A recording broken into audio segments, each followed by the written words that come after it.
Hey guys,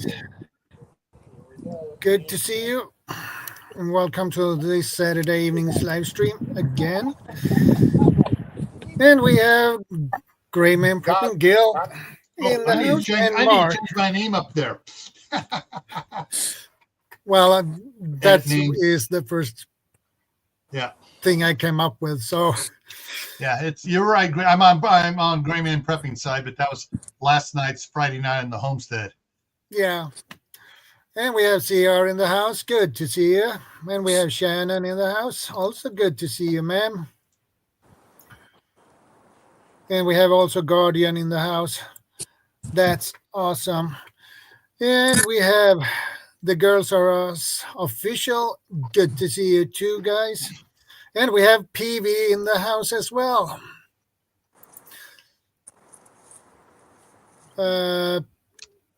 PV has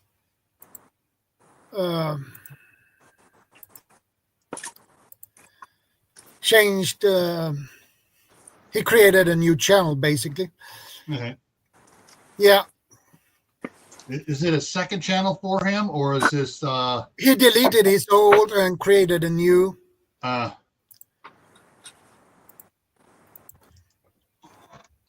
Bob's here now. Yeah, Bob is here. That was fast. And I'm gonna send a link to PV. Can I spell things right today or not? Obviously not. Some days are like that. There we have PV, Bob. Bob, you always want the link, so yeah. And perhaps Guardian as well. Yeah.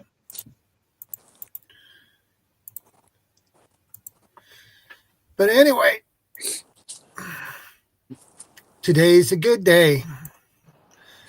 Any day's a good day. I'm feeling, for me, it's a good day because I'm feeling much, much better than I did a couple of days ago when I got the flu. So this is a good day. Yeah. And there we have PV. What's up, PV? He's coming. Yeah. Yeah.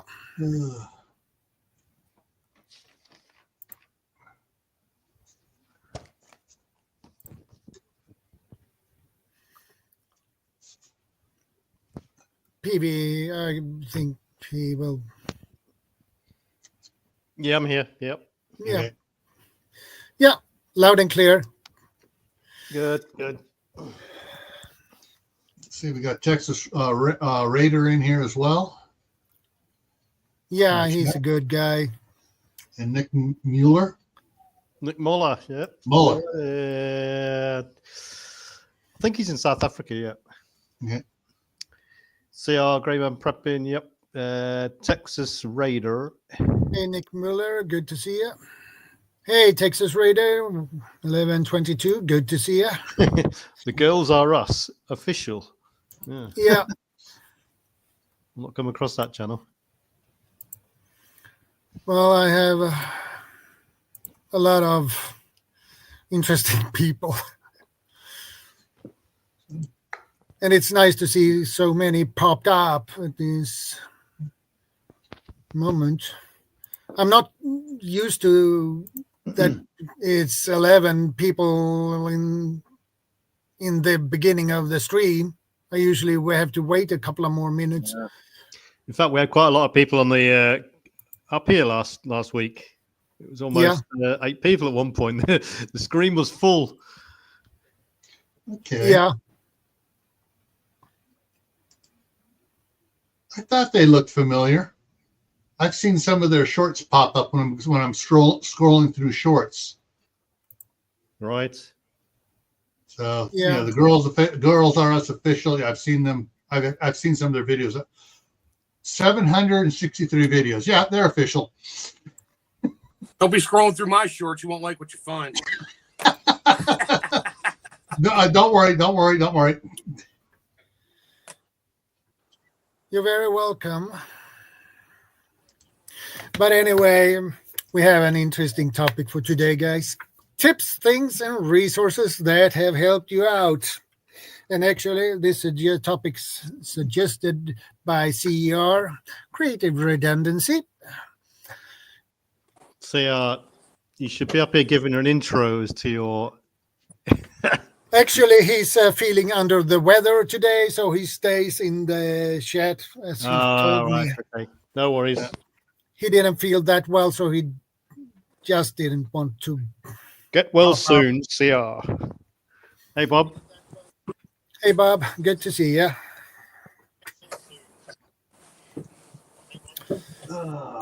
So, where we begin, tips, things, and resources that have helped you out. Right, this has got scope to be a massive topic again. Because, Yeah, probably. Down to every individual's experiences and so on and so on. But yeah, I mean, I suppose there's a load of generic ones we can cover first. I don't know, paracord, gaffer tape, zip ties, that sort of thing. I think raw materials is also high on the list to do whatever you want and help you however you can. I would have to say that for me originally, tips, things, and resources all go back to 1971 during the Silmar earthquake. Because as a scout, I was asked to do an emergency preparedness thing, and so my tips, resources, and everything was the Los Angeles Fire Department, which was the station was only several blocks away. So I went down and talked to them, and then they had a captain come out there. Their captain on preparedness, came out there and talked to me and all the notes and stuff. My mom's taking notes. I'm taking notes. And yeah, I mean, the Los Angeles Fire Department was probably my best resource for starting out in emergency preparedness. Hey, Venerable Owl, good to see you, brother. I think the most useful thing you could have, I mean, everyone's got generic preps that you can't avoid, really, food, water, and those sorts of staples. But things that which are always useful and always a resource, always, multi-use items is this thing. I mean, everyone should have these sorts of things around the house anyway. Oil, some light lubricating oil, 3-in-1, that sort of thing, some WD-40, gaffer tapes, the things that will aid you, that will to bodge, cannibalize, or fix just about anything, or just about make you get by with anything. So zip ties, elastic bands, it's always grew one, a good one, and then buckets full of things like screws and nails of various sorts of sizes and that. Things that will help you in the damage repair scenario, or if you have only got one of something left and that breaks down, you can at least get it working to some sort of functionality with that sort of thing. I mean, duct tape, paracord, zip ties, Caffeine and vodka. Caffeine and vodka, yeah. Well, it's underproof. You can use it for sterilizing unless you're yeah, sure. Yeah, sure. Well, if it's helped you out in a bad situation, then yeah, caffeine and vodka helped you out. Hey, you can mix the two together, I guess. Sure. Irish coffee. Not with vodka, maybe with Bailey's, yeah. Oh, all right, Russian coffee. Yeah, Russian Yeah. coffee. Swedish coffee. Nick says super glue. Yeah, Super- that is another thing. It's funny. You guys are listing everything. I'm sitting at my cabin, and everything PV's listed, I'm like, yeah, I got that. Yeah, I got that. Yeah, I got that. It's all here. I have so much stuff here, buckets of plumbing parts, and I don't have any plumbing out here except rain barrels and a stream. I got pumps. I got power supplies. I got firewood. I got all my tools. I mean, screws. You keep listing stuff. I'm like, yep, got it. Okay, we're done here. I can go. I mean, everyone should have all this sort of thing dotted around the house already. Yeah, I have it all around my house, but I also have it at my cabin out here because it's just me. So I just make sure I got and every time I think of something, I'm like, yeah, I'm gonna bring some of those out here. Leave them in a bucket. I think one of the out of all the deployments I've been on in 25 years of an army career, one thing I always had with me was a multi-tool. And that got me through just about everything, that needed to be repaired, taken apart, put together, cleaned or whatever. Yeah. They're excellent devices. There's some good ones out there, some bad ones out there.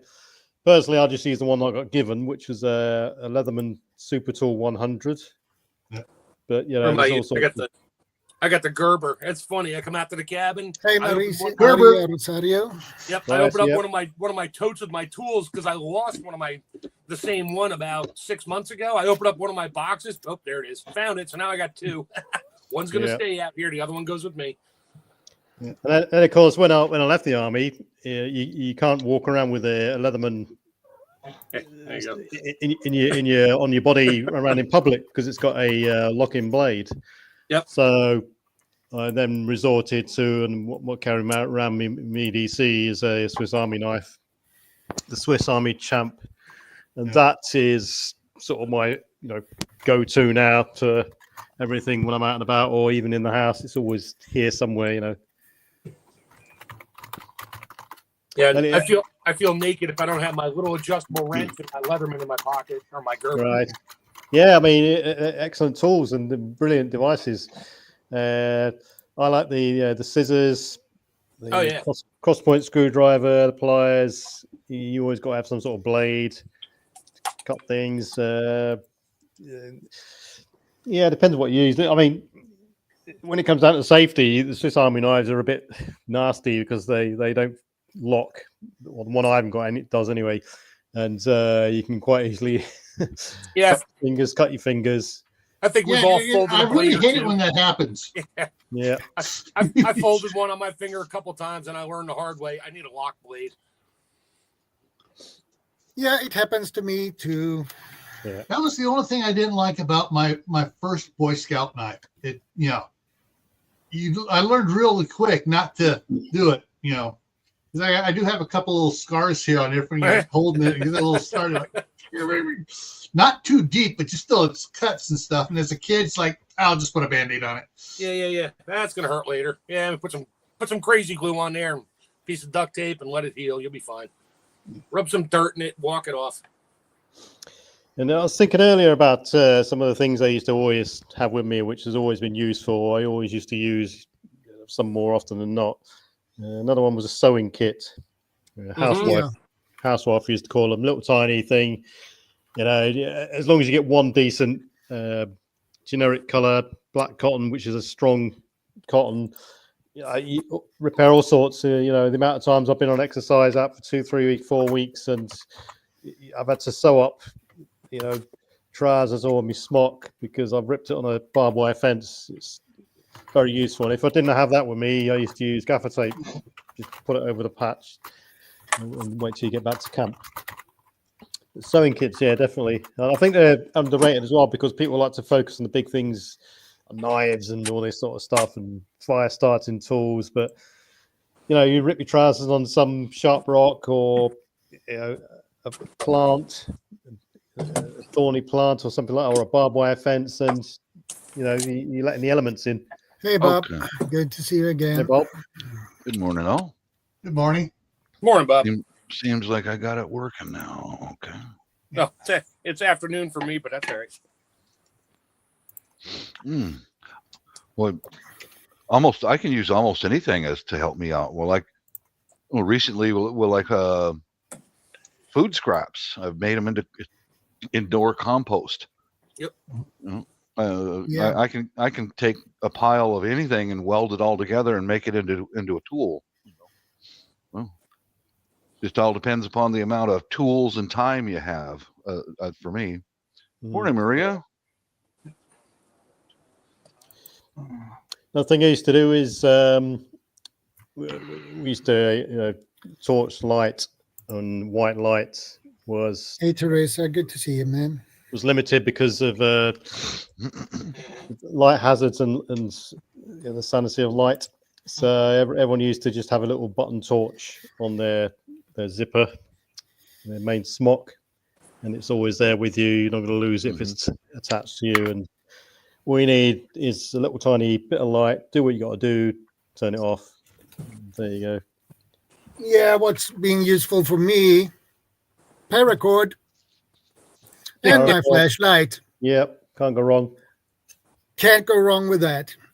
Well, you say that. I mean, we used to use paracord all the time to fix and strap things down and stuff like this. It's all well and good when you've got a vehicle or you're playing about with sort of antennas or rigging and stuff like that. But I mean, when I left the army, I bought a couple of 100 meters, a couple of spools worth of 100 meters of paracord and stuff like that. And I literally now have to think of projects to use it.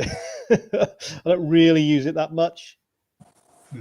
However, just the time you use it up, also you have all of these projects just pop up. Yeah. One of the things that I've used for years, and even though I got a phone that has a note app on it, I prefer a notebook. Yeah, notebooks are really great. I can scribble a lot faster than I can on the phone. Yeah. Yeah, mentioning that, Gil, right there. I got one sitting right next to me right now. Mm-hmm. Excellent. Yep. Yeah. Prep a notebook. Get yourself a notebook. Write all sort. Make your own resource of information and everything that you may forget or you're not up to speed on. Compass. Yeah, I think things like things you don't often do very day, but involve some sort of safety, like how to wire up a load of batteries. If you get it wrong, they could blow up, etc., etc. You talk about resources. I rebuilt my whole deck. I guess it's 14 by 12. Tore it all down, put all new wood, everything in there about 2 years ago. Didn't throw the wood out because even though it's like old and I didn't want it for my deck anymore, it still has function. So I built I used all my deck wood. I'm building a firewood holder because my last one was just 2 pieces of wood on the ground. Perfect. I'll show you this mess. I love that kind of stuff. Perfect. That's perfect. Sure, it's artwork. Yes. My whole pile's over. So now I'm working on rebuilding I'm putting it all up there. And those 2 pieces of wood underneath, they're going on top over there. So, can't forget the flag. Got to have a flag. Yep. I've been chainsawing things all week, and so I've got a new chainsaw. And all the offcuts I've made into firewood. I've put them in the spare portion of the greenhouse to season a bit quicker than normal. Yeah, on that topic, that cherry tree I cut down in my backyard. Yeah. Did you see how much? Oh my God! I made a whole ton of paint can stove, emergency cooking wood. Bought a couple different ways of splitting it, and I'm good. I'm set. I think I'm set for in case power goes out for a fairly long time. Yeah, propane I can go to, and then go to the paint can stove. So I'm doing good. Yeah. Well, that actually spurred me on. I mean, you did something about a year and a half ago, and it wasn't until I always collect wood and I put it into it's either stacked up, ready to be chopped up, or put stuff in the greenhouse. Or I've now got a wheelie bin as well that I put it in there as well. But I now, because of one of your videos, I cut them down to little tiny smaller pieces. There you go.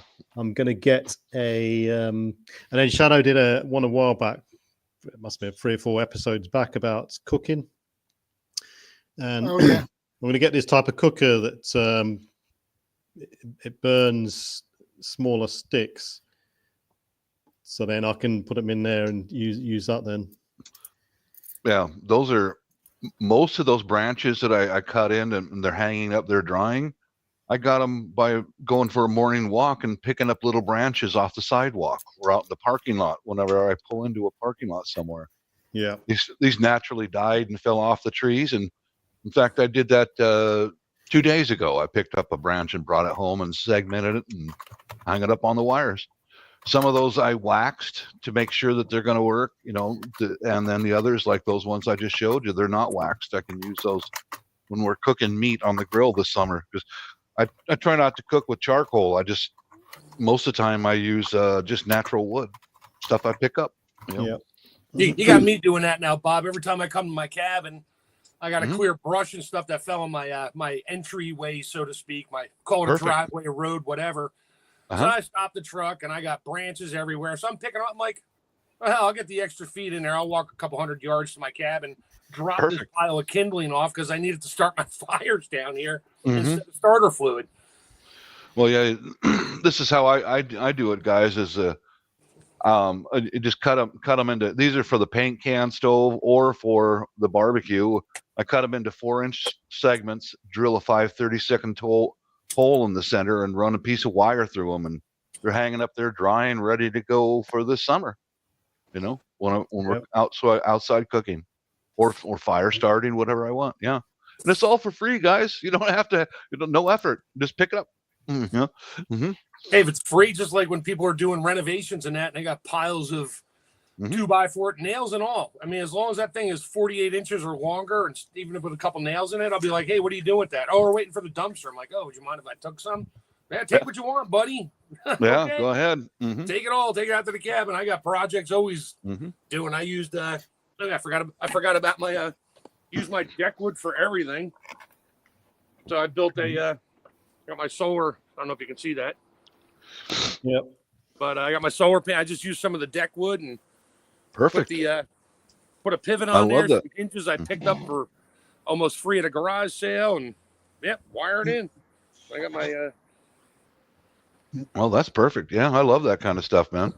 Yeah, You guys remind that's me my something I hadn't setup too. You remind me of something I hadn't thought about is back when I was a early teenager and pre-teenager, we used to go around and collect, boards with boards with nails in it. My younger brother and I would spend hours out there pulling all the nails, straightening the nails out to build our little clubhouses and tree forts and stuff. free nails. Yeah, we used to do the same thing when I was growing up, Gil. You bet. Yeah. Mm-hmm. Yeah. I mean, kids nowadays, do you know how to straighten out a nail? They look at you like, what? Why would I do that? I just go to the hardware store and buy another box. Yeah. Yeah. Yeah. Another thing I found very useful, my tactical pen. Mm-hmm. Cool. Yeah. Use it every day, basically. And my little card holder. That's the RF protection, right? Yeah, exactly. Works perfectly. And my monkey fist keychain. Right there in your pocket every day. Good man. Every day. Been very useful to me. Mm-hmm. So the one of the things that for doing different things, I do a lot of little workout in the shop, but I have a bunch of pencils out there, wooden pencils. Measure twice, mark once, cut once. Yeah. And then for the steel, if Bob probably knows that it's kind of hard to see what it is. You bet. Yes, I do. exactly. Yes. Soapstone. Yes. You bet. Mm-hmm. My dad left me a big box of it from when he retired from working at Signode, and so I got it, and it's like every now and then I got to pull out a new one because I. Oh yeah. I've used the heck out of those, Gil. I used them all up back when I was art welding, making sculptures. I used the heck out of soapstones. In fact, I wore them all out. Yeah. Mm-hmm. There again, I made all my sculptures out of scrap wood that I picked up, just junk, like roadside. How people when they move or spring cleaning, they'll set a box of stuff out on the curb. That's how they do it here. Go through that stuff, cut it up, weld it all together, and make a candle holder and sell it. Oh, yeah. So the coffee pot I've got on the screen there. a tip for people is what I do is we go through this sort of coffee quite a lot, and it doesn't matter about the brand, but on the top of that it's got a little orange lid that when you take that off, you peel open the aluminium foil seal, and then you reseal it with this plastic pop-on lid. Now the pop-on lid, once you finish the coffee jar, fits perfectly onto can of beans, the standard canned food can. Excellent. And what I do is every time I finish one of those, I'll lob it into one of the prep boxes. Each prep box has got 4 or 5 of these in there by now. And so when you come to use your preps in any sort of situation, for instance, and you don't finish a full can, you pop one of those lids on and it would temporarily seal it. Perfect. As opposed to, I mean, you could do other methods. You could use foil or, saran wrap or anything like that. But just a little thing, it avoids throwing extra stuff away. You pop it in there, it fits perfect. So, yeah, a little tip for people there. That's awesome. A good use of things. Yeah, a lot of people don't know that, Nick, about the pencil graphite. Oh yeah. Yep. Good conductor as well, yeah. How do you do that? Do you crush it and then mix it yeah, with oil or well, Well, something? you can crush it or just scrape the tip on a key. Yeah, or you're on a knife, a little piece of paper, you scrape it, you put it right up against it, give it a gentle puff, and blow it into the lock, and just get it all over the key. You just want to get it in there so it starts moving around. I mean, you don't just stop; you move it around, work the lock, get it so it coats everything, especially the pins. Oh, cool. I didn't know about that. I didn't know that either. Vaseline, that's a good Good one. The Girls Are Us official said Vaseline. Yeah, definitely a good one. Yeah, Fire Vaseline. starters, That is something I lubrication. should get myself. Actually, I don't have any. Even if you haven't got a tub of it, you can. Chapstick is a good multi-use little tool as well. Yeah. You can use it in everything from crossbow string lubricant to fire starting. Yeah. Vaseline. I like when we have a fire pit out in the front, and our neighbors, they'll as soon as they see me light one of mine up and throw it in there to start the fire, they go, "Oh, I make mine out of Vaseline and cotton balls." Like, yeah, there it is. Oh, A million works uses for perfectly. Vaseline. Yeah. Makeshift candles, cotton wool, and Vaseline. Yeah, that works definitely. I even save my used cooking oil, crappy cooking oil that I don't buy anymore, and I use that. I'll pour some of that on a stick just to start my fire out here. Once it gets going, it burns for a bit and gets everything else going. I got a couple quarts of used peanut oil from chicken wings and stuff like that I won't cook with anymore. Yeah, I just keep it in tubs out here or bottles out in the out at the cabin. I'll use that to start a fire if I can't find enough twigs or sticks or if anything's wet. Yeah. Little peanut oil or a candle. Even candle wax is great. Yes, well, Bob knows that. He dips everything in candle wax. Hey, you bet I do. Yeah. You, yeah, I do that because there's so much rain here in the Pacific Northwest, and if anything happens, solar. You get a hole in the roof, or and go ahead and let the rain hit my firewood, or go ahead, it's okay, it's going to stay dry. I can still pick it up and light it up and keep using it.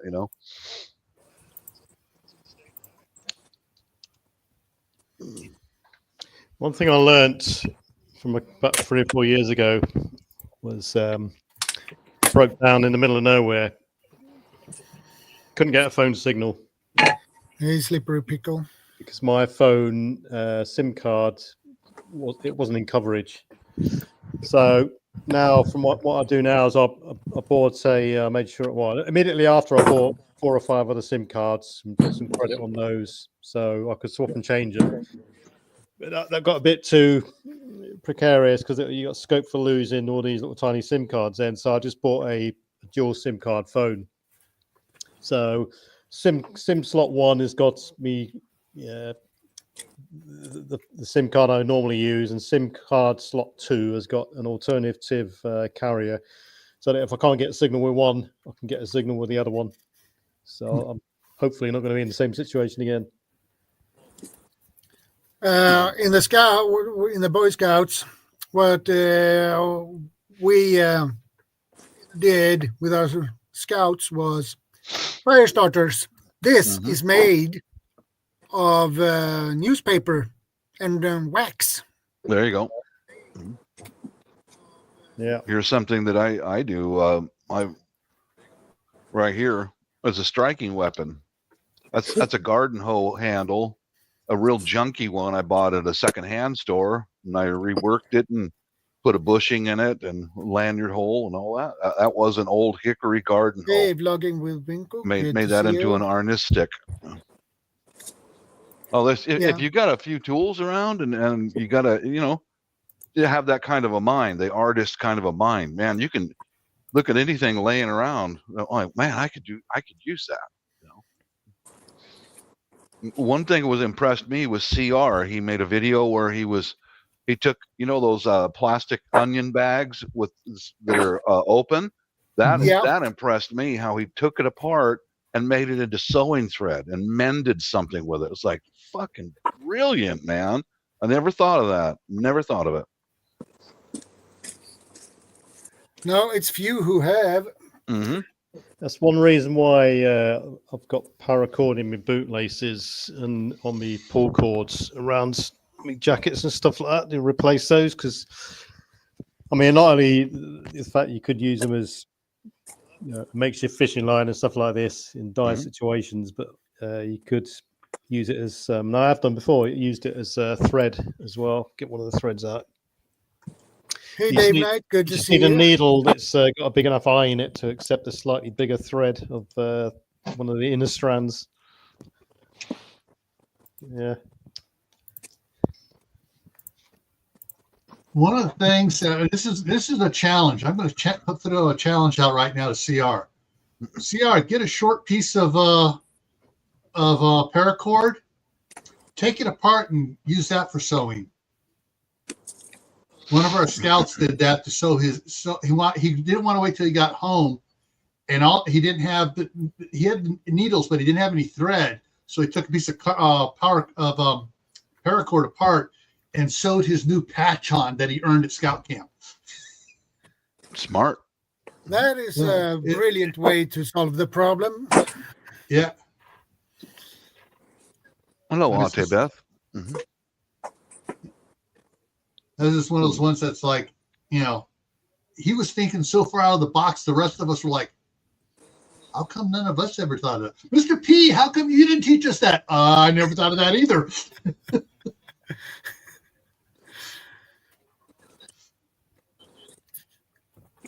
Well, sometimes the kids can figure things out and, hey, look what we did.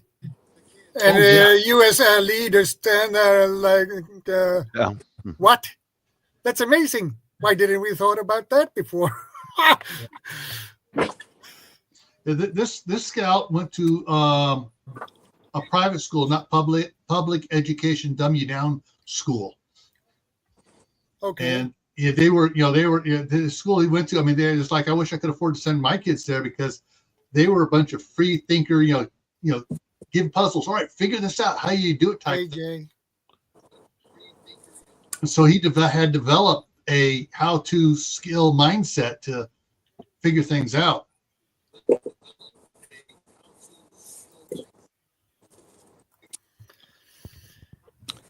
Okay. Well, the answer to that one, the girls are us official, is don't follow me for a start.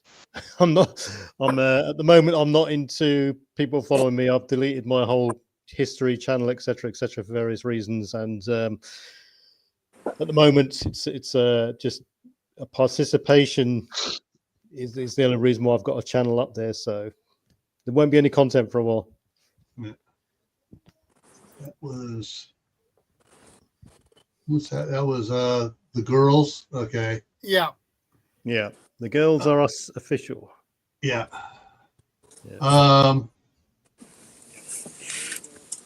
Let's see. Well, Mark hasn't put out that many videos yet. It's not, even though Tammy and I have been bugging him every Monday when he's on our live stream. But he does have some videos out there. I probably have about 500 hours of GoPro video saved. All tractor, property, all that stuff. That's going on my Magic Acres channel, but I just haven't had the time. I'm doing so much other stuff. I'm like, I'd rather be doing other things right now than sitting around editing videos all night long. Mm. Yeah, on my channel, I changed the way I do videos. I get everything set up, make one shot, and post it. I used to do the editing, and I'm not going to do that anymore, because if you make a video less than 2 minutes, people will watch it. They'll Right. watch the whole thing, right? That's just how I've changed the way I do business. Yeah, I was going to make a video making my my wood holder here, and I'm like, no, I don't have time to make. No, I don't have time for this crap. I just need to make it, use it, get my. And I'm moving wood back and forth while you guys are talking. You're literally sitting in the tailgate of my pickup truck in the iPad, and I'm just walking back and forth listening. You can hear wood drop every now and then. Get my exercise in when I can. Hey, CB, good to see you, man. I think there's a lot of videos out there which have just been done to death, and the way ahead is, if people want to really learn, they podcasts and streams like this. Guardian. Hey, Guardian, podcasts and streams like this are a much better way to pick up tips, because there's much information that gets put out there in the short space of time.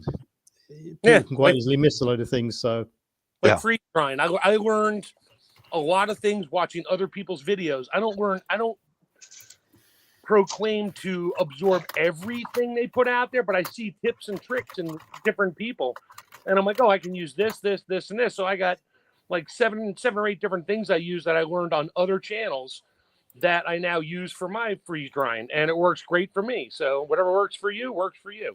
Yeah. It's like, oh, I put if I put something out there and they're like, do you have a recipe for that? It's like, no, I really don't. And it's really not rocket science unless you really don't know how to cook. And I think you have something to add to this, Guardian, as you usually have. I prefer to be the strong, silent type, Shadow. You know me. Okay. Okay. Oh, he's out to impress the ladies. Strong, silent type. No, I need to impress one lady who's busy sleeping at the moment, but she's the best lady for me. Oh, excellent. Shadow, I hate you. I hate you. Because Miss Icy Fit featured your channel on her channel, and I am jealous. I'm angry at you. I hate you for life, and I still proclaim that I am far more handsome than you are. Bob, you're fired. Bob is by far the most handsome on this panel. Mister, you stay away from them Asian ladies. They belong with me in my harem, okay? Just a disclaimer, Bob jokes a little bit there. I do. I'm joking. I don't hate him. I thought it was pretty cool of her. Nice of her. No, it's good to see you, Bob. And hey, Gil. Yeah, it's a pretty really nice lady. She is. I told you, awesome lady. Prep, are you willing to disclose some of that's very much news to me, like about the channel? Send me a WhatsApp when you got a chance, if you prefer to not disclose any of that here right now. Well, basically, things are getting silly in UK, and people are getting knocks on the door by the police, all sorts of stuff like that. So I went through my channel the other day, and I'm not going to give anyone any ammunition, so I just took the whole lot down and said, fine, I'll wait until things, if ever, come back to normality or whatever it is. But did you have the video saved on an external drive or something so you can reload them later when it's safe to? Oh yeah, they're all backed up, and every video is saved and stuff like that. So yeah, it's not a problem. Excellent. Yeah. And that's the thing most people don't think about is, an external hard drive is an excellent way to back up stuff you don't want to lose. You just need to have those. I'll give you an example. One guy, he's got a good following. He's got a YouTube channel. Just sorry to go off subject a second, but he as well as his YouTube channel, he's got an Instagram channel and various other things. I don't really use any other social media whatsoever apart from X. And he put a 1 minute post on Instagram a year ago, and then 4 months ago, he got a knock on the door by 10 special branch officers, anti-terrorist officers, raided his house. They went through everything, and it was banned from any electronic device for 4 months until they sent it away, all of it, for forensic examination, all coming down to this 1 minute video that he did, which he deleted after it got 50 views, etc. But it's just getting stupid. Hey, dear so. Love Survival, good to see you. Well, they're saying that if anybody from like America goes over to Europe anywhere that has laws like that, they have the right to go through all your stuff and then arrest you if they want. Yeah. Well, And I guess we're not going to Europe anymore. It's not just a case of what you're saying now. It's anything you posted or quote unquote published. Posted on my Facebook 12 years ago. Yeah. I went to some country and I found, a little pile of trash in the corner. Oh, you're under arrest. Yeah. North Korea. Yeah. About time we tell them to get lost. I can remember, I thought it was funny at the time, I thought, that's a bit weird. I can remember watching some, I don't know, it was some article on TV about 5 or 6 years ago. It might have been even further than that, 6, 7 years ago plus. And they were interviewing, bloke was walking along the streets in China, and he picked someone out of the blue and asked him a question, and the guy was looking around, anyone watching me sort of thing, and he just wouldn't answer any basic questions in case the secret police got hold of him. Yep. So they're just struggling to drive people underground and so on and so on. But anyway. Yeah, and Slippery Pickle says, PV, don't let Scotland Yard catch you praying in the wrong public location. You get to sell next to Tommy Robinson for that. Yeah, I mean, even mentioning his name and getting associated with him, you're a target. It's just,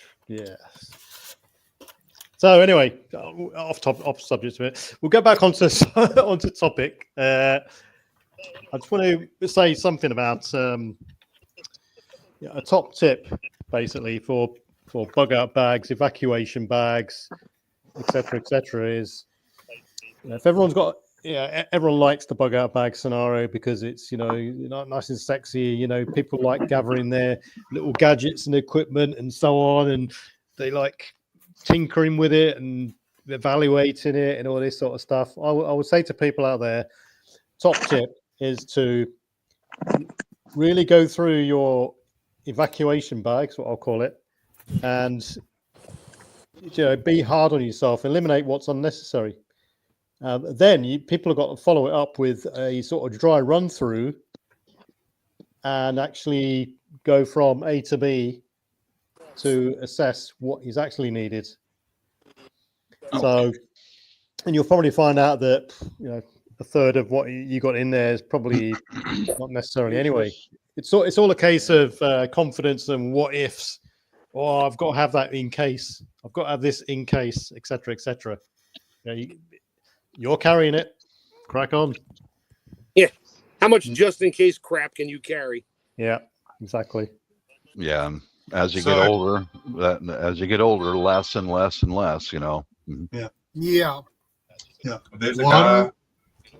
food, clothing, and extra lighters. Yeah. There's a guy in Australia that actually does it really well when it comes to using a tack vest. He has most of his bug out equipment, like most of the really important stuff, in his combat vest as well. So the combat vest, obviously, combat and tactical vest, has a large amount of pockets on it. So for the most part, you can fit like the bare essentials. And be surprised what you can get away with if you start scaling down. I definitely believe, as much as I also love bug out bags, I do believe that the more you know, the less you need.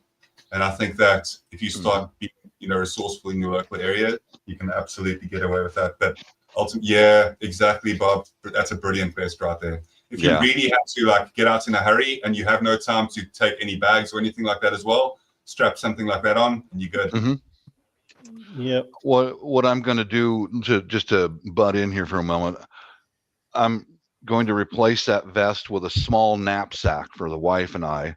And I've got a lady doing some sewing for me. So we can buckle that knapsack on the back of our Y harnesses. Our Y harness has pistols, a couple of knives, all that. Buckle that on there, and we can just throw a jacket over us, or carry the knapsack over a jacket, you know, in case we have to just walk out. I don't plan on going out and bushcrafting and living in the woods, because I was a hunter most of my youth, and I know that you're going to starve to death, period. You are going to starve to death.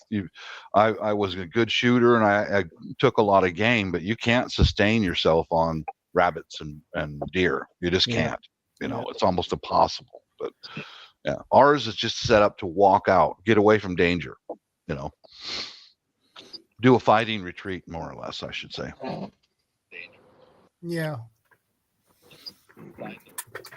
Yeah, and as someone said earlier, you know, map and compass. Go back to the roots of it all. Mm-hmm. Know your roots. Know where the resources are on your roots. You know, get a map and compass and walk the route if you have to. Well, you use the method of transport you're planning to use in evacuation, and the last ditch effort would be to walk, obviously. But yeah, it depends. I mean, it's the thing about bug out bags and stuff like that, and Hey, Moon over Miami. Good to see you. And bugging out and evacuation, all this type of thing. There's so many permutations. It's almost like the fitness trade. There's so many different permutations of training and eating and all this sort of stuff, and it's a never-ending circle. And people have got to find what works for themselves. Be realistic about it, but you know, do it, practice it, or you know, bare minimum, have a fly through. You know. Yeah. Bob, I know you were really like yes, I like that. I like that. Mm-hmm. This has, 5 pouches basically. I love that thing. Yeah, and this one is made for I-16, the infantry, Mm-hmm. and it made 1912. Mm-hmm. Mm-hmm. And there are 3 numbers below that says 516, 516. I don't know what those 516 means, but my idea is to make a survival belt of this. Perfect. And I need to wax it. That's for the 6.5 by 55 Swedish Mauser. Yeah, exactly. Mm-hmm. Yep. Mm-hmm. That's the one. Yeah, you could wear that around your waist or just sling it around your chest, you know. Yeah, I carry it like this. That was a lot of soldiers back then who wore it like this. Sure did, yeah. So all I need is to get the stuff to put in those pouches. So perfect. Yep. Yeah, what I'm going to... You have a nice little hook here too. I'm going to replace that vest with a knapsack, and I'm going to go out and get a bunch of dried fruit that the wife and I can carry. So if we have to sit down for 2 or 3 days and wait till danger passes, dried fruit. Yeah. And you have these loops here, That's perfect. 2 of them. So I guess you attach a harness to this. Yes. If I remember it correct. Yeah. It is for if you would carry this around your waist, you have the harness. Now you could put all kinds of things in that Swede.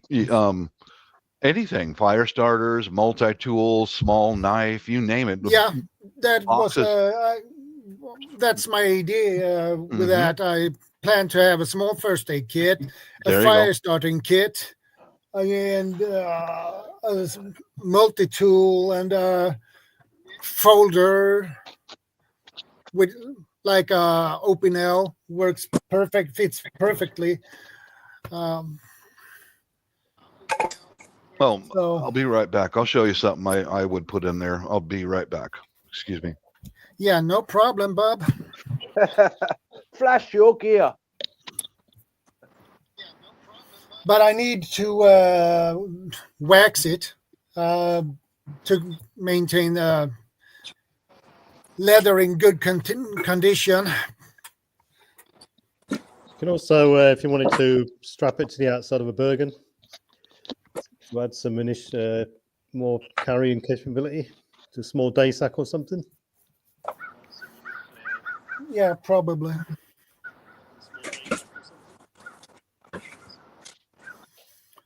So when I bought that belt, my idea back then was to make a survival belt of it. So I had that in mind for years. This is something very handy to carry, Swede.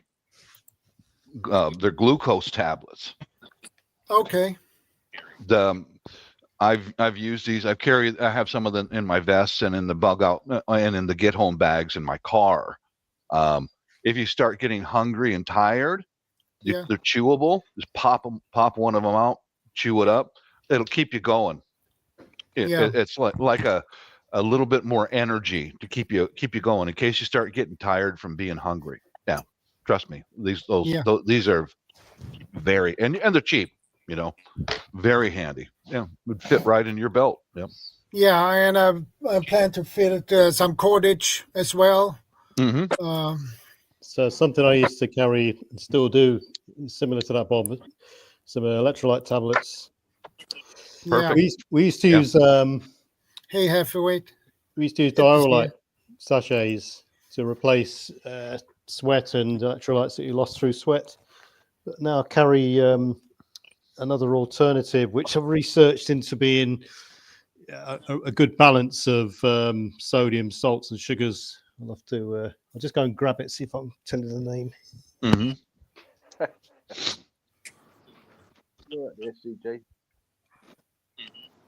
And I also plan to put maybe a small fishing kit in one of those pouches as well. So yeah, mm-hmm. That's upstairs. So yeah, electrolyte sachets or like you got there, Bob, is definitely a good one because people are under stress. They immediately sort of gone from 0 to turbo mode and everything's working overdrive, sweating. You literally, you get to the point where you can't replace your electrolytes and sugars quick enough or salts unless you've got intervention. It's all right being in a sort of temperate country, but when it gets really hot and stuff like that, you're starting to play catch up all the time. So that sort of thing is definitely a good thing to have. Yeah.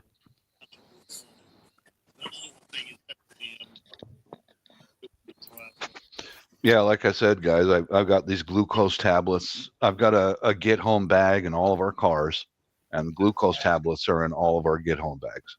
Yeah. Even the kids. Yeah. There you go. Hydro. Electrolyte drink mix. Is that what they do? Okay. Great. Yeah. Perfect. Mm-hmm. I mean, I try to. I don't really like sugary glucose-based stuff. It depends on the person because you can give yourself a massive sugar spike, I suppose. Yeah, I tend to go for the electrolyte mix more. There you go. But I mean, in the longer term, it will be a problem, I suppose. But you can mitigate that with an emergency electrolyte mix of sugar and salt in the right mixture, I suppose, as well. But it's definitely handy to have those little tablets. Definitely. Likewise, speaking of tablets, one YouTuber who made it famous, the Canadian prepper, was those little whizzy wipes, the compressed towels. Yeah. Put in a tube. I mean, yeah, okay, they're handy, I suppose. They're handy to have. I have 2 bags full of them. So. Right, you're a victim of advertising. Did you get a bag? Yeah, that you got. I mean, you go to places like various Chinese sellers that sell them in the hundreds, and they're good to have. Yeah, multi-use items, definitely a winner. Yeah, I agree. Definitely. It'd be nice if they were edible as well. Edible.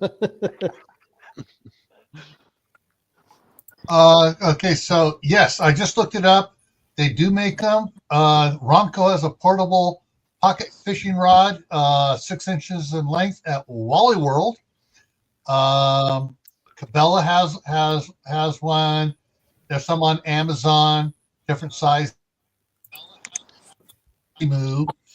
Yep, I froze. So yeah, there's some on Amazon, Temu. Yeah, you can find a bunch of the pocket fishermen. You can actually find the vintage ones on eBay. Yeah. Yeah. And Texas Raider says he carried bandanas for multi-use. That works too. I always carry bandana or shmog. Yeah, I don't personally like them, but yeah, the only time I've ever carried some sort of rag around my neck was in hot places where you can use it as a sweat rag. The jungle is definitely a good one for that. Yeah, I'm not really a fan of shimags or anything like that. Really, it's not my personal preference. What are you showing there, Daryl? Fishing? Oh, is that a fishing kit? Oh, very nice. Yeah, compact fishing kit. Oh, All right, good. there we go. Mhm. There we go. Yeah, that is a really compact fishing kit. Fishing rod pen. That'll Yeah. work lovely. That'll work fine. A good down the river, and that'll work lovely. We can't hear you, Daria. That is amazing. Yeah, it's just perfectly sized. It's like mobile enough. It's such a great utility thing to have.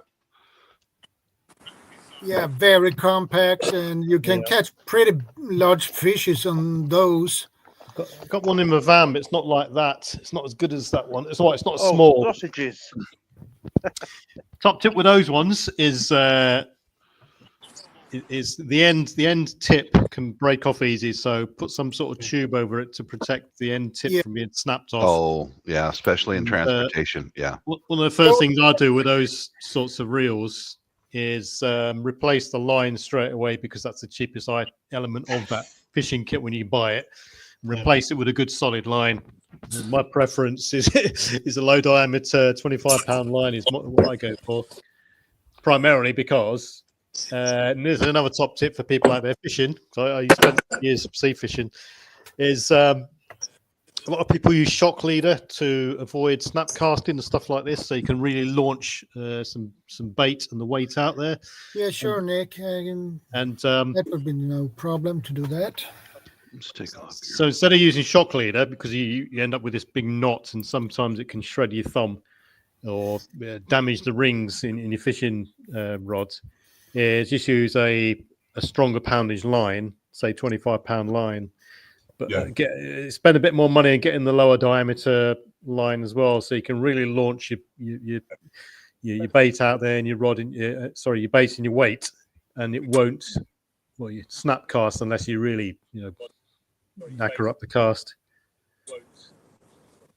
So I think that having that as well, and just having the intrigue and willingness to be a good fisherman, I think that comes down to not just like patience is such a key important role as well.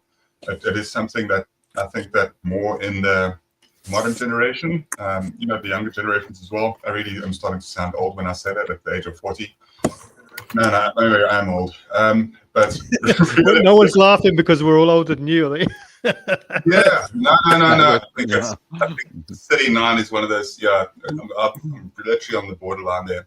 But it's just something that could definitely benefit a lot of people, is having that skill set and being willing to, spend time on the river and actually develop that skill. Something else that I just want, I see we lost the real life. I hope he gets back. I think it's probably a signal problem. I just wanted to mention the importance, and it's going to sound strange, but the importance of like clean, fresh, and dry socks and underwear. Like, oh boy, they are so important. Like in any sort of situation, whether it be hiking, camping, or anything like that at all. Like, it's always going to be extremely important for people to realize like what it's like without having like the utility of like fresh socks as well. And then obviously with the type of socks that you choose, having a good pair of hiking socks will pull you through all sorts of trouble as well. So having like 2 or 3 of them of like legitimate hiking socks, you want to try and get like wool or good synthetic material. Stay away from cotton as much as you can when it comes to socks as well. Because if you go through like any hiking event, like if you do any proper outdoor racking it or anything like that as well, you're going to cross areas where there's small ravines and rivers. And look how beautiful, such a beautiful looking GSD, bro. Yeah. I do that to my dog. Hold the ball up back and forth like you're getting sleepy. Please get sleepy. I'm done playing with you for the last 9 hours. Go to sleep. I do that with the grandkids. Relax. Yes. Chill out. Dave Knight says bismuth pills if you get bad water. I'm not familiar with bismuth pills, but Hey guys, Business bills. sorry. Yeah. Wouldn't it be just easy if we went and arrested these crazy leaders? Is that a Sure. top tip? Yeah, it's a top tip because I mean, rather than for us to get prepared to go into the wilderness, we're gonna have. Let's just get rid of the problem that's causing the problem. Yeah. Yeah, sounds fair to Just me. like send them to some island. Let's call the island like Rothschild Island is one. We could say to him, look, you can have your own island. You could be king of that island. Okay, it's a bit far away from the rest of us, but we'll give you benefits. Yeah, sure. Let's send them to Haiti. Oh wait, did I say that out loud? Sorry. Now, I got a better idea. We'll put them Guantanamo. on a reality show on an island and have cameras, and we can watch them try to survive. Great idea. Guantanamo, Cuba.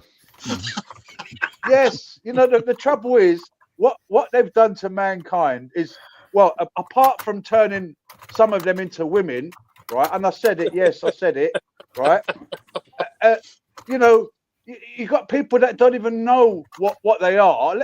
I heard somewhere they're saying let's let the child get to 4 years old and let him decide what he wants to be. Yeah, it doesn't work like that. But regardless if he's got a penis or a lady part. I'm going to look at bismuth tablets. Let's see. Dave Knight says they Sorry, will Shadow, keep you from getting dysentery. If there's any police, come to my house. Yeah, don't invite them, dude. They'll accept. You know what? I doubt it very much. They've had enough of getting embarrassed by me, and this is what these people at the top need. They need to be brought down a peg or two because everybody's so fearful, and this is cop out. All of a sudden, everyone's doing business deals. No more war, peace. But what about the millions of people that just died in Ukraine and Russians, Ukrainians, other people that just died? Who's accountable for that?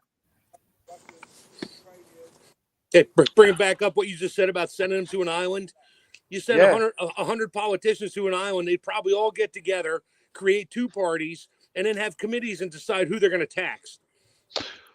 I think the one way to keep politicians happy is have closed circuit TV so no one can see it other than themselves. And so they can stand up there at podiums and make speeches and that'll keep them happy for some days nice and speakers weeks. So they can hear their own voices. Bingo. Yeah. Bam. Yeah, that's an awesome idea. So maybe we should make a little something for them and send it to them. Yeah. All this living in fear. No more. I grew up as a child living in fear, and the system, shame on the system for, arresting some minor people, like Peavy said earlier. This guy, Funky Prepper. If you see him, he's not even a threat. I don't know. He's not even a threat to a flipping small dog. Yeah. Wait. Step back, just take it back just for a second as well there. What happened with Funky? He got arrested because he said, I think Don't said that, don't repeat what he said. Don't whatever No, he said, I won't. Don't worry. Don't. Come on. Yeah. He posted a meme. He posted something a year before, and he got arrested for it on the social media, but basically barred from. Well, they went through all his stuff. They went, even the stuff that you've deleted, they can actually roll it back and see things that you've deleted. Well, I think it's about time we went through the tell them straight season. In America, it's on, guys. In America, tell them straight season. That's what we need to do. Tell them straight. We're not scared of you.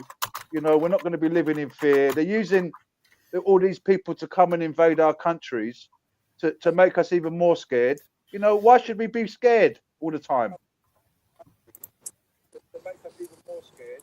Why should we be scared?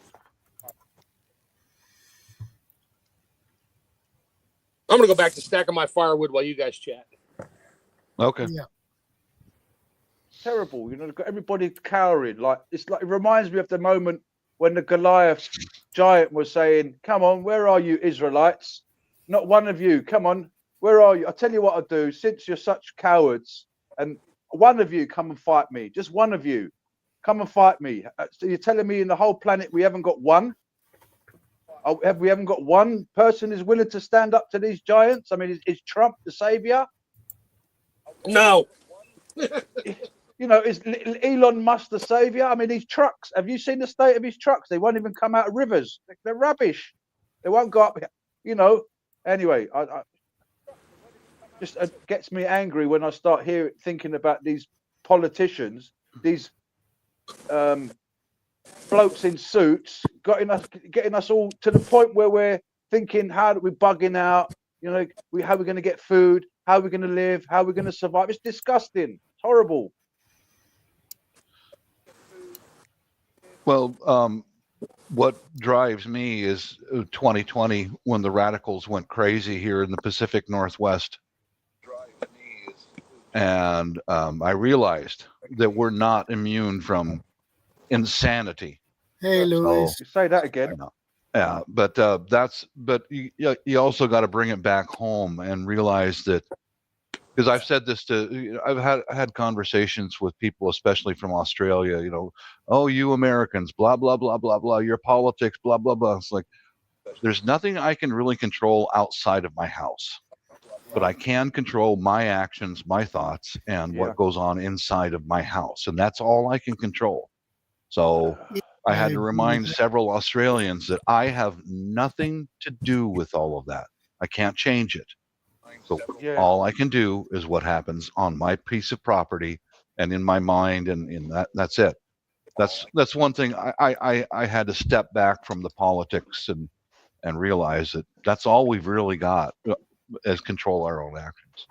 And that's what they do to people as well. They you know, everybody blames America, everybody blames the British, everybody's the Americans, and it's not. It's you know, we don't make the policies. The people don't make the policies. No. Yeah, that's something that I found peace, because I have to try to find peace in all of this. Star, good to see you. You know, that's the most I can do, is find different ways of being able to cook and keep food for my family and protect my family. That's really all I can control. And keep food and vote. I do vote. Believe me, I do. Yeah. Well, that is your right to do so. Correct. Yeah, that's one of the reasons why I put on a uniform 30 years ago and served, was to be able to maintain that right to vote and freedom of speech. Yeah. But other than that, I do things to be able to protect myself. You know, take care of my wife and children. Yeah. I do things to be able to protect myself. Take care of my wife and children. No, but here's another thing that I reuse. So stay on topic right here. Here's another thing that coffee grounds. I get them at my coffee shop. I reuse the hell out of these things. Coffee grounds. I put them in a rock tumbler, tumble them with shredded paper, and when I get a whole bucket full, I take it out and throw it in the grass, fertilize everything. Yeah, that's good. Yeah. Yeah, coffee grinds is known to be a good fertilizer. Yes, it is, and it's all for free, Shadow. I mean, the coffee shop puts big bags right next to the door. Grab a bag on your way out. You know. Yeah. Yeah, they don't have any use for it anymore. Yeah, I wasn't trying to minimize what you're saying, dear, but I've been through that part of my life already, where, you know, you get angry and you get frustrated, and it's like, man, you got to bring it down to the lower level. It's like, all I can do is control what happens inside of my house and in my mind and in my actions. That's all you can do. You know?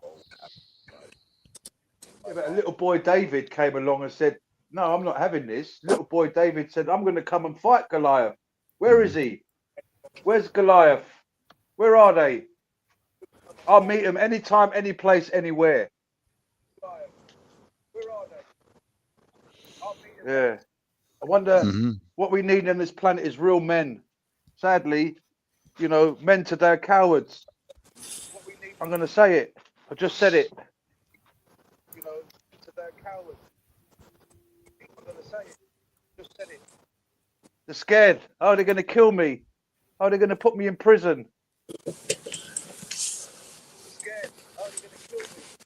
There's an echo going on somewhere. Yeah, Yeah, I yeah. can hear that too. Someone's got their TV on. I think it was Chef. He just muted his mic. Might have been me. I got my phone playing next to it here, and it's right next to it. Oh, okay. All right. Shoot me now. Sorry. Yeah. When I get any sort of prep item, if there's anything that I need, then for a sole objective, fine, I go and get it. But I always try and look for things to cut down on bulk and volume where I'm storing things. And so one of the ways of doing that is to get a multi-use, multi-role item. And you got to weigh up the odds, really, because a specific item for a specific use is dedicated for the job, and it will be probably the best for that job. And the more you're going down the multi-use item product, it sort of tends to. It's not as good for any sort of single job. It's okay, it does the job, but it's not as good as the other dedicated item. If people get what I mean. Anyway, what I'm getting at is one thing I've found, which people keep cropping up every now and then, is diatomaceous earth, which is a multi-use item.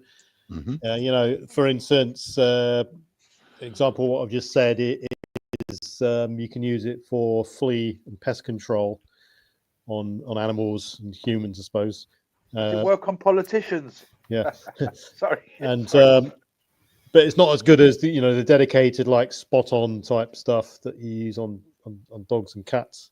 But it'll take a bit longer to do, but it will still do the job. And there's quite a few people still out there not really aware of what diatomaceous earth is, and it's such a good multi-role item that everyone should sort of consider getting it. I have some. Yeah, I heard about that a couple of years ago. Diatomaceous earth. Yeah, we mentioned it before. You can use it for even for delousing yourself. Yeah, and your pets. Internal parasites as well. Mm-hmm. You can deworm yourself using it. Clear really? The only stipulation but that must be the food. That there are two versions of it. One food grade and one that is not food grade. Yeah, the only stipulation is it's got to be food grade. The other thing is it's you do not want to breathe it in. It will reside in your lungs. It's carcinogenic. Yeah, isn't it volcanic dust or something? That's seashells. No, it's diatoms, which are little sea creatures that died out millions of years ago. And anyway, when you eat it internally, you take medical disclaimer. I'm not a doctor or anything like that, etc., etc. But when you take it internally, you start off in low doses because you obviously don't know how it's going to affect person to person. But generally, what I did was I took a tablespoon per day with water in a glass of water, swill it up. You got to keep swilling it up because it doesn't dissolve. One a day, and the little diatoms, the little shells, really sharp, crusted shells or whatever they are, they grind and slice up any sort of internal parasites that you've got, and they'll just pass through you. If you take too much, you're taking too much because it will go through you like a dose of salts. So that's one use. External uses like pest, flea control, ticks. Well, I wouldn't say ticks, actually. It gets rid of those because it dries the parasite out and it ends up killing it. You can use it on chickens, cats, dogs. So in times of, austere times when there's no access to vets or anything like that, or any sort of harsher chemical products, you can use them to deflea animals and so on. It might take a bit longer than what we used to because Yeah, Dave and I've got rid of fleas on the cats with DE. Yeah, it might take a bit longer than normal because we're used to the quick response of a harsher chemical that you put on the back of the necks and stuff like that. But it does work. Yeah, similar to bentonite clay in some respects. It does chelate chemicals and toxins from the body to a certain extent. So I'm not sure what the efficacy is, but it does do that to a certain extent. Mhm. Yeah. You can also put it into, if you're storing buckets of rice or anything like that, or grain, because it's non-toxic, you can sprinkle it in amongst the grain of rice buckets and stuff like this to deter any pests that encroach into them as well. It's also great for getting rid of the pests out of the garden. That's right, Gil. Yeah. Exactly. Yeah. That's what I use it for. I have a bag sitting right over there, ready and waiting for springtime. Yeah. I was waiting for Howie to pop in and say, "In the garden, in the garden." In the garden. Yep. Mm-hmm. I swear I heard people talking about they put some in the sand boxes or whatever in their chicken coop because chickens like to take a dust bath. Yeah. Right. Yeah. Mm-hmm. Yeah, it's good all round, all purpose stuff. That's the sort of thing I look for. Yeah, the stuff you're saying that goes on the dogs, PV, as well. A lot of people don't know it's insecticide. Yeah. Oh yeah, definitely. It's so harsh, that chemical, and that's why it works so quick. It's really nasty stuff. It absorbs into the dog's skin and does other things probably. Yeah. Another old multi-use item that I like to look at, which is a good resource, is Dr. Bonner's soap. It's a soap liquid, and you can use it it comes in liquid form. You can get solid soap version, but I prefer the liquid version. You can get it 500 ml, 1 litre, that sort of thing, half pint bottles, and you can use it for shaving foam, shampoo, soap. You can clean your teeth with it because it's non-toxic, and it just cuts down on the amount of products you got to buy. And it's a multi-use item. You can wash with it as well, wash clothes with it and stuff like that. It comes in various sort of flavors and scents, if you like, from mint to rose. Dr. Bonner's soap. That's right there. This is shredded paper. This is shredded paper from junk mail, and I mix it with coffee grounds, and then this is a rock tumbler that I got off of Amazon. Tumble it for a while, and there's fertilizer right there, and I throw that right out in my grass. Yeah. It's perfect. Yeah. Food for the worms and food for the plants. Never run out of junk mail here. Our mailboxes are full of that crap. Yeah, I can imagine. I can imagine how much you get every week. Oh God, such a waste of time. But there you go. That's a reuse right there. Yeah, I'll get a bucket full of this stuff, and I go out in my grass and start just throwing it around. The worms eat it up, and the plants eat it up. Yeah, that's good. Mm-hmm. The junk mail comes to use. Something to go along with the diatomaceous earth in the garden is also biochar. And so if you're cutting down any branches or something, make biochar, put it out in the garden, because it does several things. Well, it holds moisture in for the plants and stuff, so you don't have to water as much. And when it's sprinkled on top, certain insects like the sow bugs, roly-polies, whatever you want to call those ones that roll up into a little ball, when they crawl across it, it tears up the undersides, and they don't like it. Snails don't like it, but the garden loves it. So what's it? Biochar, you say? Biochar.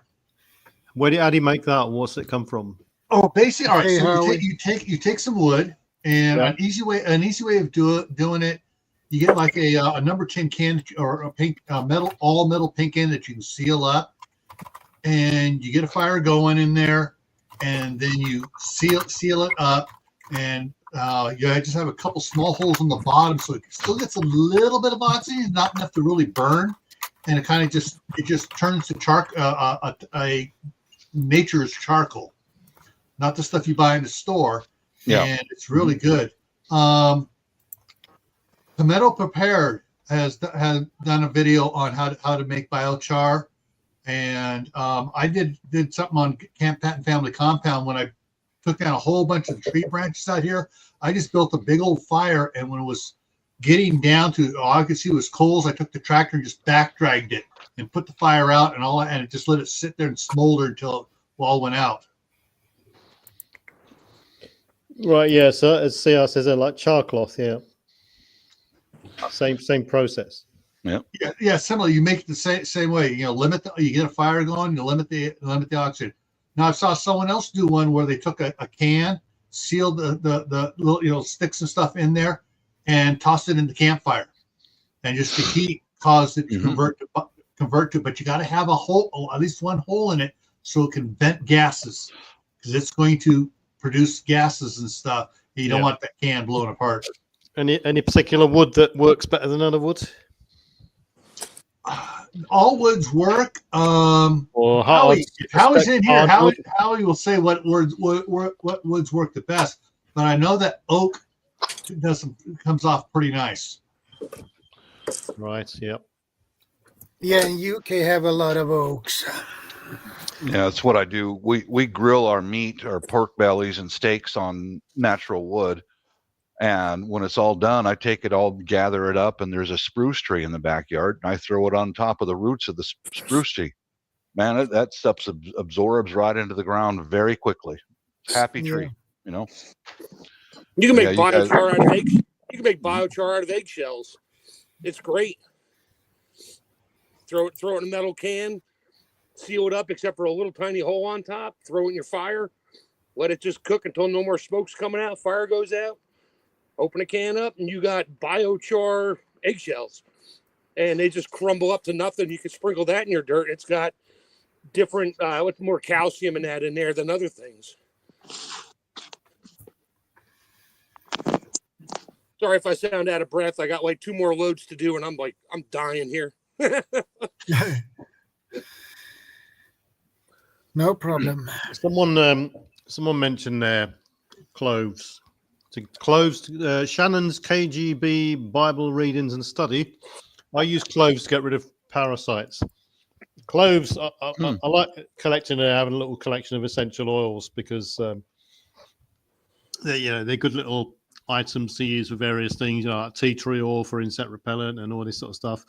Yeah, I always have one of my ones I always look at and replenish and make sure I've got it in first aid kit. It's clove oil. Yeah, specifically for toothache. I just can't imagine having it. Nothing worse getting toothache at the best of times, let alone when there's absolutely no prospect of going to any dentist or anything like that. Yeah, painted. All it takes is potentially you get into some altercation, someone punches you, they kill a tooth, knock a tooth out, break a tooth, and then you're thinking, right, there's no dentist knocking around, so what are you going to do now? So it works brilliantly. There's some stuff called Oragel. If you haven't got the clove oil, it's Oragel. That's the Oragel is based on clove oil, I think, as well. Yes, it is. Every time I go to the dentist, I always quiz the dentist. I say to him, I'm leaving the country for a couple of weeks. We're going somewhere with no dentist. What would you advise? There you go. And I always quiz him as to alternative methods to pain and all this sort of stuff. I'm looking. One thing I learned a long time ago when I was probably 13 with my church, guy had a sore throat, and he just opens up the yellow bottle of aspirin. I won't say the specific name, but y'all know. Well, most of you know what I'm talking about. We're supposed to take it for heart conditions and that. And he just took one, put it in his mouth, let it dissolve, tastes like crap, and his sore throat was gone. I tried it. I was like, holy crap, it works. You just let it turn to, mix with your saliva in your mouth and just swallow it. Your sore throat is pretty well gone. And it works great for, I used to do it on my kids' teeth when they were teething. If I didn't have some whiskey or something laying around, or Oragel, I would just take a bare aspirin. Oh, I said the word. Crunch it up, mix some warm water with it, turn it to a paste. And I would just put a little dab on my finger and put it on their gum. 10 seconds, they stopped screaming. It was great. Now, Mark is not giving any medical advice. No, This I'm is not just giving medical advice. It's over here we it's go. over the counter. I'm giving over the counter advice. you still got to be careful of that. Yeah. I'm on Amazon right now, and I just ordered a small bottle of clove oil just right now. It's affordable. Never heard of it, but I'll look into it now. Yeah, it Yeah, I comes with mean- a little eyedropper, so you could, if you Yeah. got tooth pain, you know, If you tooth buy or gum pain. Yeah. if you buy an emergency dental kit for expeditions and so on, I guarantee it'll have clove oil in it. Yeah. It'll have This clove is- oil in it. It'll have little cylindrical cotton compressed Mhm. pads in it as well. So you soak, well, you put a couple of drops of clove oil onto the pad, you bite down on it or put it against the affected part or gum. And it's really effective stuff. It will numb the area. Really, really good. Yep. Good tip. I just got some of that on order. I'll put it in my walkout Shady vest Hill or Homestead. vest Good to or see the backpack. I think I'm going to replace that vest with a small knapsack for my wife and I. You know, Yeah, Yeah. because that will be just fine. a knapsack can fit on my daughter, my son, my wife, myself, but that vest will only fit on me. You know, Right. you know Yeah. what I mean? Yeah. Yeah. Yeah, good tip. Yeah, thank you. Oh, that's one of the reasons why we share ideas and information, guys, is learn from each other and put it into your kit. You know, good deal. I mean, I've got multiple dental kits, and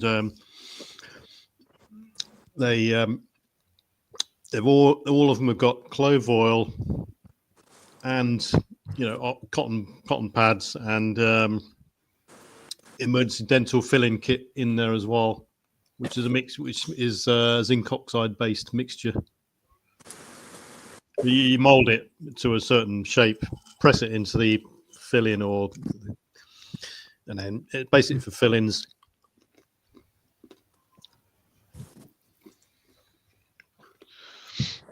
Bite down on a garlic for tooth pain. Never done that before, so I can't haven't either. tell. But it might probably work. Well, I was watching a guy in Vietnam. He's a gardener, a Vietnamese gardener. And he was using. He split open a clove of garlic, and he would mix some of it with water. Sometimes he would just use a little slice of it, and he'd rub it on his house plants and his other outdoor plants. I mentioned that to my wife. I go, "This guy's brilliant because it kills all the insects." And she goes, it's also a natural antiseptic when you eat it or rub it on a wound.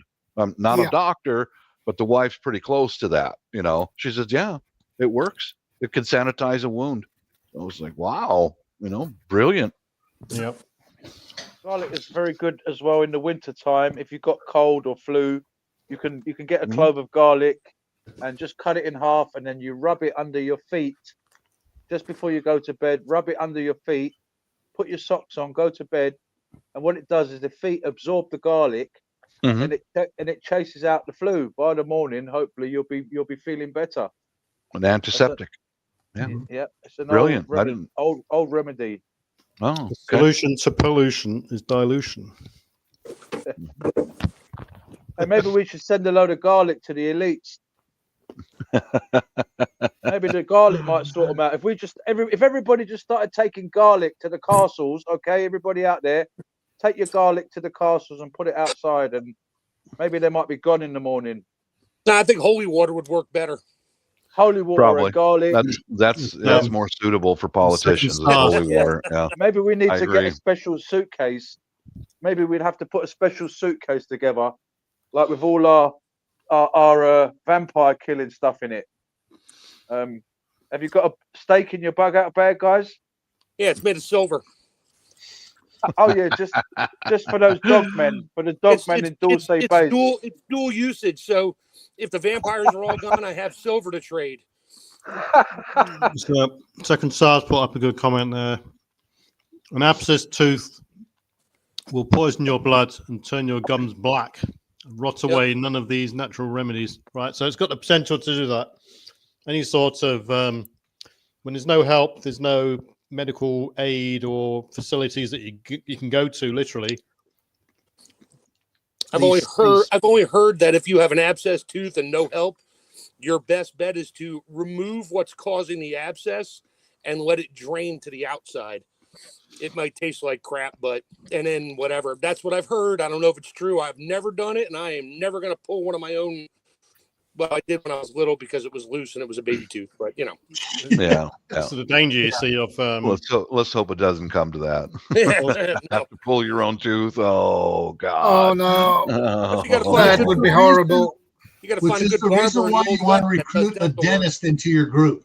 Mhm. Yeah, no, find a good barber from the 1800s from the Old West. They were dentists also.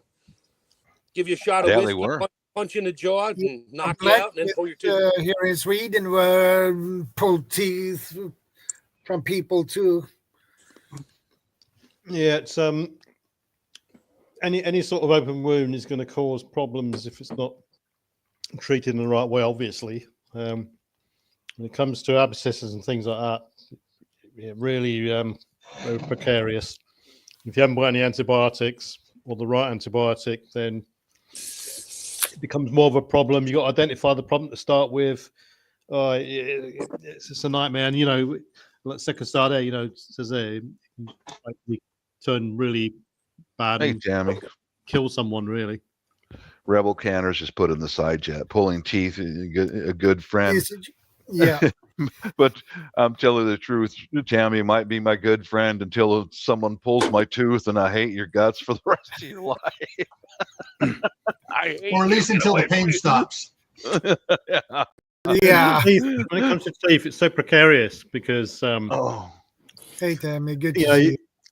you've heard stories of people pulling teeth with pairs of pliers, Leathermans, and all sorts of stuff like that. And I wouldn't suggest that it's that easy because you try pulling a tooth.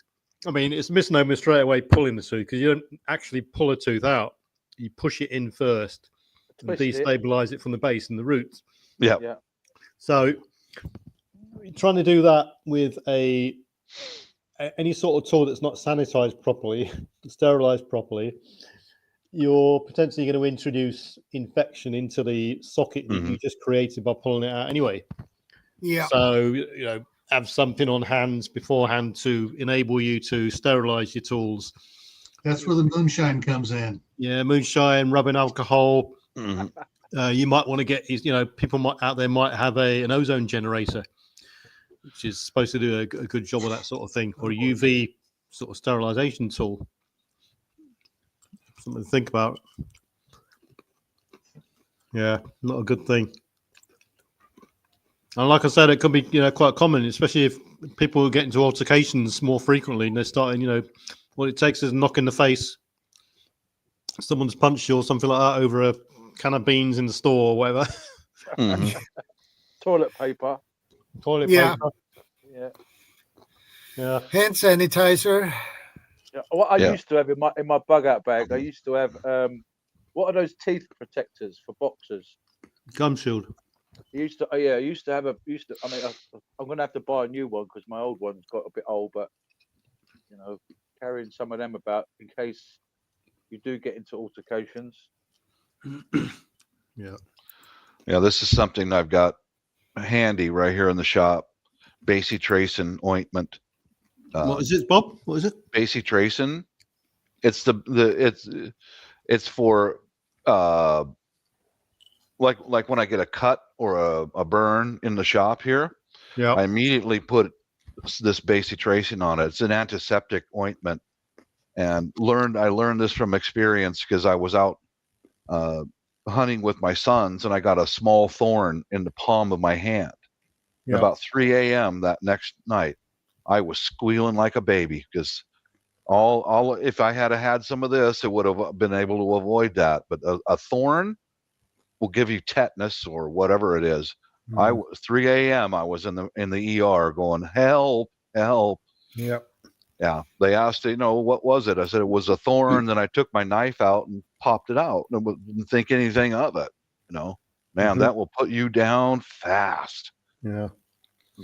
One thing I don't really see of in a lot of people's first aid kits that they show is irrigation syringes to properly flush out and irrigate any sort of wounds. And it can be quite simple as, if someone's fallen off a bike wearing shorts, or someone's scraped their foot whilst they're wearing flip-flops or something like that, and you get a bit of gravel rash in there. And if you don't get all the broken parts out, some people think, oh yeah, it's a deep laceration, I'll just stitch it up. But you're stitching it up and making the perfect sort of environment for bacterial infection to build up. And yeah, like I say, not a lot of people show actually, or have, I suppose, the proper irrigation syringes that you squeeze, and it comes out at such a measured force that it cleans irrigates the wound properly. What I do, as well as I've got one of those in my main first aid kit, but what I also have is the little they're like 10 mil or 20 mil tubes. They come in boxes of 25. They're for irrigating eyes. If you get anything in your eyes, eye wash tubes that contain saline water, and they can be used and doubled up as an irrigation tube if you squeeze it out.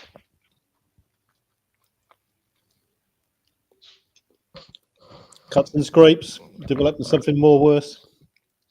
Definitely.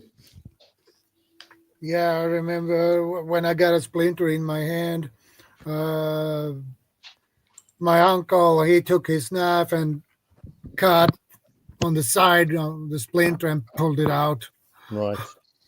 I mean, there's a guy. There was a Royal Marines commando who died. You're very welcome, Texas Reader. Thanks for stopping by. I appreciate it. What's that, Bob? That's 1 gallon. You guys saw on my channel, I got a water distillery. Right. Yep. Yeah. Got it working. This is 1 gallon of distilled water for just that. Eyes, a wound, anything. You can cook with it if you want to, whatever. But distilled water is sanitized, and you can pour it on open wound, and anything you want, And they say that distilled water, you can store that stuff indefinitely. But I got 1 full gallon right here. Good. Just for emergency uses, just for that. Yep. That won't freeze either. No. Pure water won't freeze unless it's got some sort of dust or something introduced into it. That's something I think a lot of folks should look into, getting into your kit, is a way to distill water. The one I've got cost about $100, but I've used it so many times, man. Example, I got a whole gallon sitting right there just for an emergency, Yeah. You can make DIY water distillers, but those take basically forever before you get the amount you need. Yeah, better just to buy one that's ready made, and just buy it, set it up, and you're good to go. That's what I do. I use it for my coffee. A couple of days a week, I use distilled water for my coffee. Because I have a tendency to throw kidney stones. So I eat pickles, that vinegar that helps to soften the kidney stones, and distilled water helps to dissolve it. So a couple of days a week, I'll be out here messing around. I got to wait till the family's out of the house, so I got access to the stove, and just go ahead and turn it on. And it cooks. It's all autonomous. Next thing you know, I've got enough for a coffee pot.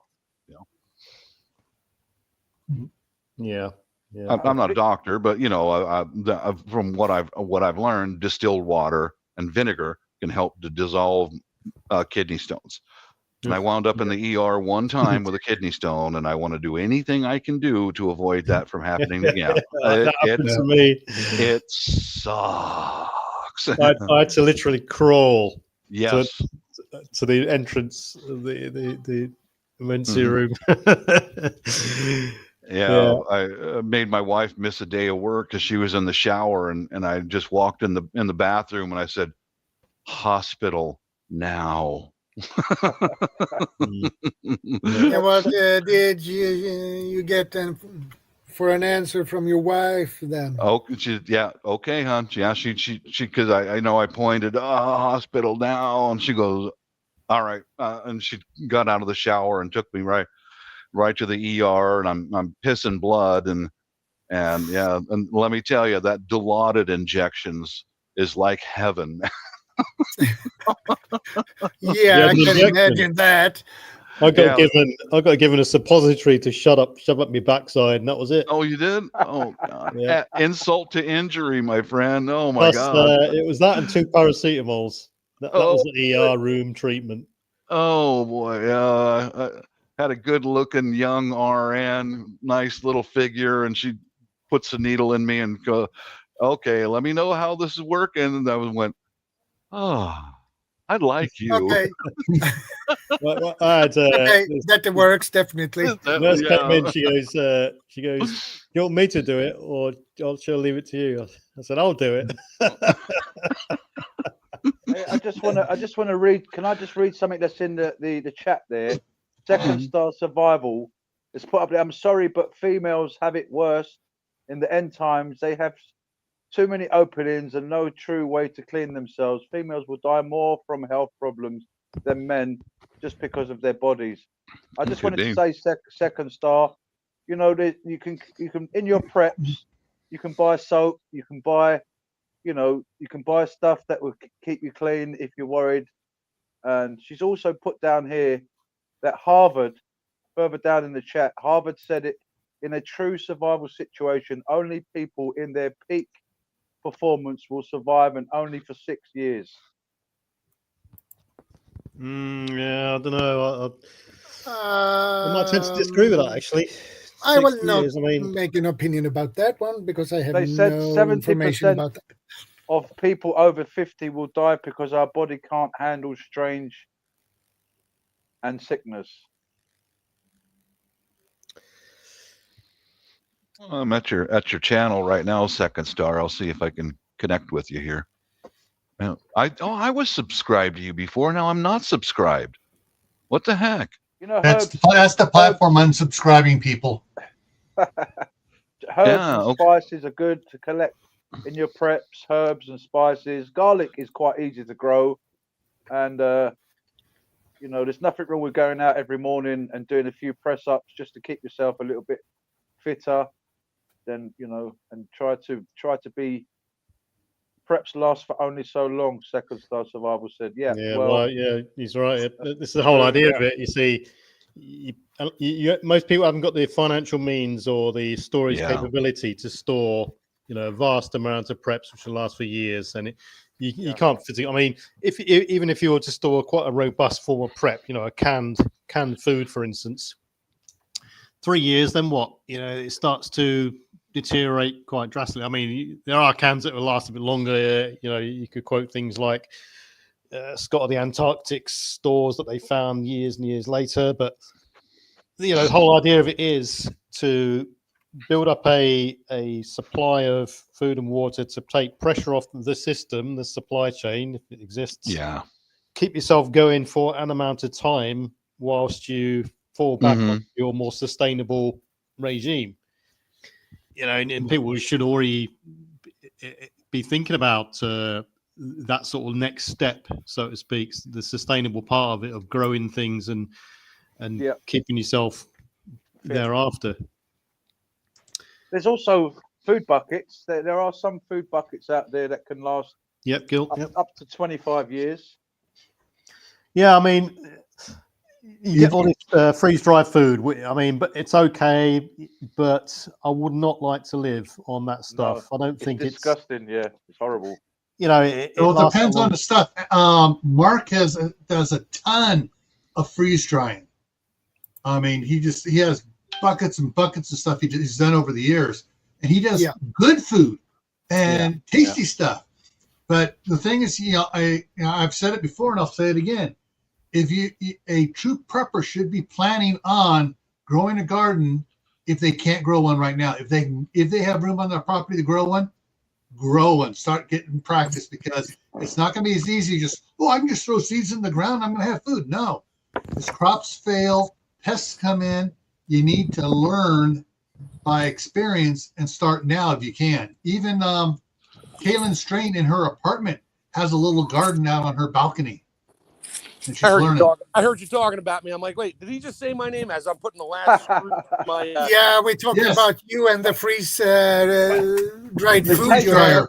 The tasty freeze fried freeze. Yeah, I think there's a big difference between doing it yourself and buying off the shelf stuff like off the shelf Mountain stuff. House. I've eaten some of that stuff. It's like, okay, it'll get you through, but the sodium content and disgusting.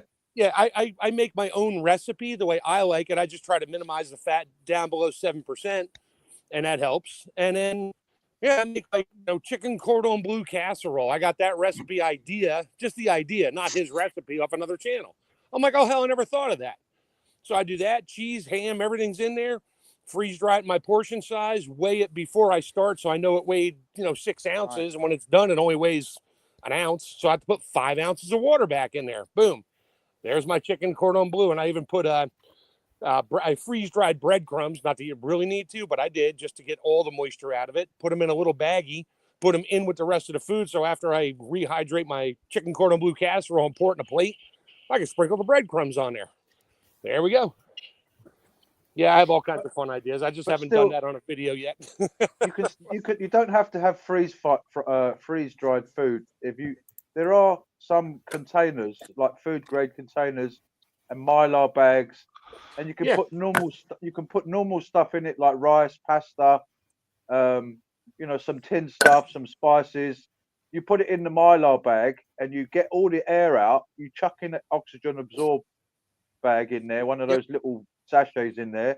You get all the air out of the bag, seal the Mylar bag, put it in the food grade bucket, and that can give you extra years on that food. Oh yeah, absolutely. You're not going to get it forever because there is moisture, humidity in. I don't care how dry your beans are. There is humidity in there. I know because I've thrown in regular Carolina rice into my freeze dryer just to see what happens. I put it in there and I got some ice buildup inside the drum. I'm like, okay, there was moisture in there. I just put them in a regular seal bag, not a zipper bag, but a seal meal type bag. Put them in there with an O2 absorber and sucked it flat. I don't need a Mylar bag for that. It's going in a tub, but that'll gain me probably an extra 8-10 years out of it if I need it, which I hope I never do. I'd prefer to start going through this food and just starting to eat the stuff because it's really good and I kind of miss it. Now I'm going to break everybody's bubble here. Google what Mylar is made of. The silver on Mylar is aluminum powder injected onto the polyester stretch fabric that makes up the bag. It's all we got to last longer. So you know what? There's nothing. I can't vacuum seal it in glass with a glass lid in a glass jar with all glass. It's just not there. Yeah. It doesn't surprise me that everything has been coated with something. You know, you're hearing about all these foods out there that got pieces of metal in them. They don't make bread with yeast anymore. They put amino acid, some weird stuff in there to make it rise. Everything's been tampered with. I mean, we're not getting elite type food sent to us, or we're not getting elite type foods in the market. So along with rubbish food, rubbish in the water, rubbish in the air. I mean, it almost makes me think that there's a conspiracy going on. Almost.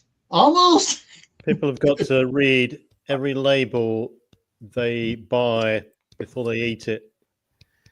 Literally. I mean, going back to baseline measures, I mean, going down the organic route, there's about 12 different types of organic certification in Britain, for instance. And the best one I've found is UK Soil Association. That is, to me, that's normal food. That's how food should have been decades ago, back in the 40s and 50s, before all this stuff was put in the fields and stuff like that. Yeah. And, and you got to read labels and pay a bit more just to get that baseline normality.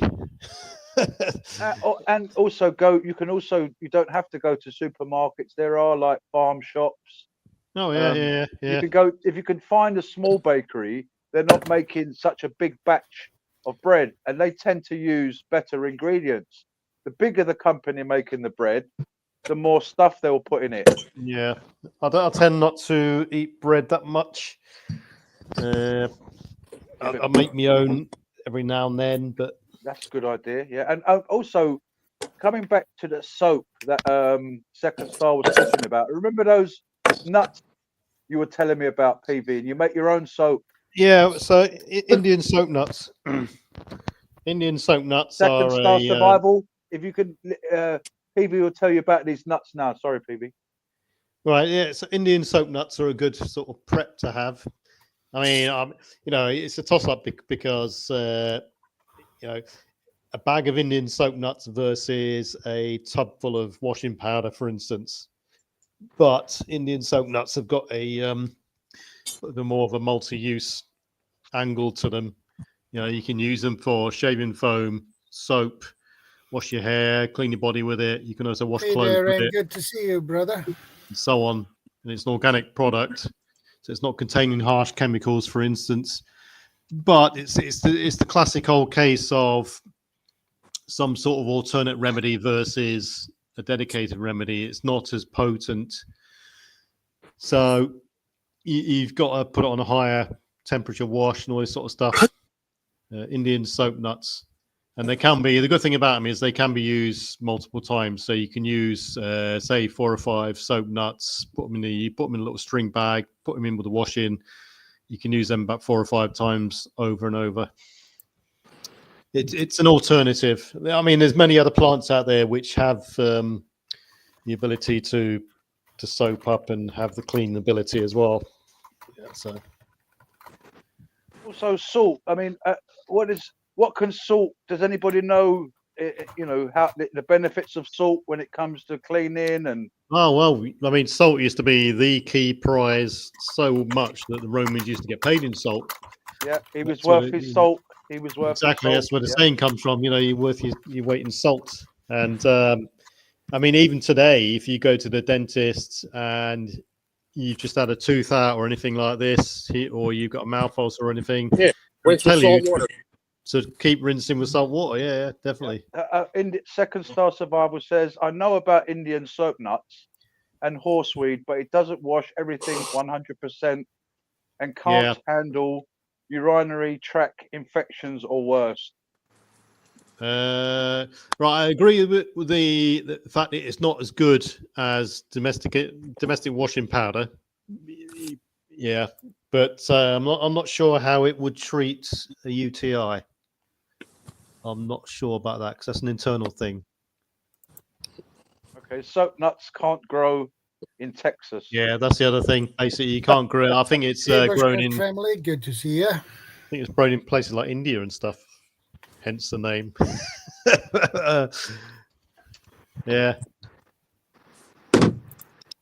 I mean, when it comes to detergents and stuff like that, they're very useful. I mean, it's a good product to have if you're of a green-natured mind, but whilst the products are available, I would tend to go towards the dedicated products like biological washing powder, biological tablets, for instance, which can also be used in chemical toilets instead of putting the formaldehyde blue toilet liquid in. You don't use that.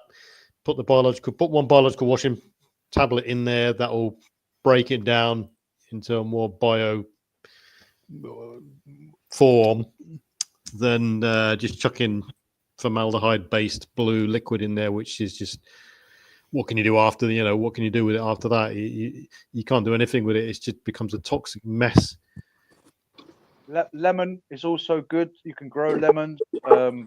Lemons are very good for cleaning. A lot of people, if you want lemons. To do what's it called, cologne, like when you want to flush it out, you can do it yourself. If you drink like colonic irrigation. Yeah. you can. Well, I mean, if you have lemon water at the end of the evening before you go to bed, and in the morning, it does flush out the cologne. Yeah, I'm just thinking. Colon colon. Hold you're on, in. sorry. Yeah, so where she says, but I know about Indian soap nuts and horseweed, but it doesn't wash everything 100%. Can't handle Right. urinary tract infections or worse. I was thinking, Yeah. can lemon help, perhaps? I mean, I have a couple of squirts of lemon every morning in water. One of the first things I do when I get up in the morning, I have about a pint of water. I put some lemon juice in there, and that ensures me, I'm immediately hydrated for the day, and all I have to do for the rest of the day, unless I'm doing something arduous, is just a top up, really, instead of playing catch up and trying to hydrate myself thereafter. But when I going back to that kidney stone, when I had the kidney stone, a lot of people were saying, have a high concentration of lemon juice in drinks, and could dissolve the stone. Yeah. Yeah, Vinegar, I don't know about that. Vinegar works well for urinary stuff. That's why I get a great big jar of dill pickles at the supermarket, and walk by once in a while, grab one out, munch it down, put some vinegar into your system. Right.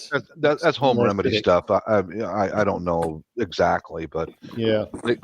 And the distilled water, I do that regularly. Yeah. Cranberries, But, that's another good one for UTIs. Yeah. Salt. When I was growing up, when we would get a sore throat, we'd gargle with warm salt water, and my mom would pin a wool sock around our neck to sleep in all night to keep your neck warm. Right.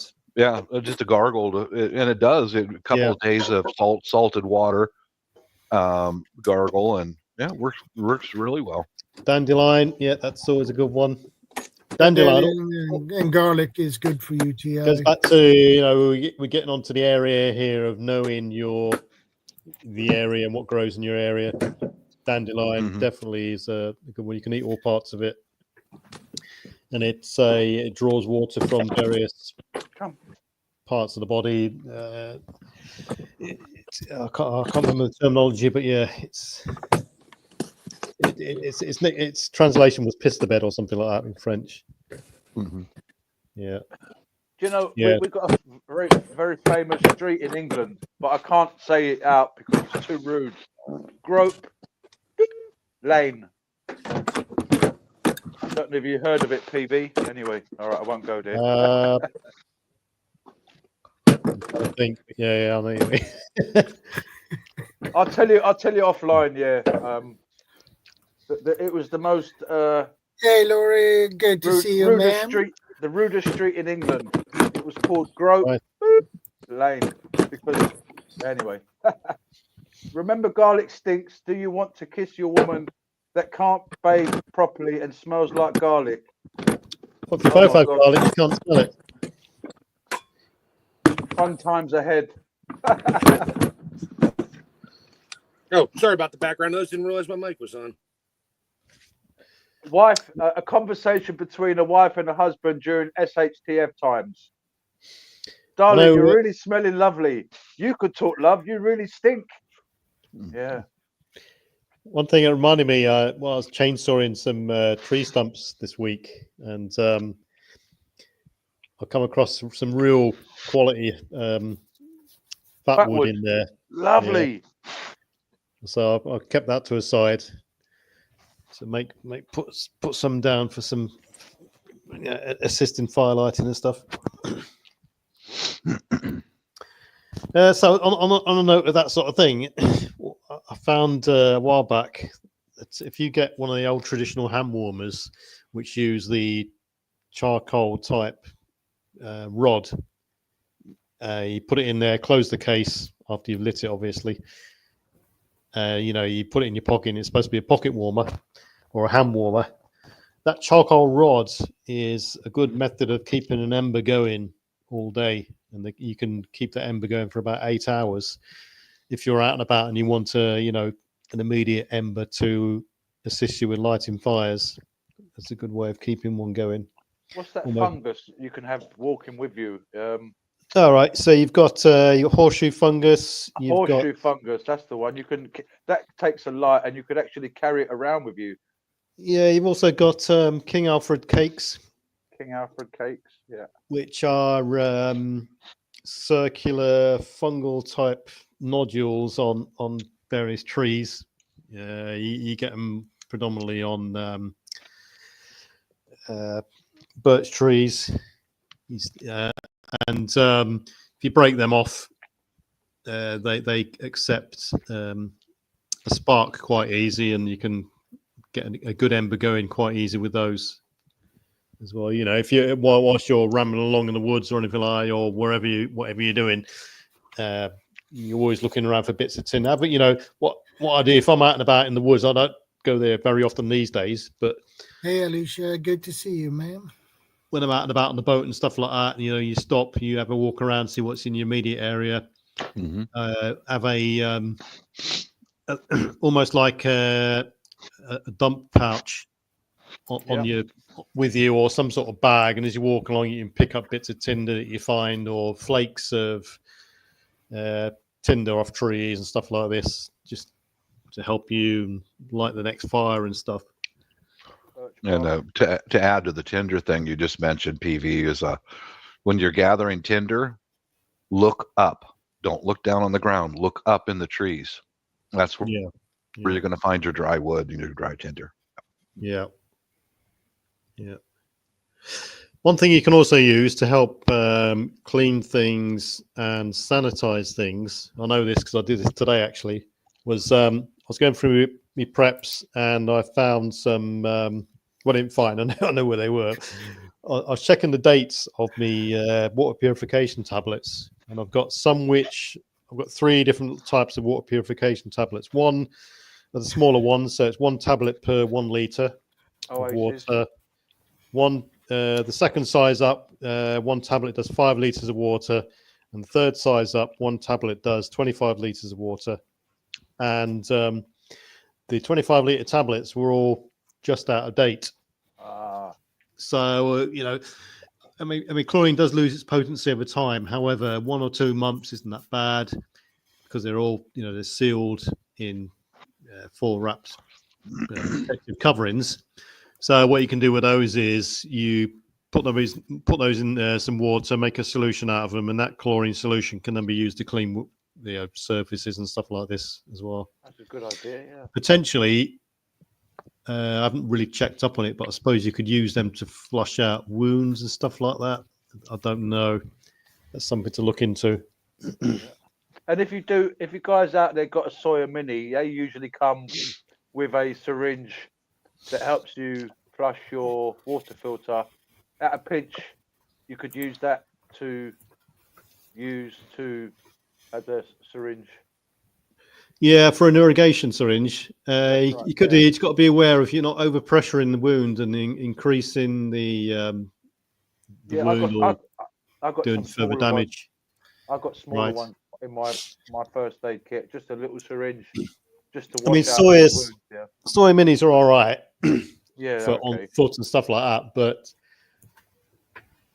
in a location where it's more permanent, you would require, you know, a larger volume, quicker system, like a distiller or a Berkey or a Catadine type filter or some sort of bags. I've got a bag. Hey, Mr. Warren RCG, good to see you, brother.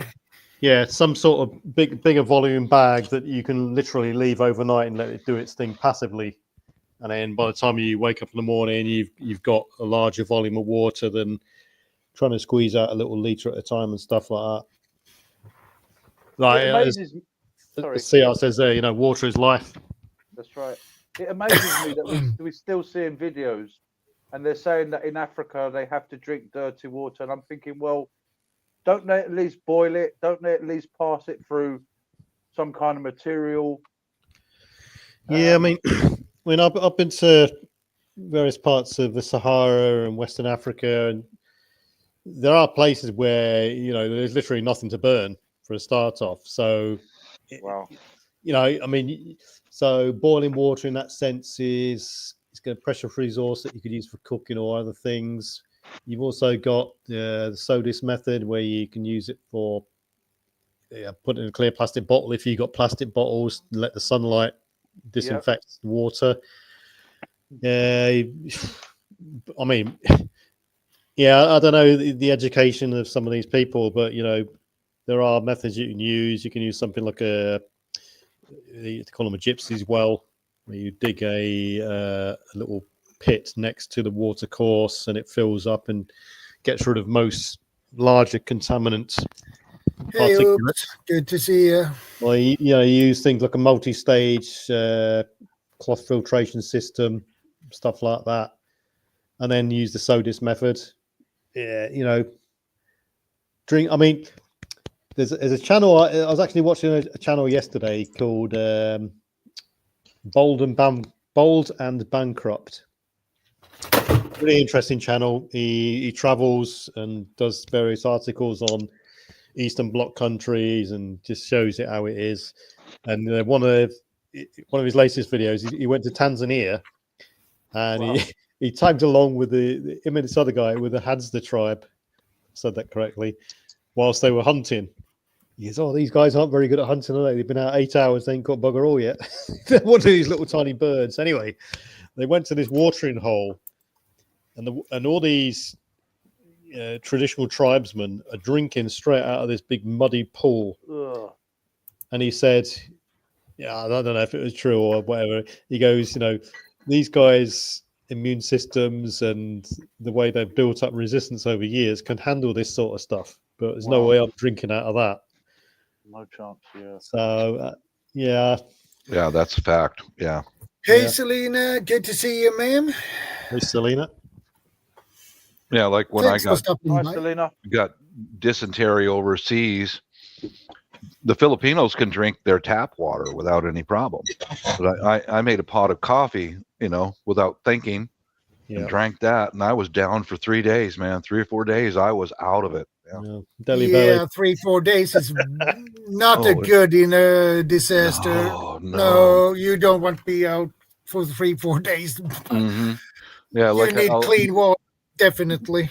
Like I said, I can buy bottled water over there. They have big bottles for delivery and all that. But before we move there permanently, that water distillery, I'm sending that over there in a box so I can make sure I can get clean water. So, you are most welcome, Laurie. Yeah. Sometimes if people think about prevention as well, I mean, we've been talking about remedies, but how does your state of mind as well, what I'm trying to get at is to keep yourself well. If you start worrying, that can make you sick, that can make you get ulcers. So, you hear people saying things like, well, I don't want to move because there's a hospital here, and just in case anything happens, I'm thinking, so worrying is not good for you, and anxiety is not good for you. So, I'm trying to ask, how important is it to have a good state of mind when it comes to health and stuff? Well, I mean, the more stressed you are, the cortisol levels build up, and it has a longer, the longer it goes on, dire consequences could potentially develop. It's all about frame of mind, really. I mean, we talked about this before, pre-exposure to events, scenes, and actions. If you're more aware of what can happen and how to mitigate it, and the outcome isn't going to be as bad, knowledge dispels fear and all this sort of stuff, then all the better and better. But a lot of people, I mean, it appears that some people are just hardwired into the fact that they panic and worry about the slightest thing, and you got to reel yourself in, really, and rationalize what's happened, what's about to happen, and don't play on the little things, focus on the more important things, really. I mean, we could drive ourselves crazy thinking about, taxes, how the government are going to oppress us, and all this sort of thing. At the end of the day, we can't do anything about it. Get on with your own little circle, your own little, what you, like as Bob said, what you can control. And just get on with it. I mean, I read quite a good book a while back about, can't remember what it was about now. It was about risk, and in one of the chapters, it was talking about control and focus and attention, and it gave various examples of driving and distraction whilst driving and texting and stuff like this. And it basically said, through various research and analysts of psychologists and stuff like this, that it's almost impossible to multitask, and you could almost say it's almost impossible to multi-think. And the more you multi-think, and the more strands of things you've got to try and analyze and sort out, the more you're going to be in a sort of a chaotic mindset. So keep it simplistic and focus on one thing at a time, prioritize things. That's sort of the mindset I do, really. And if it gets that complex where there's a lot going on, then you can always resort back to writing it down, a to-do list or whatever. Or when it comes to stresses and worrying about certain situations or disasters, you could put your priorities down. Priority number 1, water. Priority number 2, who's going to cook, etc., etc., etc. Focus on those, and it keeps you from wandering. Sanity. Yep, you've got to keep your sanity. Number 1. One of the things we used to get taught in the army was if anyone had any sort of traumatic experience or any incident which was hence sending them sort of haywire or whatever, is to take them out of the situation, give them a menial job to do, keep them involved with others, and let them be amongst friends to settle down their own and decompress that way.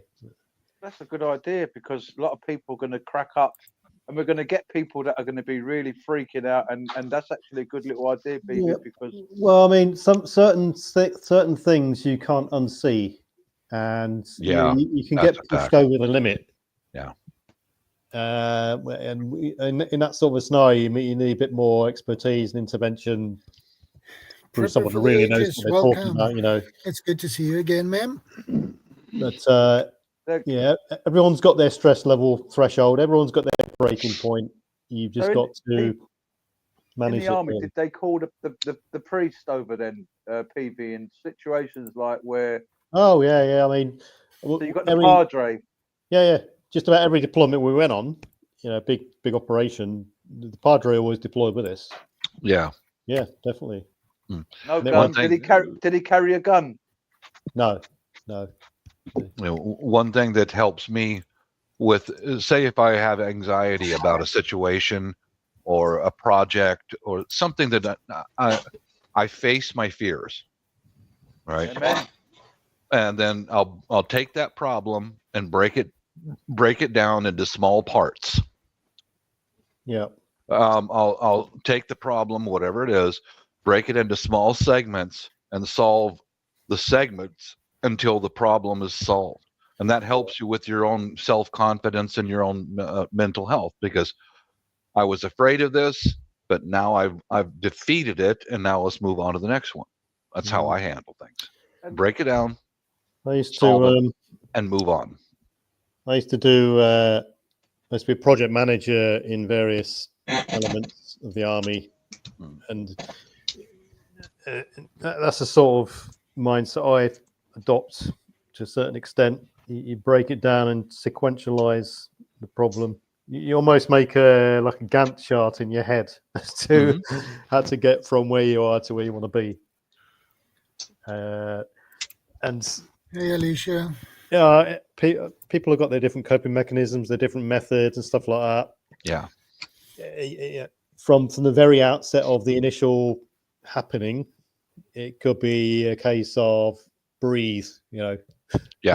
Number 1, breathe. Assess what's happening and work on it from there. Back to the just like you can almost like you can do an OODA loop in your head if you like, as to adopt that to every situation. But I'm not really into that mindset. I will work differently internally, but that breathing worked for me many times in the last house we lived in when the junkies were trying again and again to get into my house, and I'd have to stand there face to face with them. Yeah. I have to stand my ground. I didn't converse with them, but I made a presence, an unmoving presence, and keep breathing. Don't tense up. Don't hold your breath. Keep breathing. This guy who's on meth, who's trying to get into my house, his head is spinning in circles, and I'm focusing. That'll get you through a lot of problems. Keep breathing. Yeah, glad you brought that up, PV. That's a very simple thing, but a lot of people aren't aware of that. Yeah, It's easy to hold your breath in a situation like that. Mm-hmm. Yeah, it's if you see something that you're not used to seeing, the classic one is there's various books about this as well, about why people live, why people die, why people escape, why people have succumbed. Trained people. Some people have been trained in certain scenarios. They've actually succumbed, and what others who haven't in the same situation have got out. Why is that? And a good example was the 2003 tsunami, or the big Indian Ocean tsunami. Yeah, I was overseas when that happened. One. Right. I was overseas when that happened, and I went, how far are we from the ocean? Oh my God. Classic one was, you saw various bits of footage of people just looking at it, not comprehending what they were looking at. Mm-hmm. And you're thinking, hang on a minute, you're looking at a tsunami, run, shouting at the screen saying, run, Yes. And they just, it's like an incomprehensible event that they're not used to seeing, or they don't know what it is. And what's funny about that is that all the people missed 500,000 animals running up the mountains. And the local people, like in Thailand, there was footage over there. The Thais were running. Same with the animals. Run. And the tourists were standing there like, look, Martha. Wow. What a big wave. Can you take the picture? Yeah. That would be a nice, beautiful background. Actually, this is a very good example of the mentality of the world today. There is a massive tsunami heading our way, and there's people standing on the beaches, and we're the ones saying to each other, we better start running. Go on, Gil. Yeah, one of the things that, is on all these videos of the tsunamis, all the different ones, the tourists are idiots. Yep. They see the water going away. They go, oh, the water's going away. I can get seashells. And you see the local, and you see the local people running like hell. Yeah. Yeah. And these guys go down there, oh. And then you see a few smart tourists that are going, run, just screaming, everybody trying to drag other people along, and finally they just give up and take off. Yeah.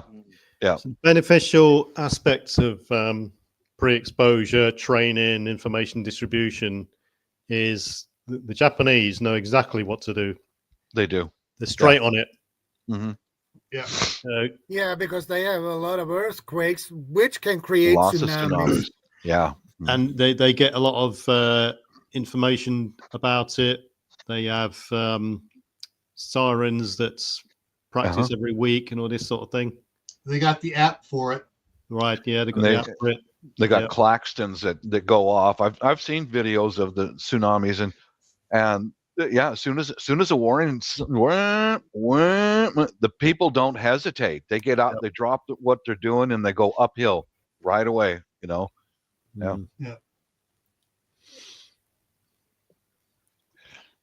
Yeah, and it's a lot of power in a tsunami. Oh boy, I saw stuff. Our news here in the States is very filtered. I was over in the Philippines when that happened, and foreign news doesn't filter. They show everything. That tsunami that especially in Thailand, where it hit Thailand, oh my God, man. God, they showed the reality. Because our news showed a couple of tourists holding on to a pole and getting swept away. And that's all they showed, Over there, they sent reporters over from the Philippines to Thailand and had linked up and all that. The devastation, I've never seen anything like that in my life. One film that I'll never forget was it hit in the morning, and all the older kids were in school, and they showed a market street, and all the moms with their little kids, little preschoolers walking around buying their vegetables and all that. They had no warning system, and this wave went down that street, and it killed every human being on that street. They didn't show that on our news, but they showed it overseas. Yeah. They just got tumbled up with everything, and it was like, and I was watching this when I was over in the Philippines, and the couple days after, the thing that really upset me was the cleanup. There was some small fishing village on the coast of Thailand.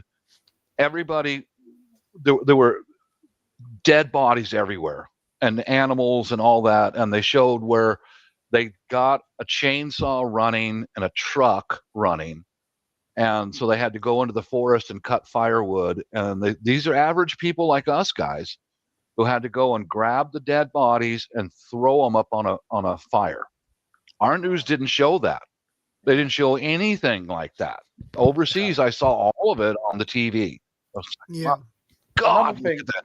And these people these are their family members that they're having to pick up and throw them on the fire, because they had to do that within a couple of days, because otherwise disease is going to spread. And And also, Selena says here, we had a woman here that went down to the beach to have a look at the waves of a cyclone Alfred. She was taken to the hospital with severe injuries. Stop being a looky-loo and get your priorities right. Yeah. And not to mention the fact that you are taking your valuable resources from people in serious need. Yeah. That is a good point. Yeah. A very Power good of point. the ocean. And with that tsunami, apparently a year before, they were going to put a kind of tsunami thing in the sea, a detector, some kind of detector in the sea. But they rather put the money into something else. And then what happened a year later? They had a tsunami. Pacific Alert System. Yeah. Was that what it was called? Pacific Alert System. Not sure if it was called that, but that's what it basically was. It was like an electronic system in the sea that would have told them there's a tsunami coming. A series of buoys, and they connect via satellite, and they can relay information back. I understand that some of those systems were tripped and the alarm went out, but by the time it went from this country to that country to that country to this country, it was too late, and then it didn't get to the population, Well, and also, interestingly, all those people in Thailand they had prime space on the beach. And if you see what they've done to the poorer people now, they've pushed them all, you might know more about this, Bob, where they've pushed them all into one little area in Thailand. And I don't remember what the place is called, but all those people that used to live along the beach in Thailand, now they've all been moved into one little area. And maybe, I don't know. I haven't been to Thailand, but I do know that overseas, the poor people live by the ocean. Yes. The people with money live away from the ocean. Well, and there's a reason for that, because of course, but in the modern times, they love they love the hotels, they love money, they love the tourism. So there's certain people that saw that area as prime estate. See, this day and age, another top tip for people is to, there are people who don't like social media, but there are elements of social media which will inform you about developing events and things that are happening or just happen, which could have secondary and knock-on effects down the line. So, if you've got an Android phone or an Apple phone or whatever, you can get some early alerts on your phone. Yeah. And whatever you're concerned with, put them on the phone, it will alert you. I've got various alert systems on mine. One of them's the Space Weather Live Alert app. So if any solar activity kicks off with a big solar flare or anything, you've immediately got some sort of warning to get your arse in gear to do something about it, to mitigate. I want to tell you a little bit of a story when it comes to the sea, because I experienced it myself, and I can tell you that was not a fun experience. When I was in high school, I was 17 years old. And we had our so-called intern. And I was on a research ship, basically. And one day the wind increased really. So on that Wednesday afternoon, the wind speed were up in 42 meters per second, and we were on the open sea. You can imagine how fun that is. Not. So that takes some guts to be on a ship in a that. One of the most dangerous jobs in the world. Something like sea fishing. Yeah. So I'm actually in high school. I am a trained, basically professional fisherman and mussel farmer and fish farmer. So I have been on the sea a lot. So I know how the powers of the sea. Oh boy, it's unstoppable. Oh yeah. Trust me, that's not fun. So Laurie's prepping for Haven says, my parents lived through the Great Depression. So they taught me the kinds of things they had to do to survive back then. But young people these days don't have a concept of what it would be like. There's a good book written by a group of people called the Plan B Alliance. And the book is about how people survived and the methods they used, the kit they used, etc., back in the Great Depression. And it's called Locusts on the Horizon. It's quite a good book to buy. Wow. You can download it. Just to put what Shadow said about his 42 meters per second, that's 94 miles an hour. Crazy. Yeah. Laurie, my parents. Forth. And I was on the bridge that afternoon, and you know what? The waves were higher than the bridge. Oh, Jesus. No and you saw those waves just came all over the bridge, and oh man, that was scary. I think I'll just stick to driving my tractor in my garden at 1,100 feet elevation. I'm good. Now, talking about the tsunamis, I was trying to look something up to verify it here. Bob might have heard about it in local lore there and stuff. Back around 600 AD,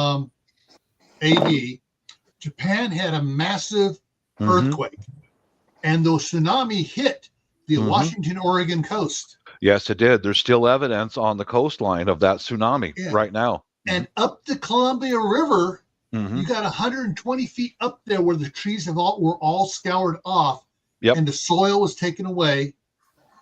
And you got shrubs growing, but you don't have the big trees and stuff. That's right. The soil was cleared. That's right. There's several of the Indian reservations on the coast. I think it's the Lummi Reservation. They've got inlets that nothing grows now, way inland, and that was left over from that original tsunami because so much salt water flew into the forest, it poisoned the soil, and very little grows there.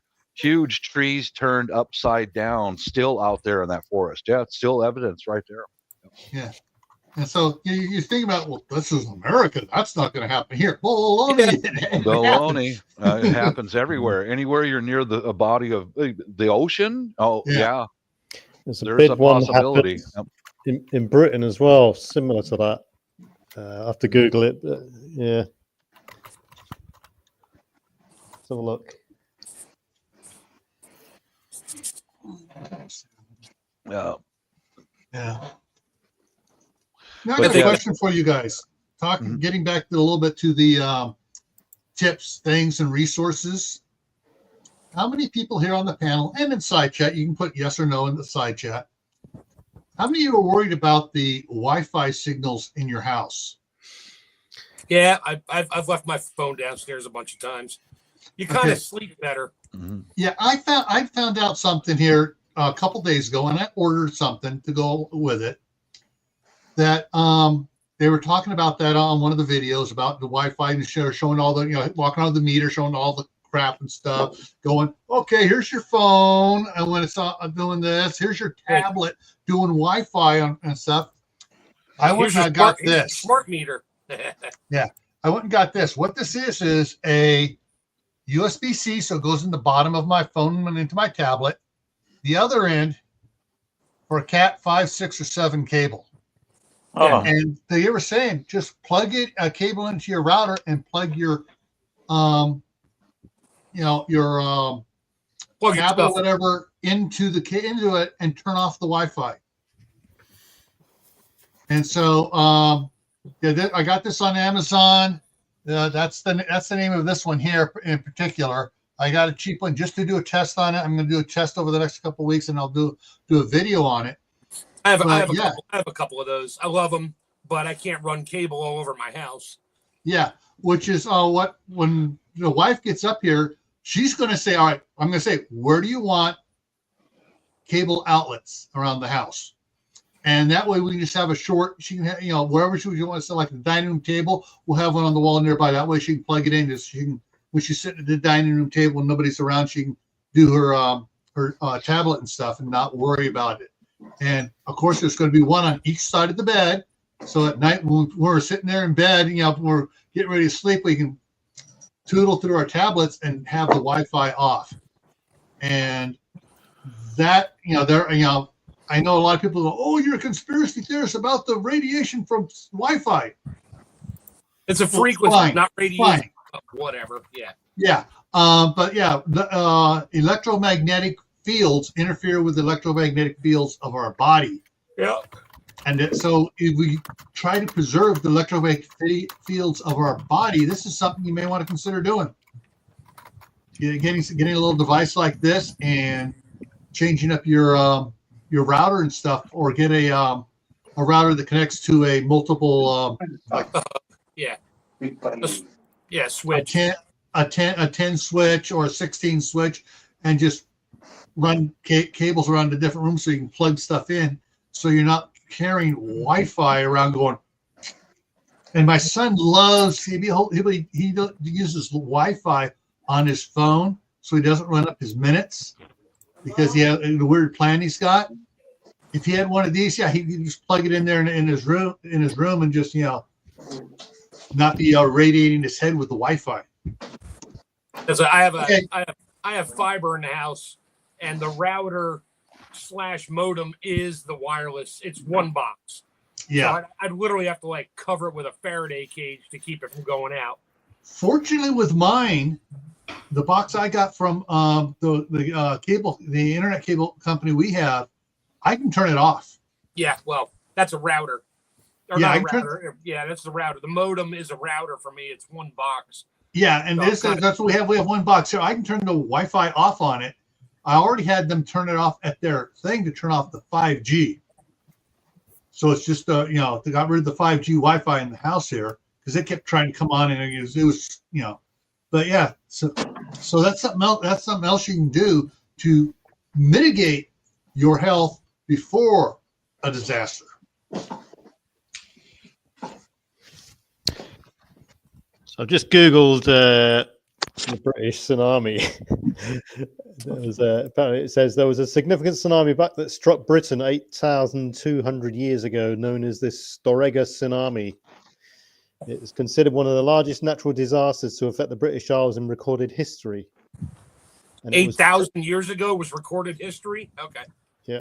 Well, that was Olaf of Norway, who was down there visiting at the time. Yeah, he scribed it in stone with his chisel and then used his donkey and some ropes. Delve back into the records. Drag it somewhere and put it 1,000 feet up on a stone building they just built because they were bored. Delve back into records for soil samples and tree rings and stuff. And the tsunami was triggered by the Storegga slide, a massive underwater landslide off the coast of Norway. Wow. An enormous volume of sediment, estimated to be 2,400 to 3,200 cubic kilometers, shifted along the Norwegian continental shelf, displacing a huge amount of water. The resulting waves radiated across the North Sea, hitting Britain's eastern and northern coasts, particularly hard in areas like Northumberland, eastern Scotland, and the Shetland Islands. Wow. Waves. That is a big wave. Yeah, wave heights vary by location. In the Shetland Islands, the tsunami reached up to 20 to 25 meters high. Wow. Whilst on the mainland, such as northeast England, waves were likely to be 3 to 6 meters high. It's 10 to 20 feet high. And things like that can happen again. Well, yeah, and it did. Yeah, definitely. There was another one. There was another one in. No, I got it wrong. Yeah. Anyway, so it happened once. It can potentially happen again. So nowhere is really unaffected if you're on the coast. And as another tip, we're talking about tips and stuff. Never go and camp on a what you consider a dead river.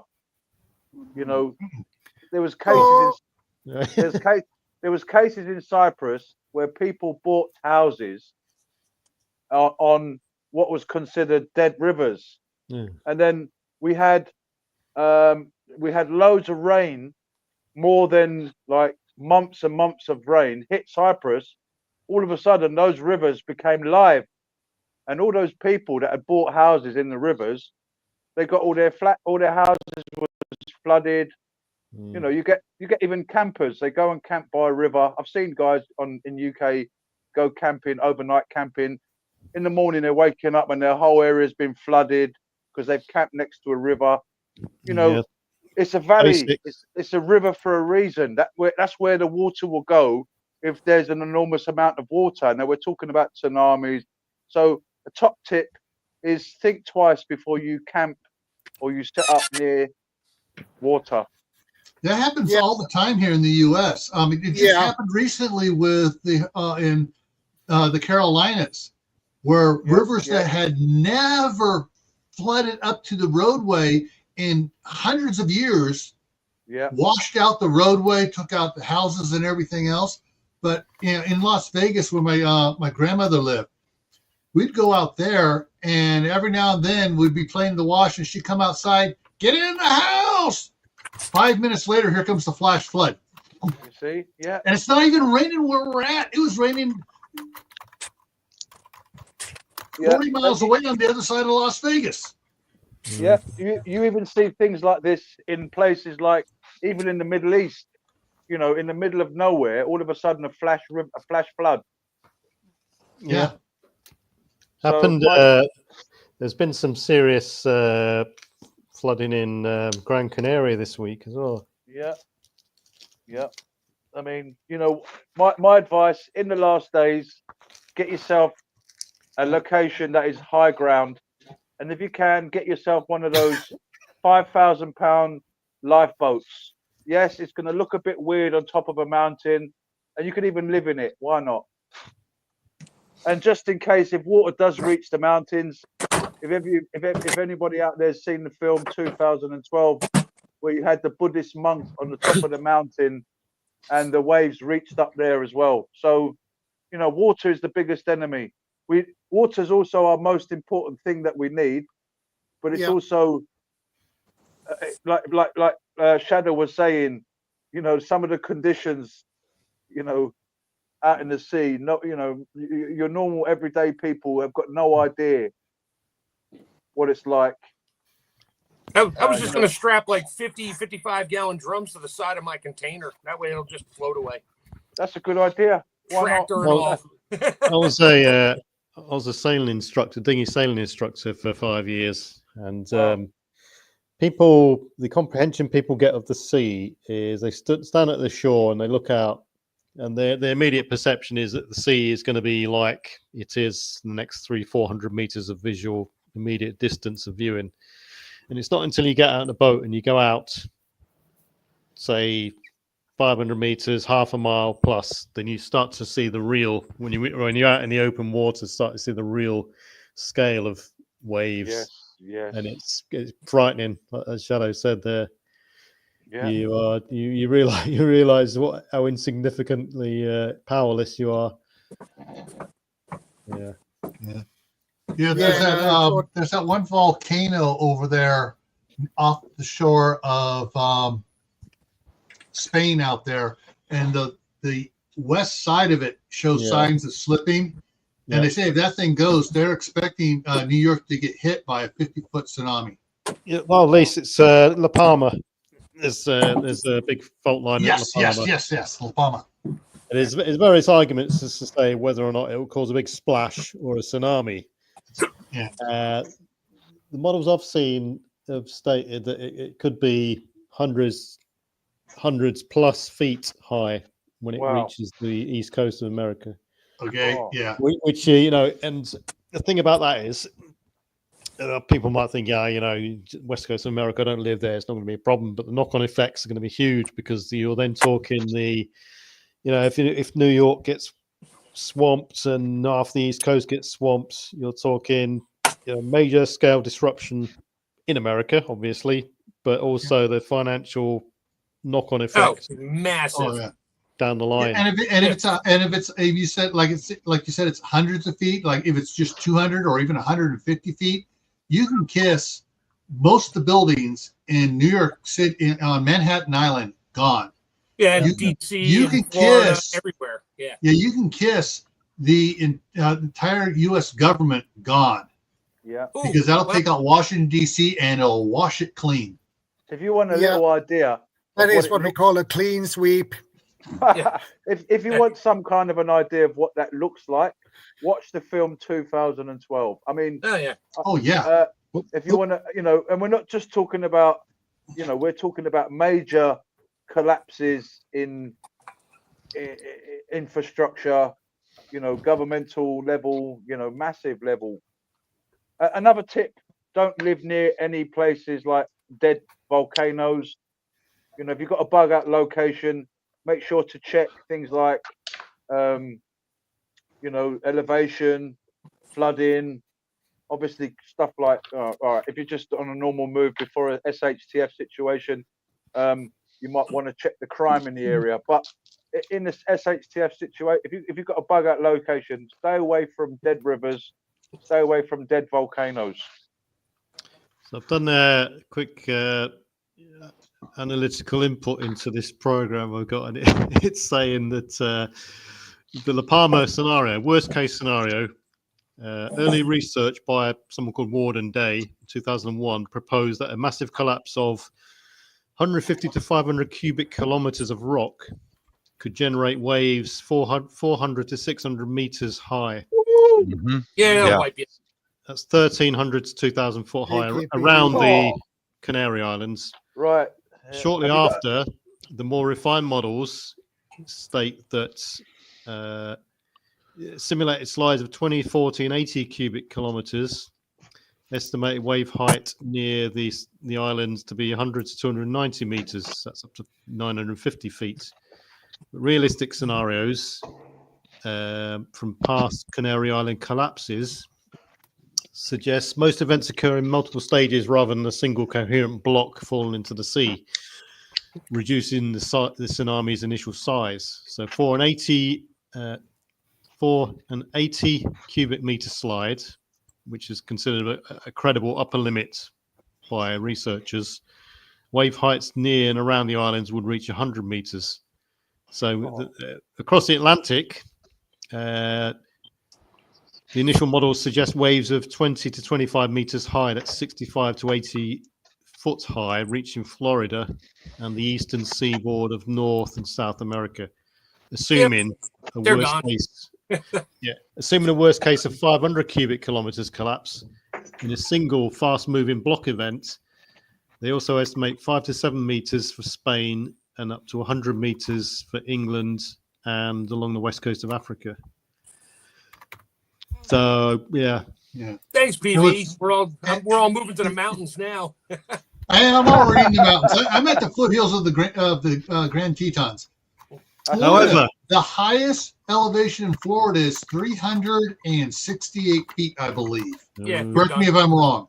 Yeah, it's just a sandbar. That's all Florida is a sandbar. Yeah, it's a coral reef with sand on it. That's all it is. Yeah.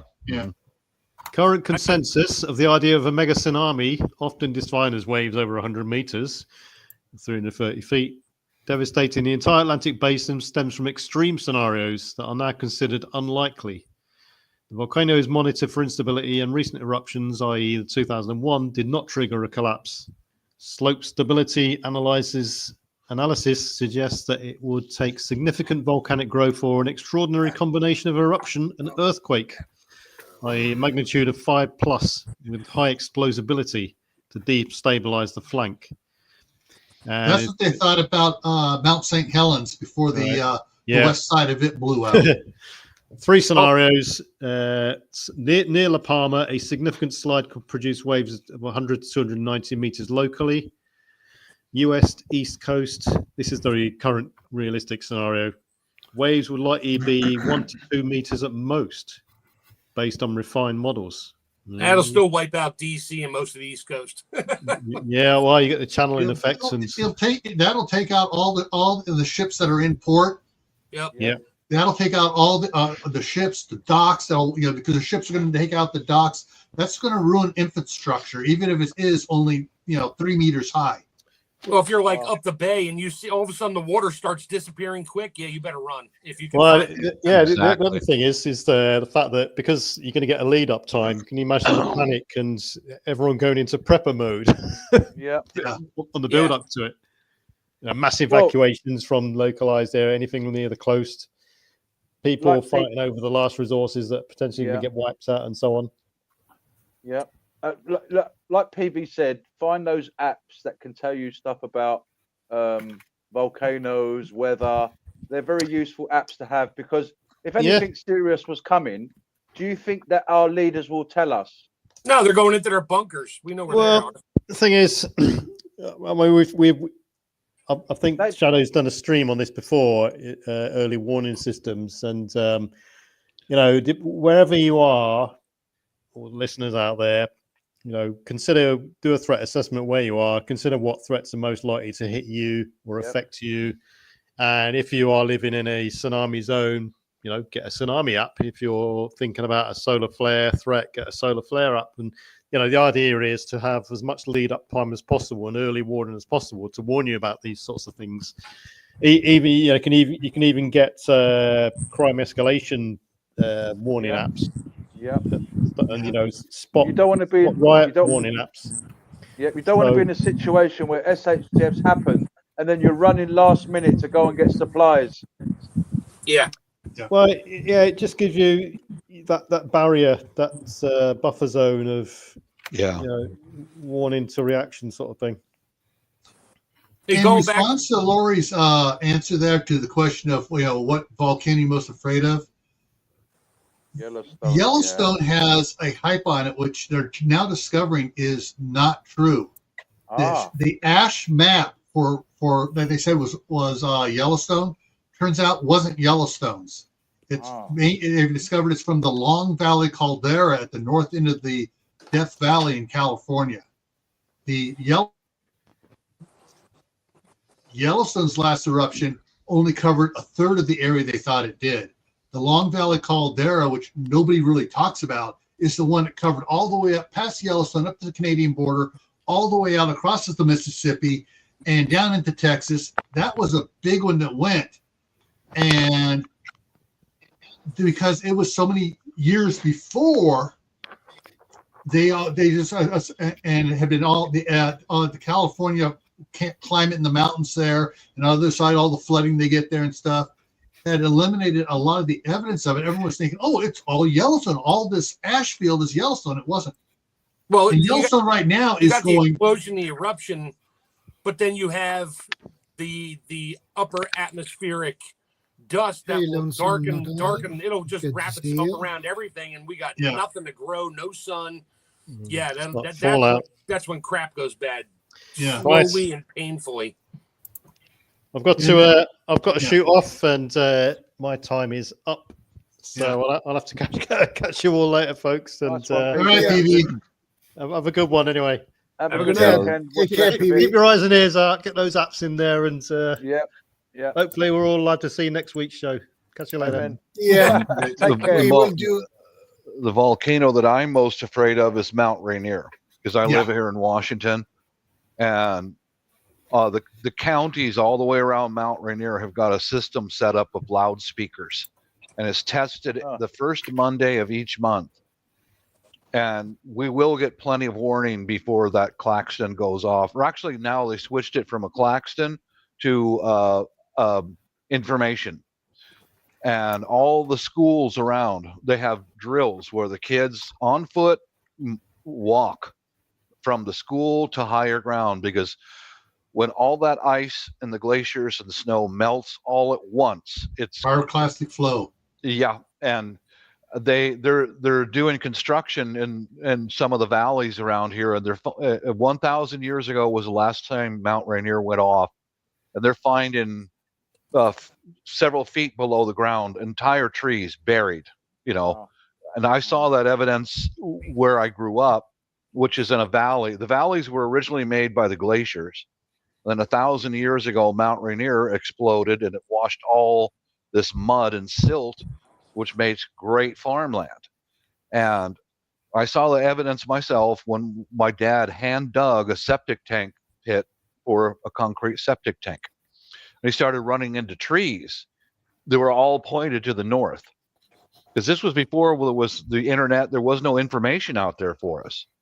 Yeah. And we put pieces together because we found trees all pointed towards the north, and they were still pretty solid because they were buried in an instant.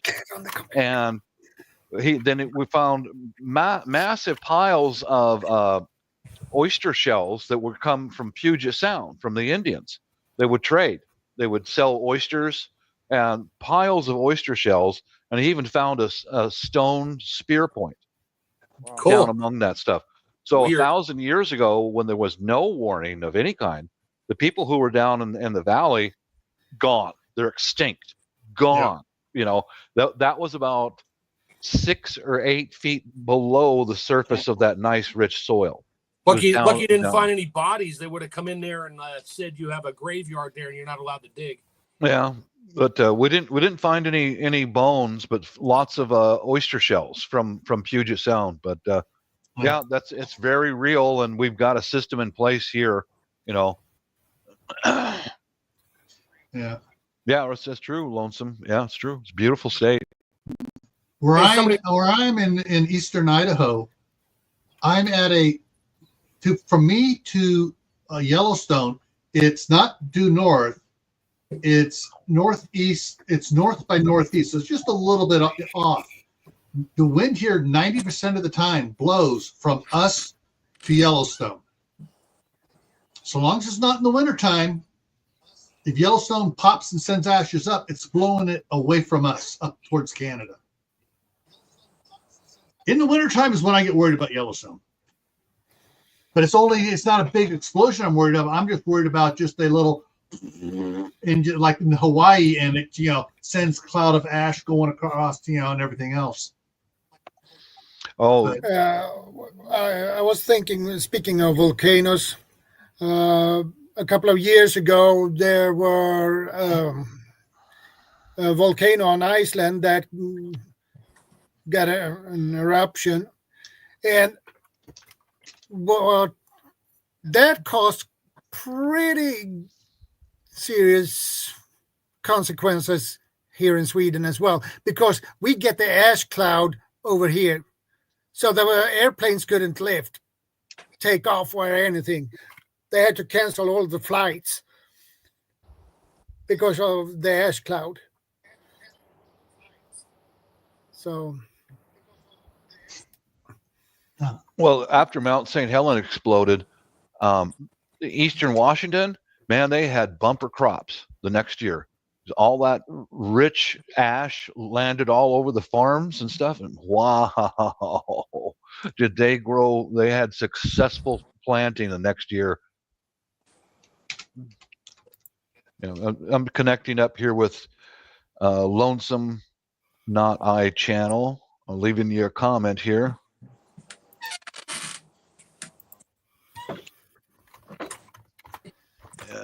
Seattle. Subscribed, and there we go. Comment. Okay. Yeah, our plan for Rainier, our plan is we have a plan in place for that, because we'll get about a minimum of like an hour before, a minimum of an hour over the broads. But they're going to send text messages to all the cell phones, of course, and the loudspeakers. Our plan for Mount Rainier explosion: grab a few food buckets, a few weapons, and the clothes on your back, and try to get out by car. If not, leave it all behind, because that is extinction level. If you're in any of the valleys that surround Mount Rainier, and you're in a valley, you're gone. It's over. There's no navigating around it. You're a goner. Basically, run a little bit more than run for your life. All right. Here it is, Bob. Mount Rainier. Yeah. Mm-hmm. You can see how it looks like there. Mm-hmm. And there's Seattle. Right. And you got all these towns out in this area here, but yeah, everywhere. Mm-hmm. So yeah, there's Portland down there. Yeah, I live just north of Mount Rainier, northwest of Mount Rainier, more closer to Puget Sound, and that's why there's such rich farmland in Western Washington. The rhubarb farmers. That's where they planted their crops because it was beautiful soil. And 1,000 years ago, it was the last time it went off. And yeah, basically, if that klaxon or the loudspeakers go off, get in the car and try to get out by car. If not, you better have some shoes on, because you're going to have to climb the hills and get up out of the valley, or else you are dead. There's no bunker underground will save you. Yeah.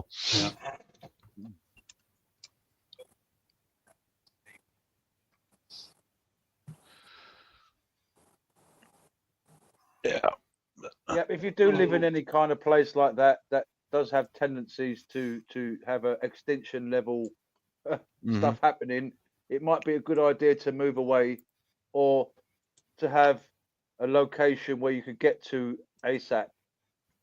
Yeah, there's where I got to say that the government here is very well organized with that.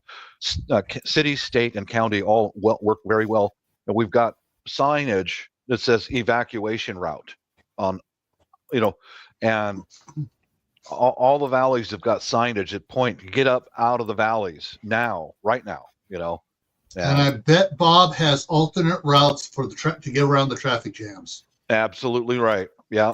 And it's called left, right, with a small pack on my back and a pistol in my hand.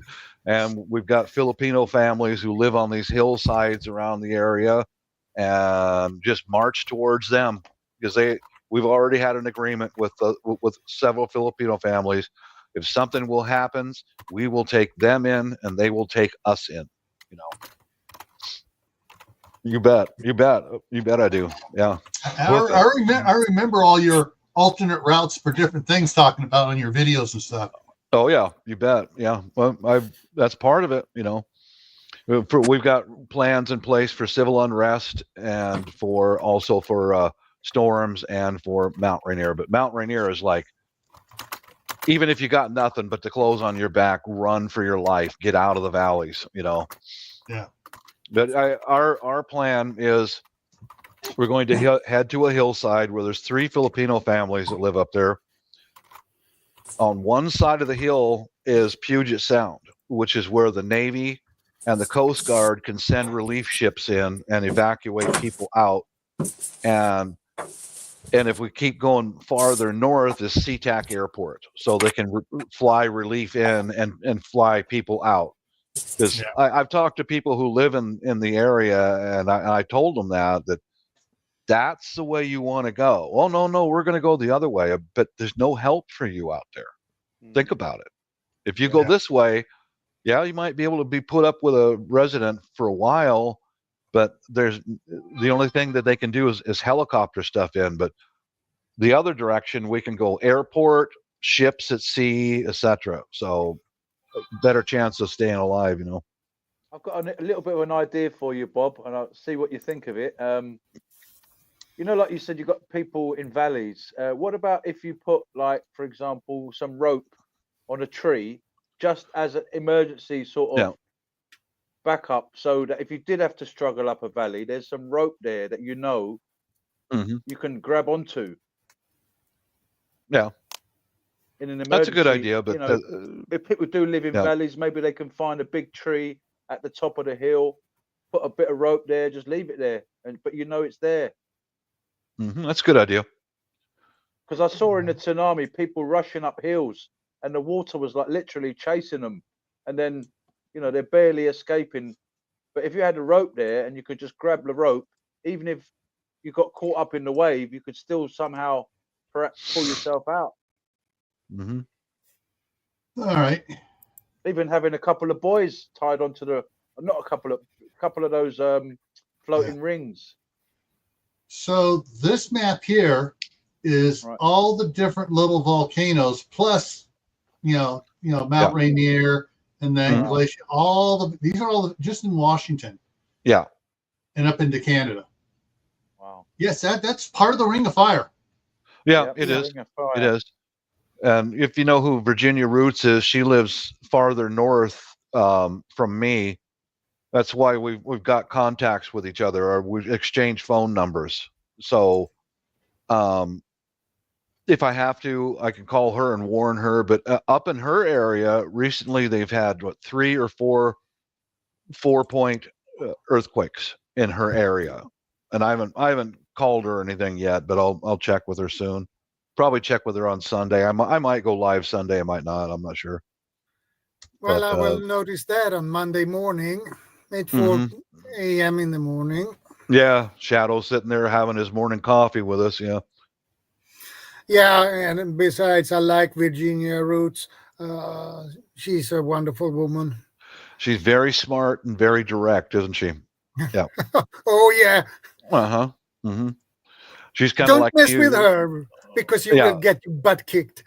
Yeah, that's how we are in this state. Is if you need to be told to shut the fuck up, we will tell you to shut the fuck up. Right. That's just how we are. Yeah. Okay, let's see if I can get this next one here up here. Okay. So this is just south of Bob. Let me get it to share here. Hang on. This is Oregon's volcano map. Yeah.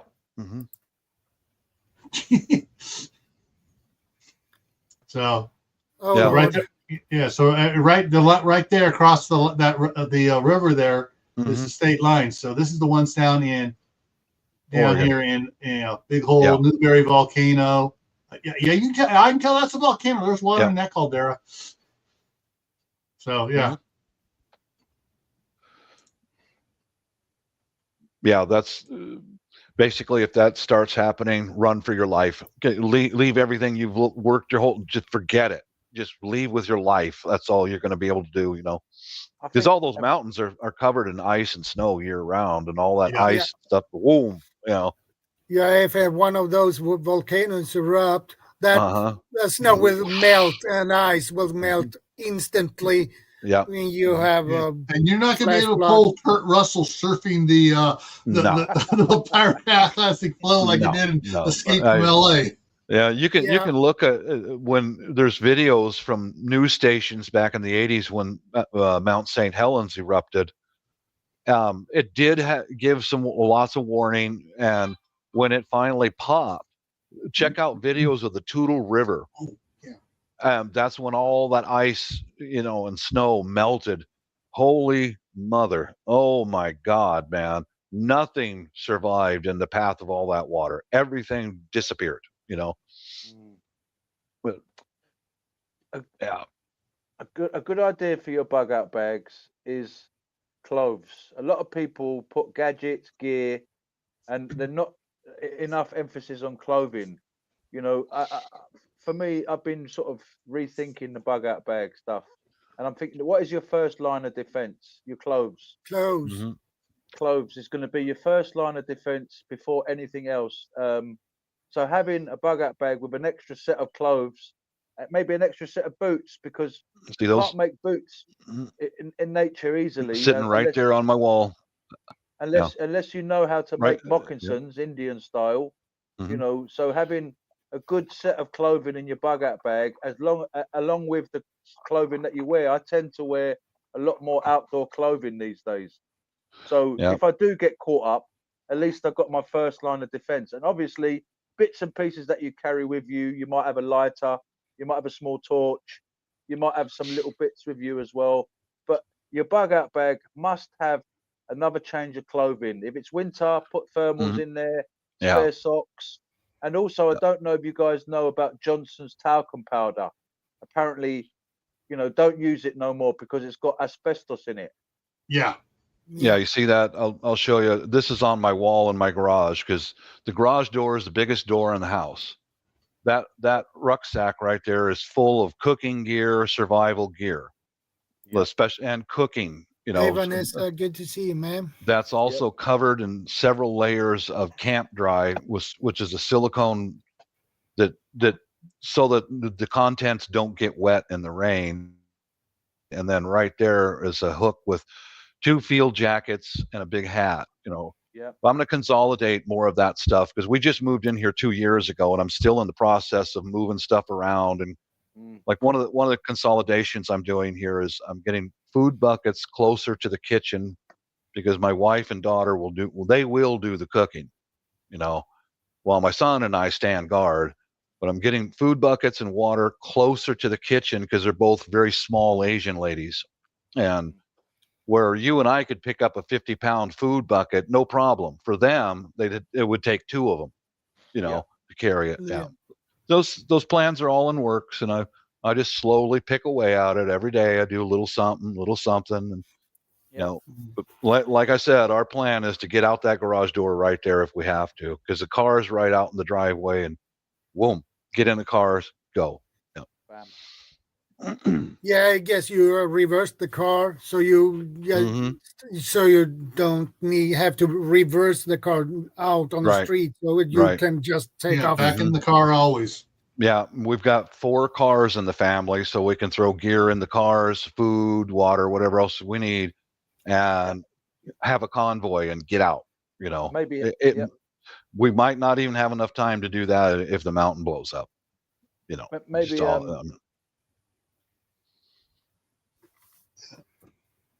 that is one thing that most people fail to do, and I keep riding on my daughter about it, is back into the driveway. Yeah. They got they got a 3-car wide driveway. It's almost like mine is, but it's not concrete over there. And they back out really quick, and there's hardly any traffic on the street here where we're at. But still, it's like, she likes driving in because if there's snow, she drives in, gets the kids out into the house, unloads. It's like, turn it around, just back in. It's a little bit safer. I do that, Gil. Anytime I go to the supermarket, any store, anywhere we go, I'm got my head pointed out, no matter where we go or the event. I always back in or pull around and have the head pointed out, no matter where it's at. That's a good tip. That's a good tip. Also, a good idea is to perhaps put notes around your house as well to remind you of stuff. Where your stuff is, perhaps, so that if other family members, like if you're in the car, Bob, and you forgot something, you could say quickly to, oh, it's in there by that sign. Go and grab it. I forgot it. Like when we say like first aid, usually, oh, it's in the red bag with the cross on it in my bag. Yep. So having notes around the house, notes in the kitchen, notes in the garage. Be ready when you wake up in the morning. Have a little note on your door saying "Be ready." Well, yeah, but if you saw my channel, in the very center of the house, I've got some shelving that's got the first aid, the ways of turning on lights and candles and all that. It's all right there in the middle of the house. Everyone in the family knows what's on those shelves, and they walk past it 150 times a day. So it's all right there in one spot. Right there, yeah, that's good to do. Yeah, and you know what, Bob, I was meaning to come over to your channel, but 7 p.m. here is 3 a.m. where you are. So I will come and see you, but I'm going to have to be up extra late, and then it just puts my sleep right out. Yeah, I'm not making excuses. I will. No problem. No problem. Yep. I will turn up. But sometimes do you do any chats earlier? Oh, well, I have hit and miss. Sometimes I'll get bored here and go on, I just have to keep my eyes open. Yeah. Yeah. Yeah, because Yeah, normally you are live 4 a.m. in the morning, my time. Yeah. So that would be 3 a.m. your time. Yeah, dear 7 Rod. p.m. Pacific Yes, Standard 3 Time. Yeah. 3 a.m. my time. I was Yeah. going to see Bob's show one evening, and then I tried to stay up, and I actually fell asleep. So sorry about. I was trying to stay up, and where I was working all day, I was quite knackered, and I was literally. I think I got to about 2 a.m. and then I fell asleep. Well, I'll give you some heads up about who usually joins the panel. His name is Slingshot Warrior. He is on the he's on the autism spectrum. But I believe in giving everyone a fair chance, and he says things that are inappropriate sometimes. Sometimes he won't follow along with the conversation. Which I noticed a couple of times. Yeah, I usually tell him just straight out, Slingshot, shut the fuck up. And he keeps his mouth shut after that. Yeah, because I've known. I've been on a few times when he's on. It's kind of like, and I understood that part of it. So yeah. Slingshot, keep up with the conversation. Wait, or I'll tell him, wait till someone else is off the mic, then you can talk. But he doesn't do it to be malicious. It's just his disability. But I'm telling you, that guy on his channel, he cannot own a firearm. He has got some of the best less than lethal firearms out there. The guy is a wealth of information as far as he just posted a video yesterday. His primary weapon is a slingshot. He's going to a national slingshot tournament this year. I gave him the idea of an H harness to hold all of his gear up because he was complaining that his gear pulls his pants off. And he got an H harness and he put it into his gear, and he went target shooting with, holy shit, dude, I would not want that guy coming after me. I mean, he would hit you right in the face from 30 yards away. He'd take you out, man. I ain't kidding. Yeah. I'll see if I can find his video. I'll post it up for you. But I feel that he's got something he has something to add, Prepper for the Ages has another question. How much prepper gear do you keep in your car? I don't have one, so. Well, we have what's for me. Let me go first, Gil. I'm sure you've got stuff. Yeah, I was going to say, you go ahead. I've got like a laptop bag in each of our cars. It's called a get home bag. It's got hand warmers, food, including a can of peanuts, trash bags, because it rains a lot here. Trash bags, you can use it as a raincoat, some tie cord, a knife, some fire starters, different things like that. But usually you can either get a small gym bag or a laptop bag and fill it up with different things like that. I don't have the car full of stuff, but we got enough to where we can sling it over our shoulder and make it home. Yeah, I'm done to go. Yeah. My wife last month bought a car. I bought several months before that, an all-wheel drive vehicle. So, we can get around in the snow and stuff. And so we're slowly figuring out, all right, we want things a little bit different than we had in our previous vehicles, which we still have. And so it's a work in progress. And yes, I am laxing it. Bad Gil. I've been procrastinating it, but I've got stuff around here. I just haven't gone out there to organize it to make it work right. And so I got I picked up a used 2000 Nissan Murano all-wheel drive. Mm-hmm. And so I got to figure out the back space on it. The one thing I did right away is I realized the cover they have over the back keeps you from putting in full-size grocery bags in there. So there you go. I pulled that. It came right out. So but there's space underneath. There's a whole bunch of space around the spare tire. I mean, there's a lot of space around the spare tire to stick stuff. Yeah. And so I'm just figuring out how I'm going to pack things in there so you can't see what I have in there when you walk by the car. Yes, that's important. Mm-hmm. And my wife picked up she got a brand new one. She said it's the last vehicle she's going to buy ever. a 2025 Honda Pilot. And so it's got the back space in the back, and she's trying to figure out maybe put some sliding trays in there and have it so she has a deck to put everything else on top, and you have everything, all the air compressor, Hide all it. that, Yeah. all the car kit stuff. Yeah. So the car kit, people, is for the car, not for you. It's stuff to get the car going: jumper cables, flares, extra fuses for the system. Air compressor, whatever you're going to need for the car. And so we're trying to get that portion done so the cars are good. And of course, she's also throwing in, she's already bought a new set of not jumper cables, snow chains. The snow, it says chains, use the cables. Yeah. So she's already got that. She's trying to figure out how to put that in. I need to get a set for mine. And it's just one of the things we're just slowly building it. And don't rush to pack everything in there, but don't drag your feet like I've been doing. Yeah. Also, my wife took care of this part. Is we do have this exposed, but at least a half a dozen bottles of water on every car. She'll do that. We'll go through those bottles of water during the summer. But the next thing you know, I see her come home from the market, drop 6 or 12 bottles of little waters in the car, and she keeps it in there all year round. But on the side chat here, guys, take a look at Slingshot Warrior's channel. I posted one of his most recent video. He's wearing the H harness to hold up his gear. My suggestion: watch how accurate that fucking lunatic can shoot a slingshot. dude, he would take you out, man. I mean it. I mean, he would really hurt you, man. Yeah. And we talking about water in the car. Break. Keep this going. We will.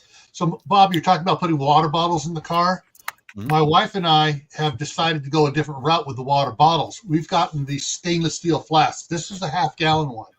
I got 5 of these, and she has a couple. She's gotten a couple 1 gallon of these, of the stainless steel flasks.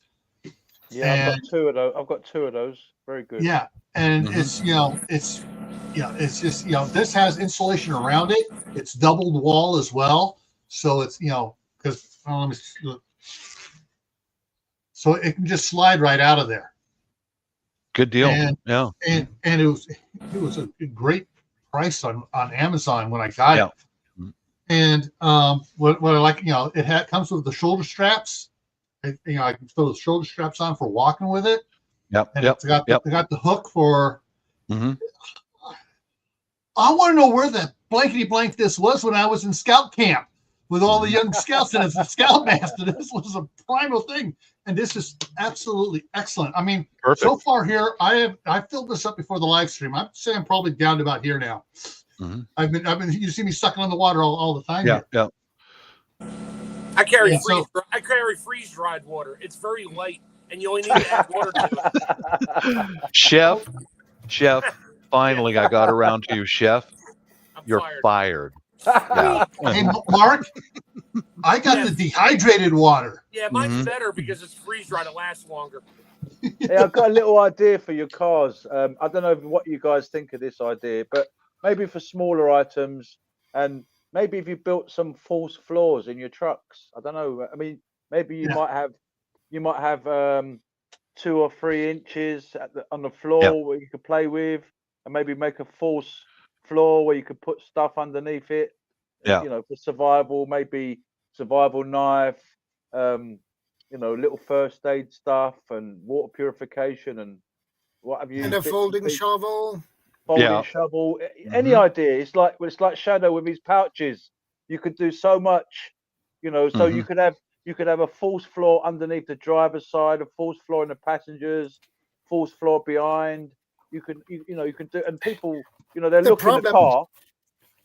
You can't get those anymore. Yeah. What's that? You Shadow? can't. He's talking about that bandolier. You can't get those anymore. Yeah. Right. Yeah, no. Well, they're very nice. I mean, it's heavy duty leather. Yeah, high quality leather. In some surplus stores, you may still be able to find stuff like that. you know, but yeah, they don't. Obviously, if they did make them, they'd be very expensive. But maybe. Oh yeah. All right, hang on. Let me get this Here up is something I'll show on my webcam here. Snap lights. I have several of these in each one of our get home bags. I don't know if you can see. Oh yeah. Yeah, I've got loads of them. Yeah. Yeah, those. Yeah, glow sticks. Yep. Yeah. I have those in all of our cars. Yeah. Yeah, I have a package of those. Very good, very good. Those are really, really very handy. Same with that little hand warmers, the snap hand warmers to keep your hands from freezing. You know. Actually, I had 2 of them. Very good. And if you're really bored and really creative, you cut those things open. You pour the fluid into a squirt gun, and then you break the vial and pour that into the squirt gun. It's like shooting laser beams. It's at night. It's really fun. Oh, that's cool. This isn't showing. Let me go back to the other one. So I've typed in for cargo drawers for my Nissan Murano. Okay. And this one here is look at that. I mean, if you're looking in at it, so with the hatch down, all you're going to see is the upper portion. I'm going to see if I can open that in a separate link here. But some of these others here are, they give you a space there. And my wife and I have talked about it, but we really haven't done anything with it yet. I mean, and that would be, it has a lock on it. We've talked about this. We've hemmed and hawed about it, but we just haven't, pulled the trigger and bought one for each of our vehicles. And so these things are really that's cool. Yeah, I didn't even know those existed. And man, now I just learned something today. Get car and this is one of the more inexpensive ones, based almost $300, but it has a locking drawer on it. And then what you can't see here is over in the back on the side there, that side piece opens up. So it just you have a drop down tuck hole on the side back there. Right. And the other one here is a little bit bigger. You got 2 drawers, and each of them each of them pull out separately. So there are options out there. Any car prowlers, they carry their own flashlights. I've seen them, and they'll shine a flashlight inside your car to see if there's anything worth stealing, and they can't see nothing in there, and they'll just move on. Yeah. If you don't leave nothing in the car, even things like small change, they'll smash your window just to get a couple of bucks. My son drove his car to work, usually drives it down to the Amtrak station in Martinez, takes Amtrak into the Oakland Embarcadero where the office building he works at. He on a Friday, he drove his car in because he was going to head up to his girlfriend up at Angels Camp. Straight from there, nothing in the car, nothing. And they broke the rear passenger window to get in to look around. And they could see daytime there was nothing in the car. Yeah. I one of my neighbors where we used to live lost a window for a freaking phone recharging cord. They smashed a window just to get that. That's why our cars have nothing in them. Nothing. They look like they've got nothing, but nothing worse than breaking the window for. In here in the UK, you get people putting up little signs in their car saying nothing of value. Move on. Not worth breaking into. Yeah. Nothing of value but a couple vials of anthrax. Be my guest. Yeah. Oh, come on, Gil. That's fast. Be cruel. How about some bubonic plague? Make them burst out with oils before they fucking die. The sons of bitches. Or even better, radioactive. Sorry. Yeah. The car. Sorry, guys, but this car is radioactive contaminated. So just put the quarantine stickers on there saying COVID. Hey guys, we better be careful what we're saying. You don't want to knock on the door by the police. This is all humor. It's humor. Funny. It's do not take serious. We do not recommend you do this. We're just laughing. No one got hurt during the making of this chat. No one got hurt during the making of this chat. No, nothing serious here. Nothing serious. However, on the serious side of it, when I was still working before I retired, I worked at the federal building in Oakland, and even though it's a got a badge to get into the parking lot. There's still people walk in and out because people go down, they walk out to go to the restaurant across the street, whatever. So, so there's pedestrian traffic that walks in that are not restricted. My car looked like it belonged to a homeless person inside. I had wrappers all over it, all the crap in there. But under that, I had my go bag. But it was all camouflaged by crap. And my car never got broken into. Some of the other guys' cars got broken into. But mine, they look at mine, they go, ew. Yeah. Oh, we call them sleeper cars. You got cars that are can drive faster than Ferraris, but they look like crap. So, maybe have a sleeper bug out vehicle that looks like crap, but actually it goes like the clappers. Hang on. Hey, I'm gonna bail here. I got to run up the road here. I totally forgot something I'd rather not talk about. Oh, there you go. There's a bug out vehicle for you. Yeah. I'll take one of those. It just goes over everything. Yeah. All right. Y'all have a great evening, day. All right, later, Chef. Whatever. Peace Enjoy your out. weekend. What's left of it? If you go live on Sunday night, Bob, I'll be on. Yeah. Okay. Hey, Mark, you want me to send you the link for tonight's live? No, I just got my iPad is also down to 17% and dying quick. I got I just fired up my generator on a propane tank because I forgot gasoline. Yeah. So it's running, it's charging everything right now, and I got to run to the store quick. So I wasn't sure if you wanted me to email you the link for tonight's. Oh no, I got all my YouTube. It'll pop up. I have reminders on everything. So okay. Are you on tonight, Jill? Yes, I'm on it's 3:30 my time, so I go on at 6, so I go on in 2.5 hours on Gray Man Prepping. Oh, it's getting late over here. Yeah. Middle of the night for you. Yeah.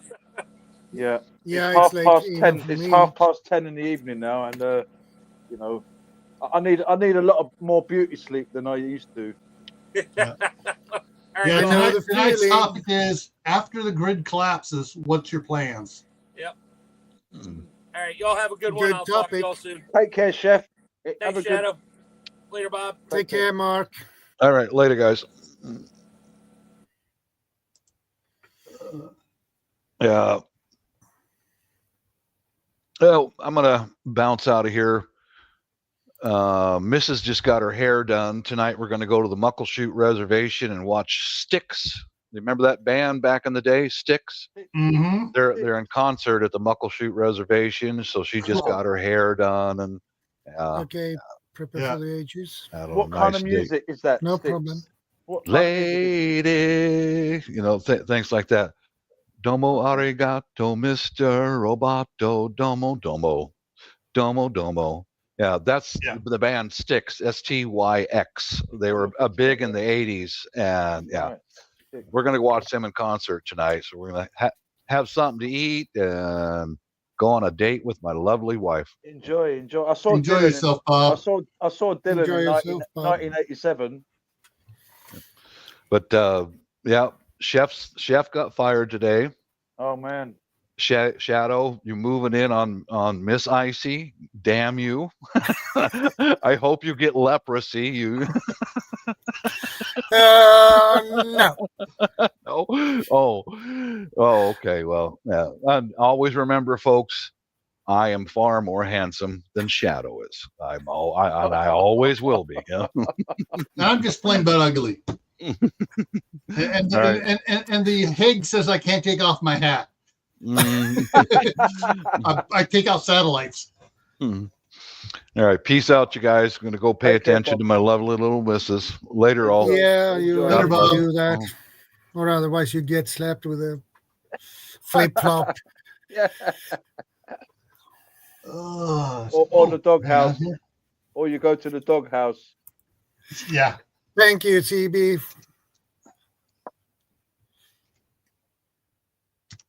Yeah, so I think being calm first and foremost, and even maybe preparing yourself to try and be calm is a good idea, because it's all good us talking about all this stuff now, but when the stuff really gets bad, and it is going to get really bad because there's people out there that are intent on escalating war.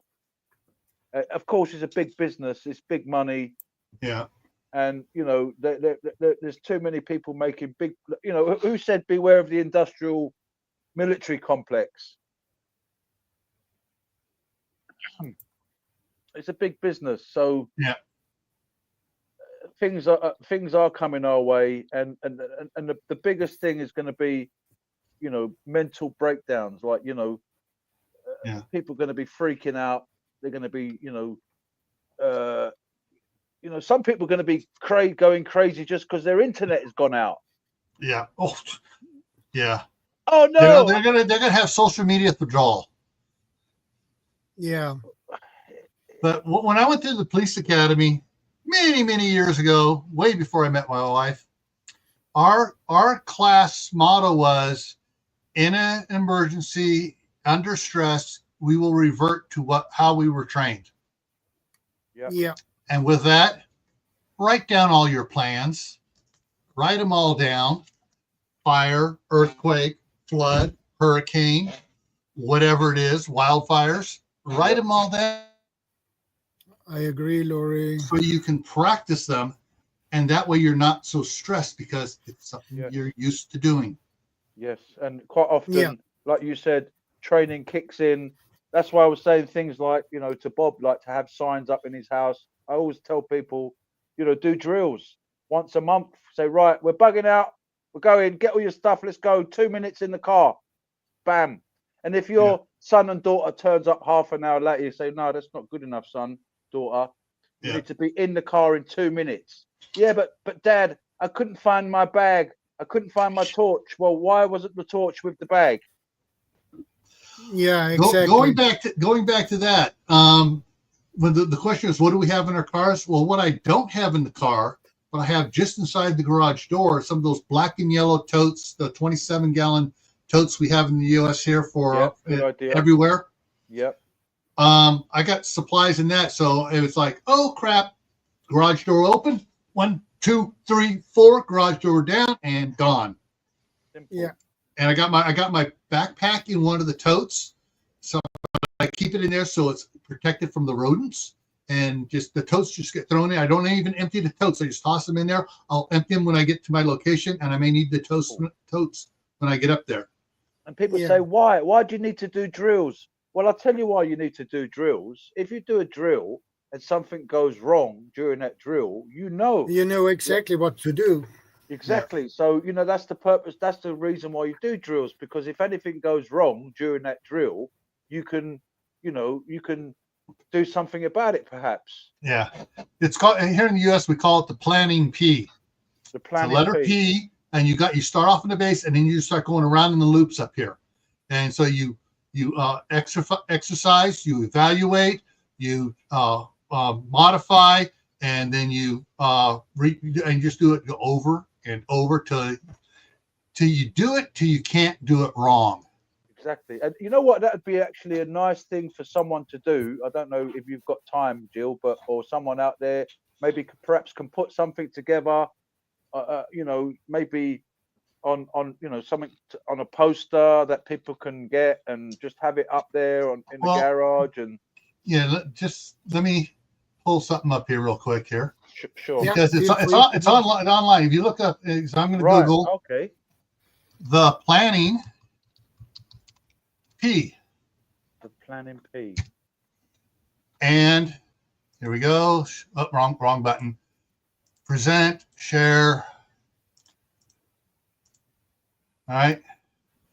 So there it is. And let me go ahead and click on it. The planning P.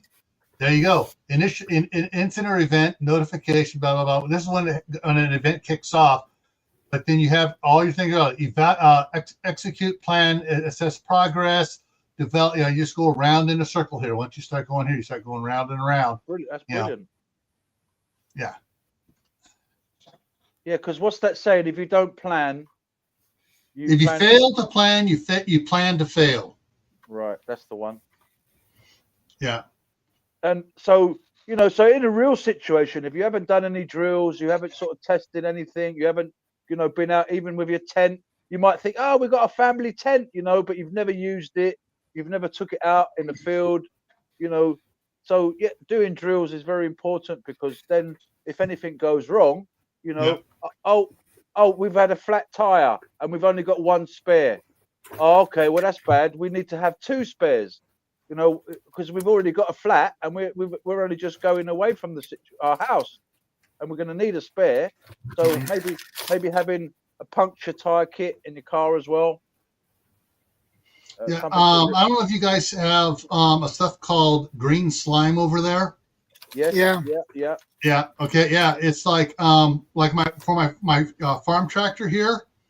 Yeah. I got the big containers, and one went into each tire. And the guys when the tire got gashed on the side by a piece of metal in the dirt that I didn't see, that I didn't know was in there, and it cut the side of it. I had to get a new tire, and they go, don't worry about it. It probably saved you a lot of other flats and stuff, because it's not under the Les Schwab protection plan here. But the most car tire places are used to people doing that, and it takes quite a bit for me to get a flat tire, because every now and then I'll see green dots on the driveway. I'll go up to the tire, and there's where something was in there, but it's sealed up, and so I don't have to worry about it. Yeah, that's good stuff. And speaking of tents, extra tent stakes.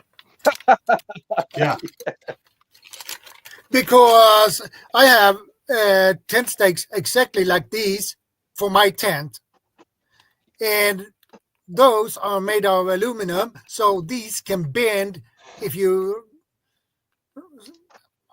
step on them by accident. So they bend. So it's nice to have a couple of those extra, because you never know when you need them. And if you don't need them, you might, if you have a tarp with you, you can use these to put the tarp up. Yeah, always good to have. There we go. Yeah. The being a scout, having been a scoutmaster, assistant scoutmaster, my wife has been a committee chair. We've both been through the Boy Scouts Wood Badge program. Oh, cool. And one of the things we did, I'm trying to find the right one here, heavy duty. Okay. There it is. So I'm going to bring it up here. This is what we went to for all the troops' tents, because it just worked. We had, it just worked so great.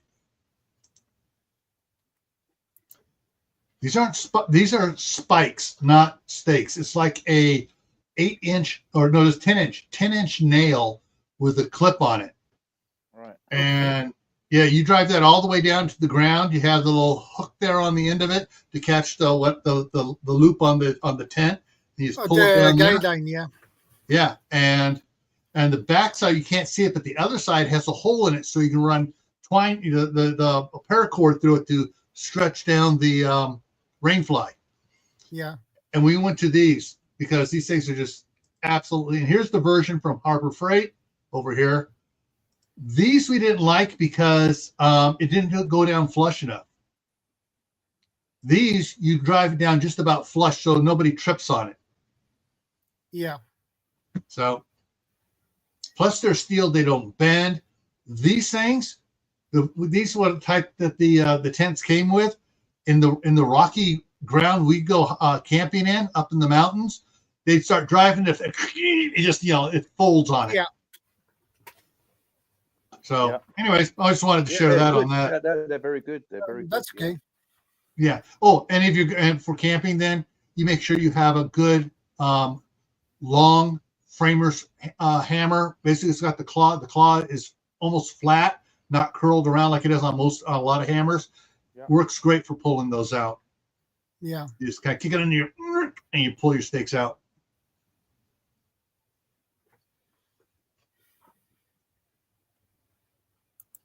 Okay, just CB says that's what I use, the orange ones. Nothing like tripping on tent tie downs. Yeah.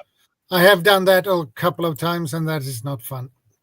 Oh, the other thing, just for you have to, if you have to run the string out farther away from the tent, you can order online glow in the dark paracord. Yep. Good And idea. then you also get the it's like the surveyor's tape, like 1 inch wide, all the bright fluorescent colors. You can get the green that is glow in the dark. Yeah, good as idea. well. You can also get those cheap little solar lights that you could just sort of stick in the ground, and perhaps you could put one of them next to your tent stakes if you wanted. Yeah. We never did get these. Let me see if I can get this spelled it wrong. There we go. Reflect. I messed up my spelling here. See if it comes up. Okay. Share entire screen. That. Oh, there we go. So, like the green stuff here is fluorescent with strands of glow in the dark in it.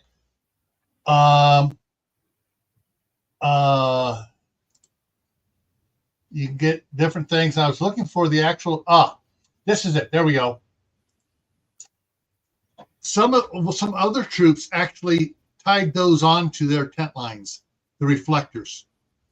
Yeah. Little cheap. They had the total plastic ones.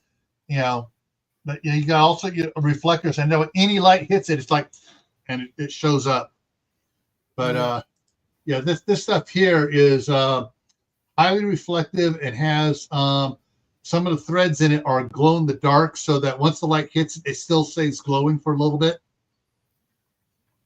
So really cool stuff. Yeah.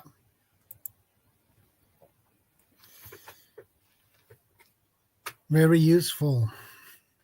Yeah, I just got that Planning P on my laptop now, so I'll have a look into that. Maybe download some PDFs. Incident action planning process. Yeah. And then it goes on at the bottom to show the P for anybody out there that want to look into that. Incident action planning process. The Planning P, like Jill said. Yeah. There's also a free class on FEMA's independent studies, called FEMA Independent Studies Program on planning, and they do that. And it's one of the classes I required everybody that worked under me to take, at Homeland Security there. So because that was my job, I was the emergency management coordinator. I wrote plans every friggin' day, and we tested them, we reviewed them, and we shared them with other regions. And and we had to change it up, and we had to name the plan. This is Region 1's plan. This is Region 2, because California doesn't have hurricanes, whereas Region 2 over there with Florida, North Carolina, South Carolina, Georgia, they have hurricanes. Yeah. So we developed plans a little bit differently, but we all had the same base plan, and all the other ones were built off the base plan. But you learn, once you get into that, there's a lot of stuff you can learn. They have several. They have the main planning classes, and then they have other planning classes that are free to take from FEMA. And some of the classes have university credits. So if you're going to a university, you check with them, say, will I get credit for doing this online class? And you get extra credits that way for it too. Kill two birds with one stone. Yeah, it's good idea. There's definitely a lot of stuff with the FEMA happening. Definitely, there's all sorts going on. Emergency response, emergency communications, family emergency plan, emergency communications, emergency contact plans. It goes on and on. Emergency crisis management plan, emergency communication plan, emergency disaster plan. Gosh. All right. So I just started typing in the thing here.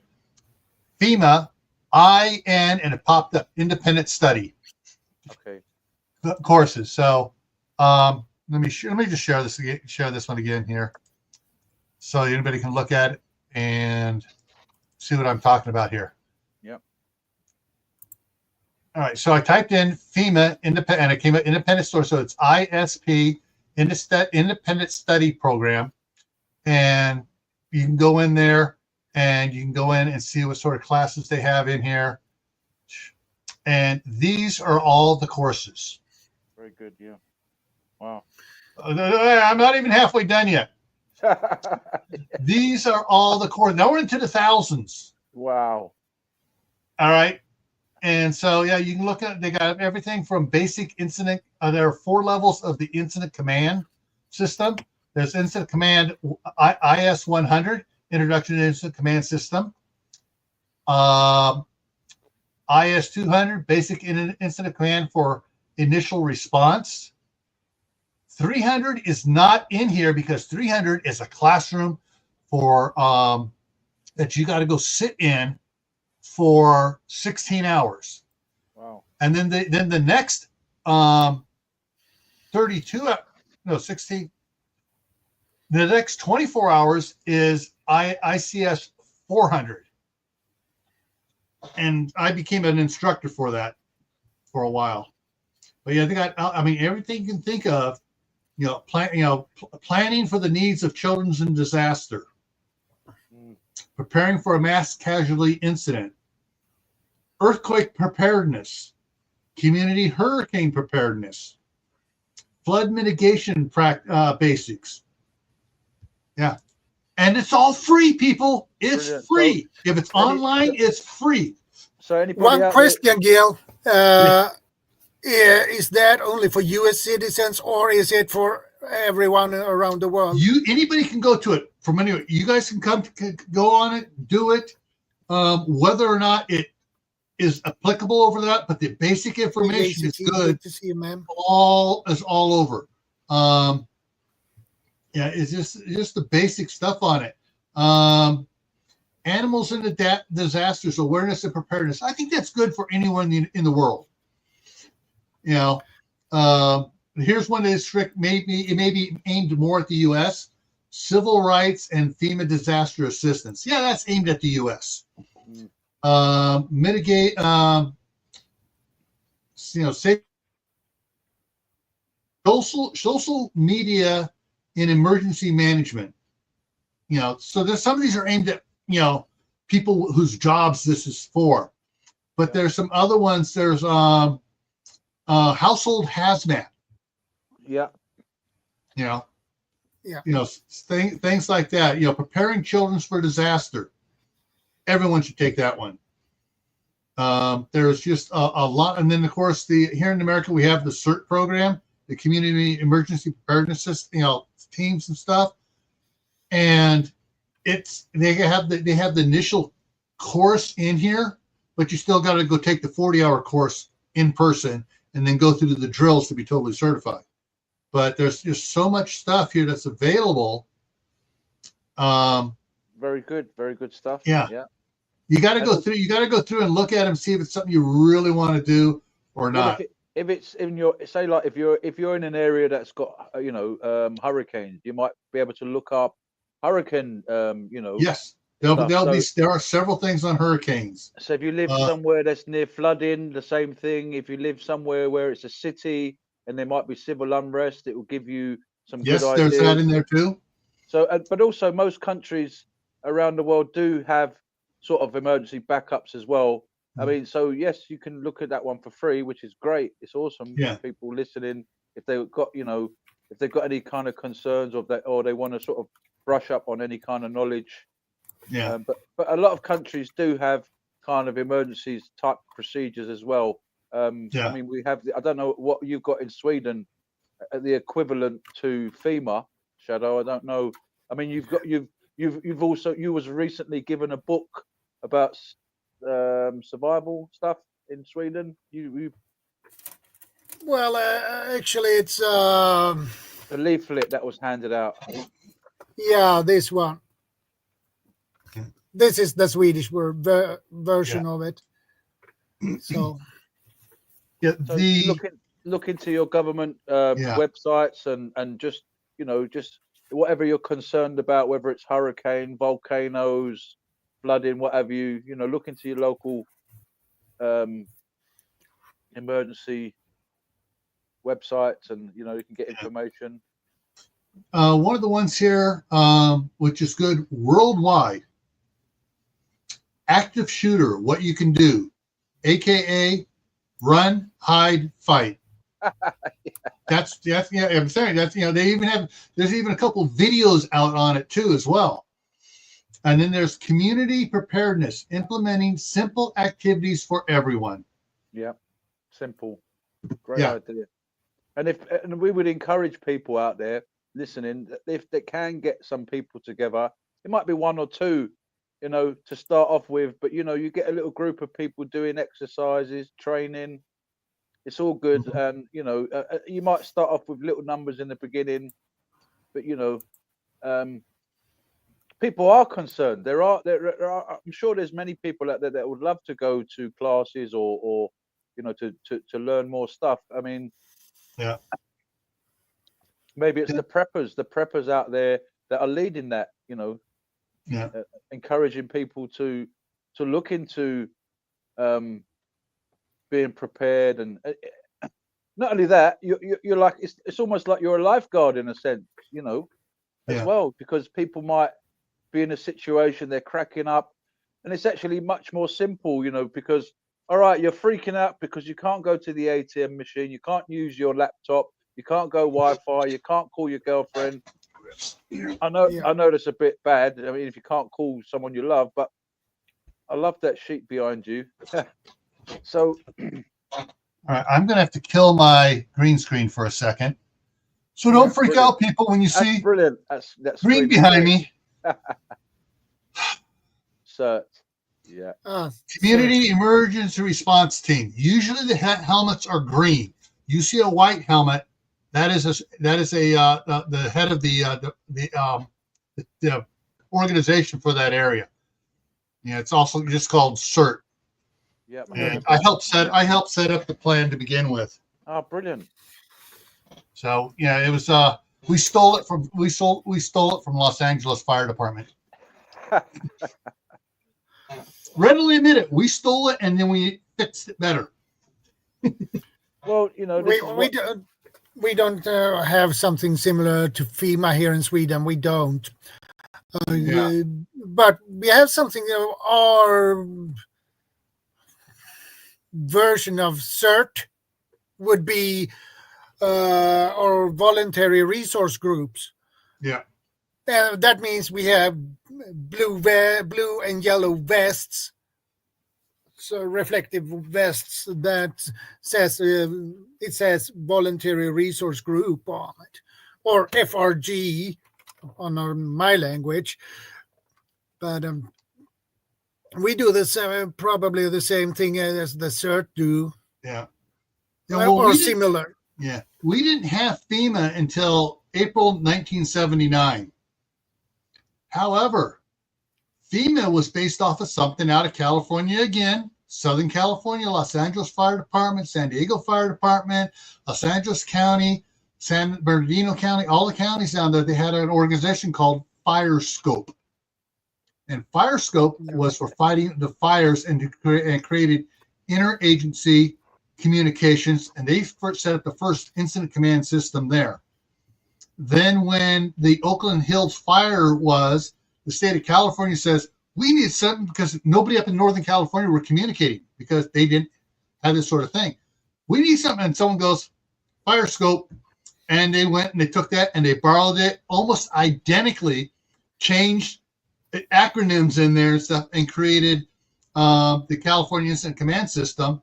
After 9/11, FEMA went and said, okay, we had problems here with at the Pentagon. Nobody could communicate. Nobody knew who was in charge. Everybody was trying to be in charge. And Sacramento went, we got something for you. We already did that. We lived through it. Here you go. And they took it. And actually, there are whole chapters verbatim are exactly word for word the same as California's. They just changed it from Cal EMA to FEMA. Yeah. And so I can show you the vest I have. Yeah, and that's one of the things too. Why reinvent the wheel if somebody's invented it and it works great? Exactly. And I guarantee you, any good response agency says, "Sure, we'll send a couple representatives to help you work out the bugs and adapt it to you." That's what California. They sent some people back to Washington to help square it all out. Yeah, it's interesting. Setting up. Maybe you can set something up in Sweden, Shadow. Okay, this is our voluntary resource group, and it says that I am a leader. Yeah, there you go. So this is how our vests looks like. Buried. So when we get called out, we put these on. So there is another one that is over me, basically another rank, but they do the most paperwork and administrative admin. Now I can't even pronounce it either. Administration. Yeah. But me as a leader, I am on the field. Yeah. So I delegate the job to those I have under me. Yeah. I want to share something here, just for laughs and giggles.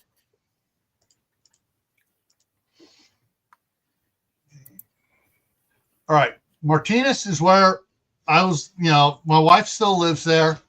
I help, because I helped set up the national, I got involved in it, and the chief of police goes, "We want you." "Oh, you did it. You know all about it. You're in charge."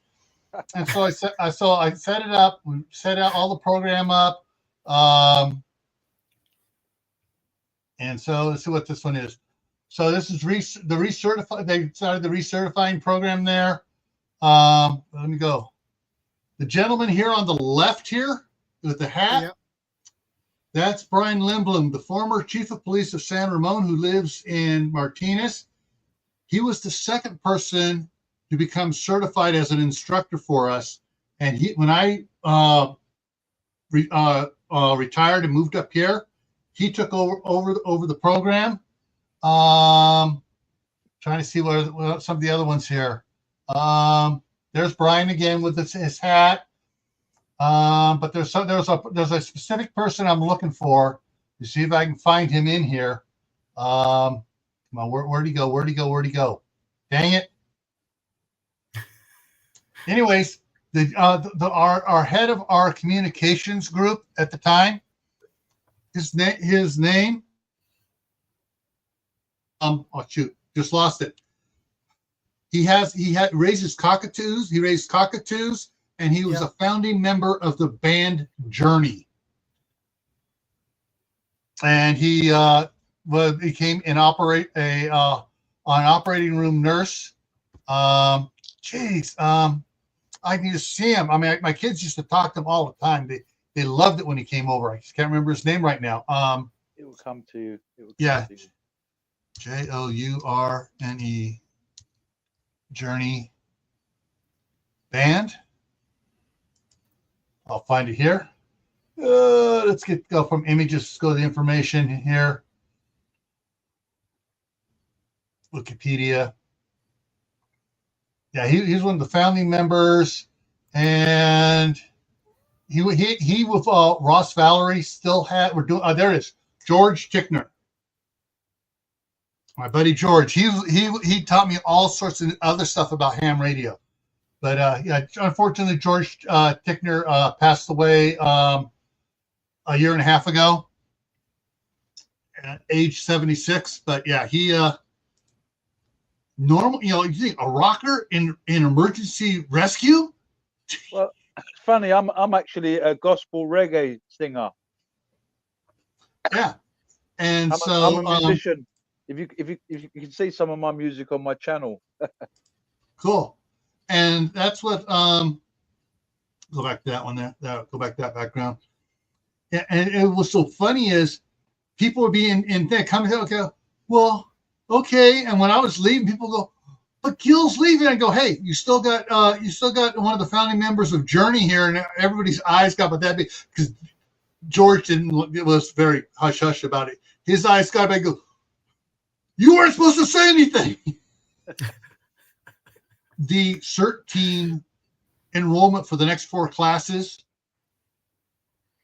doubled when people found out that George Tickner, founding member of Journey, was voluntarily helping the city of Martinez.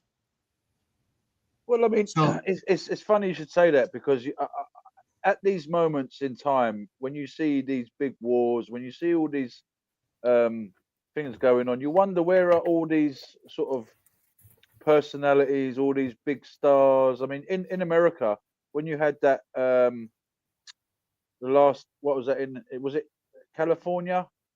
No, when was it a hurricane that hit in that area? St. Helens, was it called? All right. Katrina? The last one just hit that Hurricane Helene or so whatever. Anyways, hit yes, South Carolina, North Carolina, Southwest Tennessee, and yeah, that area. And like some people were saying, you know, this never come this far before. And then there's other people going on about the lithium mining that's going on, and that was actually, they wanted to do the lithium mining before, but there was big going to and fro with the community. They didn't want it, and then this hurricane hit, and it never came that far. And it's interesting, it's actually hit the area. But what I was going to say about musicians, and you know, a lot of people are quiet. A lot of top people are very quiet. You know, they could actually get, like you said, they motivated people to become volunteers and stuff like that. Yeah. But maybe because it's still considers like, you know, maybe conspiracy theories or preppers and nut jobs, that they won't get in touch. They won't get involved with it. Well, there were some country western singers, you know, doing fundraisers, you know, sending money in to help and everything else like that. So yes. There was that going on with the country western, which isn't as big as rock and roll, but I prefer western music, anyways. So there were those, some of them doing it and stuff. Right. And when some construction companies from other states went down in there to help fix things, that's when the musicians behind the scenes I found out were ponying up to the construction. A construction company was just going to do it, and they say, "Here's $100,000 to help out. Here's $200,000. No, don't need to make a big deal about it. We're just giving you the money so your guys can stay down there longer and work longer." Yeah, because I heard, you know, you hear stuff like the theme of people were turning people back, taking their supplies. Yeah, a lot of those ones that were being ordered to do that, all those that were doing the ordering have been fired. Wow. On January 22nd. Wow. Boy. Yeah, 2 days after he took office, a lot of them got fired because there was too much documentation of it. Yeah, and of course that was all Republican area, so the Democrats were ordering them to, if they have a Trump sign out front, don't even go to their house. That's crazy. Yeah, and all those people, they've been documented. They've been getting fired left and right, and some of them, to save their benefits, resigned before they could get fired. Well, you know what going on? People are asking, you know, what's going on here? Then we're bringing in emergency supplies. We're trying to help people, and you know, yeah, that was a political nightmare going on there. Wow. And it's not conspiracy. It's been well documented. Yeah. And is there any connections between the mining companies as well? That's the thing. The mining companies were paying them to to dump extra cloud seeding up in that area beforehand. Like they knew that was going to cause that. They like that could change a hurricane's path that much. Well, funny you should say that, because I watched a video by a guy claiming that there's actually weather machines that were bringing in that hurricane to that area. Yeah. That they had these lights flickering. He had this video playing. Yeah. And you see the hurricane on the right side of the screen, and on the left of it, there was these big lights flashing, and people were asking, "What's that?" And I think the official story was that they were ladybirds. You've got these ladybirds that got light coming off them, or these particular insects. I don't know what they were, but and they were saying, "Oh, there were so many of those insects, and that's what was lighting up on the screen." But I don't know if you know anything about that. Is it possible for them to take, to use these HARP machines to bring in? No, the technology we have is still, they're still doing cloud seeding, using the jet stream, doing the jetliners that do stuff and everything, and they're having minor success in doing rain. Right. To move a hurricane is way beyond our technology, and the power use that you would need to generate for machines big enough to do that. Well, it's not. I don't. It's Is it possible that there's technology out there that we have got no idea about? That we'd go, no, it can't be possible. But is it possible that there is technology out there that can do a lot more than we think? There is technology that can do more than the general public can think, and I got to be careful here because I'm treading on my non-disclosure. So there is stuff out there that does more than what is generally known. What that is, I'm not going to say. It's funny when you mention HARP. A lot of people sort of go funny. Yeah, especially military people.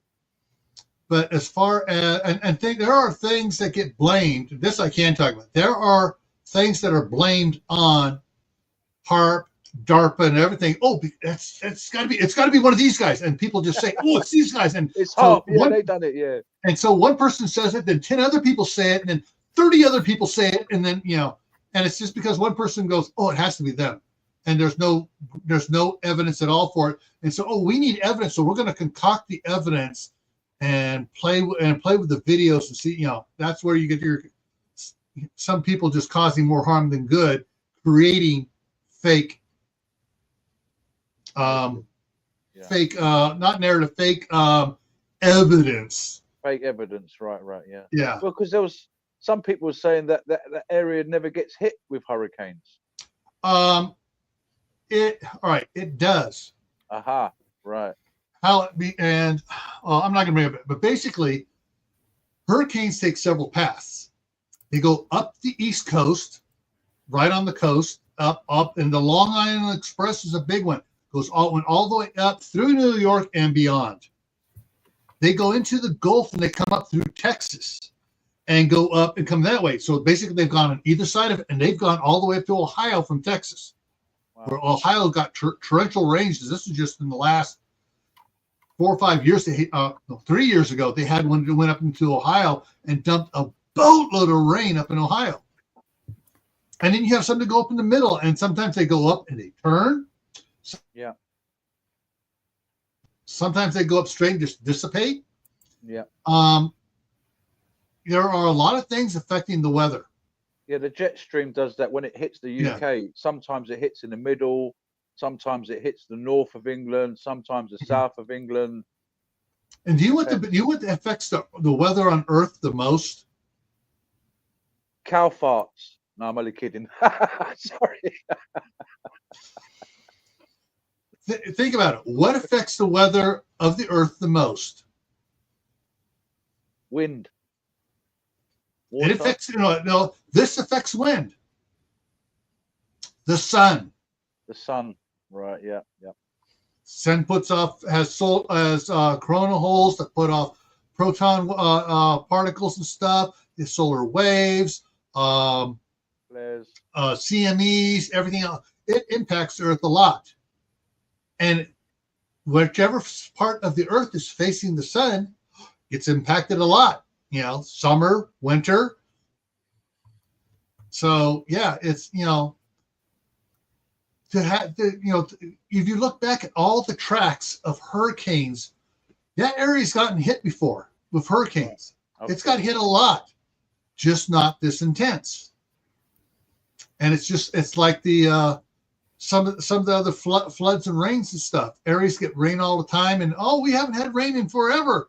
And all of a sudden they get the big, like we were talking earlier, the big rainstorms, and also you got this flash floods coming down the canyons, taking out all the houses and everything else.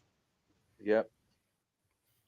Yeah. So I mean, and there are a lot more activities happening now. Like there are more frequently happening, more earthquakes are happening, and more sort of things are happening. Earthquakes are on a downplay right now. What's on the upplay? What's on the upplay? It's not the zombie apocalypse. It's the ignorance apocalypse. Oh my God. That. Well, I think Tony Blair started that. When he started. I've been tracking. 2006, 2005. That's when I started tracking all the earthquakes worldwide over 6.0 or greater. And so I got my spreadsheets for every year, and and when anything over 7.0 gets highlighted in yellow, anything over 8 gets highlighted in red. And right now, our hang on, let me bring up this year's. I can't share it because on my computer, which is still governed by non-disclosure stuff on there, because I still get calls and stuff. So so far this year, we're into March. All right, worldwide over 6.0, there have been 13 earthquakes this year. That's it. Wow. There have been 2 that are over 7.0, none over 8. Let me see if I can find where my folder is on this here.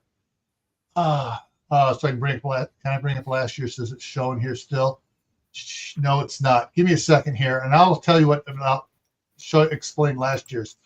Sure. Okay, that should be under.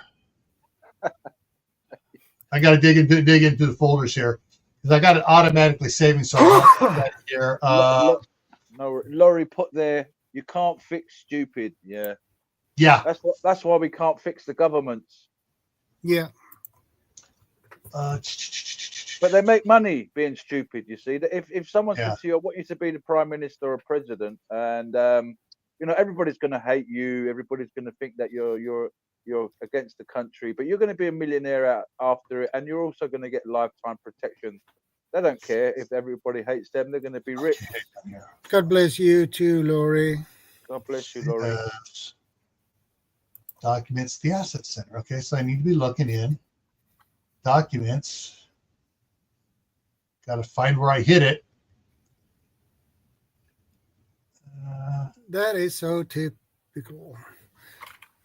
You hide something on the computer and then you can find it. I didn't actually hide it. Just when I built, because I had it on this computer before I started doing YouTube, and should be under documents, and there it is. Dummy. For some reason, it was doing it.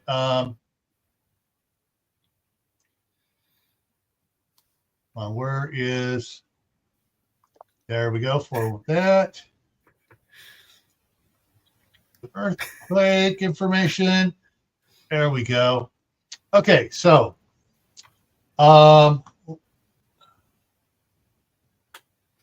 okay, 2024. So for the first put this up here. I don't need that. All right. So by this time last year, I got okay. So we had two 7.0 or graders by this time last year, but last year we had 6 more earthquakes than we do this year.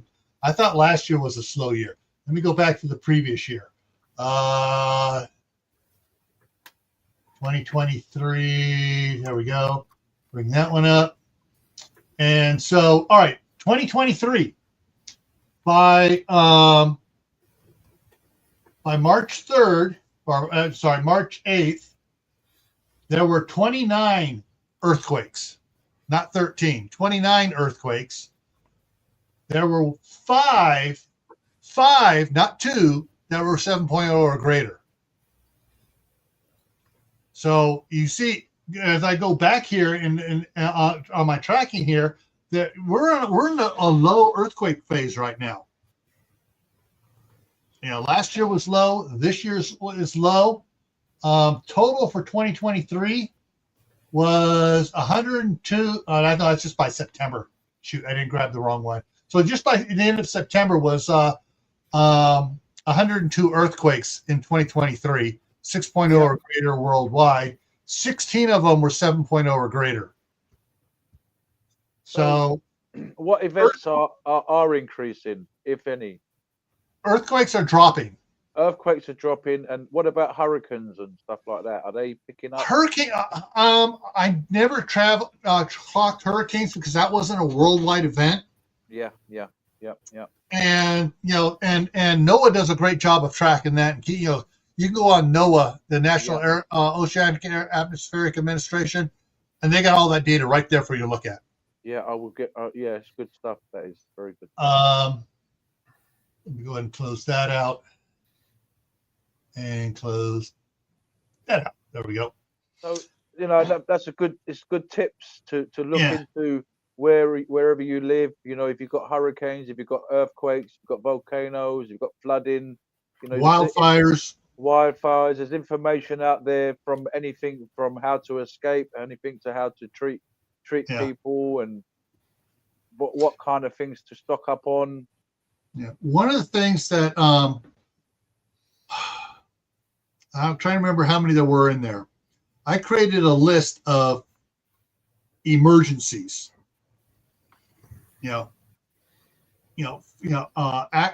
Simple accidents, falling and hurting, breaking your leg, you're out of work. That's an emergency you need to prepare for. Being in a car accident, that's a different type of emergency you need to be prepared for. Heart attacks, wildfires, urban fires, house fires, just so there's, and basically I had a whole page of small print just going all the different type ones. And being the comedic doofus I am, the last one I put in was zombie apocalypse. Then guess what happens? We got all these zombies out there with cell phones going, oh. So yes, we're having a zombie apocalypse. It's caused by social media. Yeah. Well, I think the zombie's already here. Yeah. Well, I like Lori's saying, you can't fix stupid. Yeah. Ron White nailed that one as his catchphrase. But yeah, there are so many different ones, and you can check in your area, the local newspaper might be able to help you. County Office of like here in the United States, we have the County Office of Emergency Services. They can tell you what has happened in the history over the last 20, 30, 40 years or whatever. Just because it hasn't happened in your lifetime doesn't mean it hasn't been bad in the past. Mother Nature is like an EKG. Ding, ding, ding, ding, ding, ding, ding, ding, ding, ding, ding, ding. Mother Nature gets upset and things start happening. And there are cycles that we're just beginning to understand. And anybody that follows what used to be suspicious observers now is space weather. spaceweather.com with Ben Davidson or Ben Davis, and he shows the cycles of the solar cycles, every 11-year solar cycles. All right, we know there's 11 years now. And then out of those, there's ones that are every so often there's one that's bigger. They plotted those. There are glacial cycles. There are magnetic flips. We know the polars flip because they found rocks that, this rock here, this is pointing this way, but this one formed that this one here is pointing that way, but the rocks haven't moved in the earth. So as they were formed, there's, the magnetic poles flip, and we're in one of those starting up. Yeah. And then they have what's called the every 6,000 year cycle of major disasters. I mean, major stuff. Quote, extinction level events almost. Do you know anything about planet Nibiru? Nibiru? Not until I can build my own Death Star to move me around the galaxy. And there's people out there that reckon there's this planet that moves around every, I think, 3,600 years or. Yeah, moves out of the Kuiper Belt and comes in a little closer and goes back outside the Kuiper Belt. Yeah. Is that a planet? Is that a dead dwarf? Yeah. Sitchin, that guy Sitchin, who I believe is a fraud. Yeah. I think he's just a Freemason, and he reckons that he translated the this writing, Sumerian text and stuff like that, and said, there's these Anunnaki, and they're gonna they created us nonsense. But yeah, Laurie. I think I'll have a better chance of developing transwarp drive for an RV first. Yeah, if you have some success with that, you should have the Nobel Prize. Yeah, this is like, and everybody did. I'm not seeing any comments yet on it. The RV with transwarp drive was from the movie Spaceballs.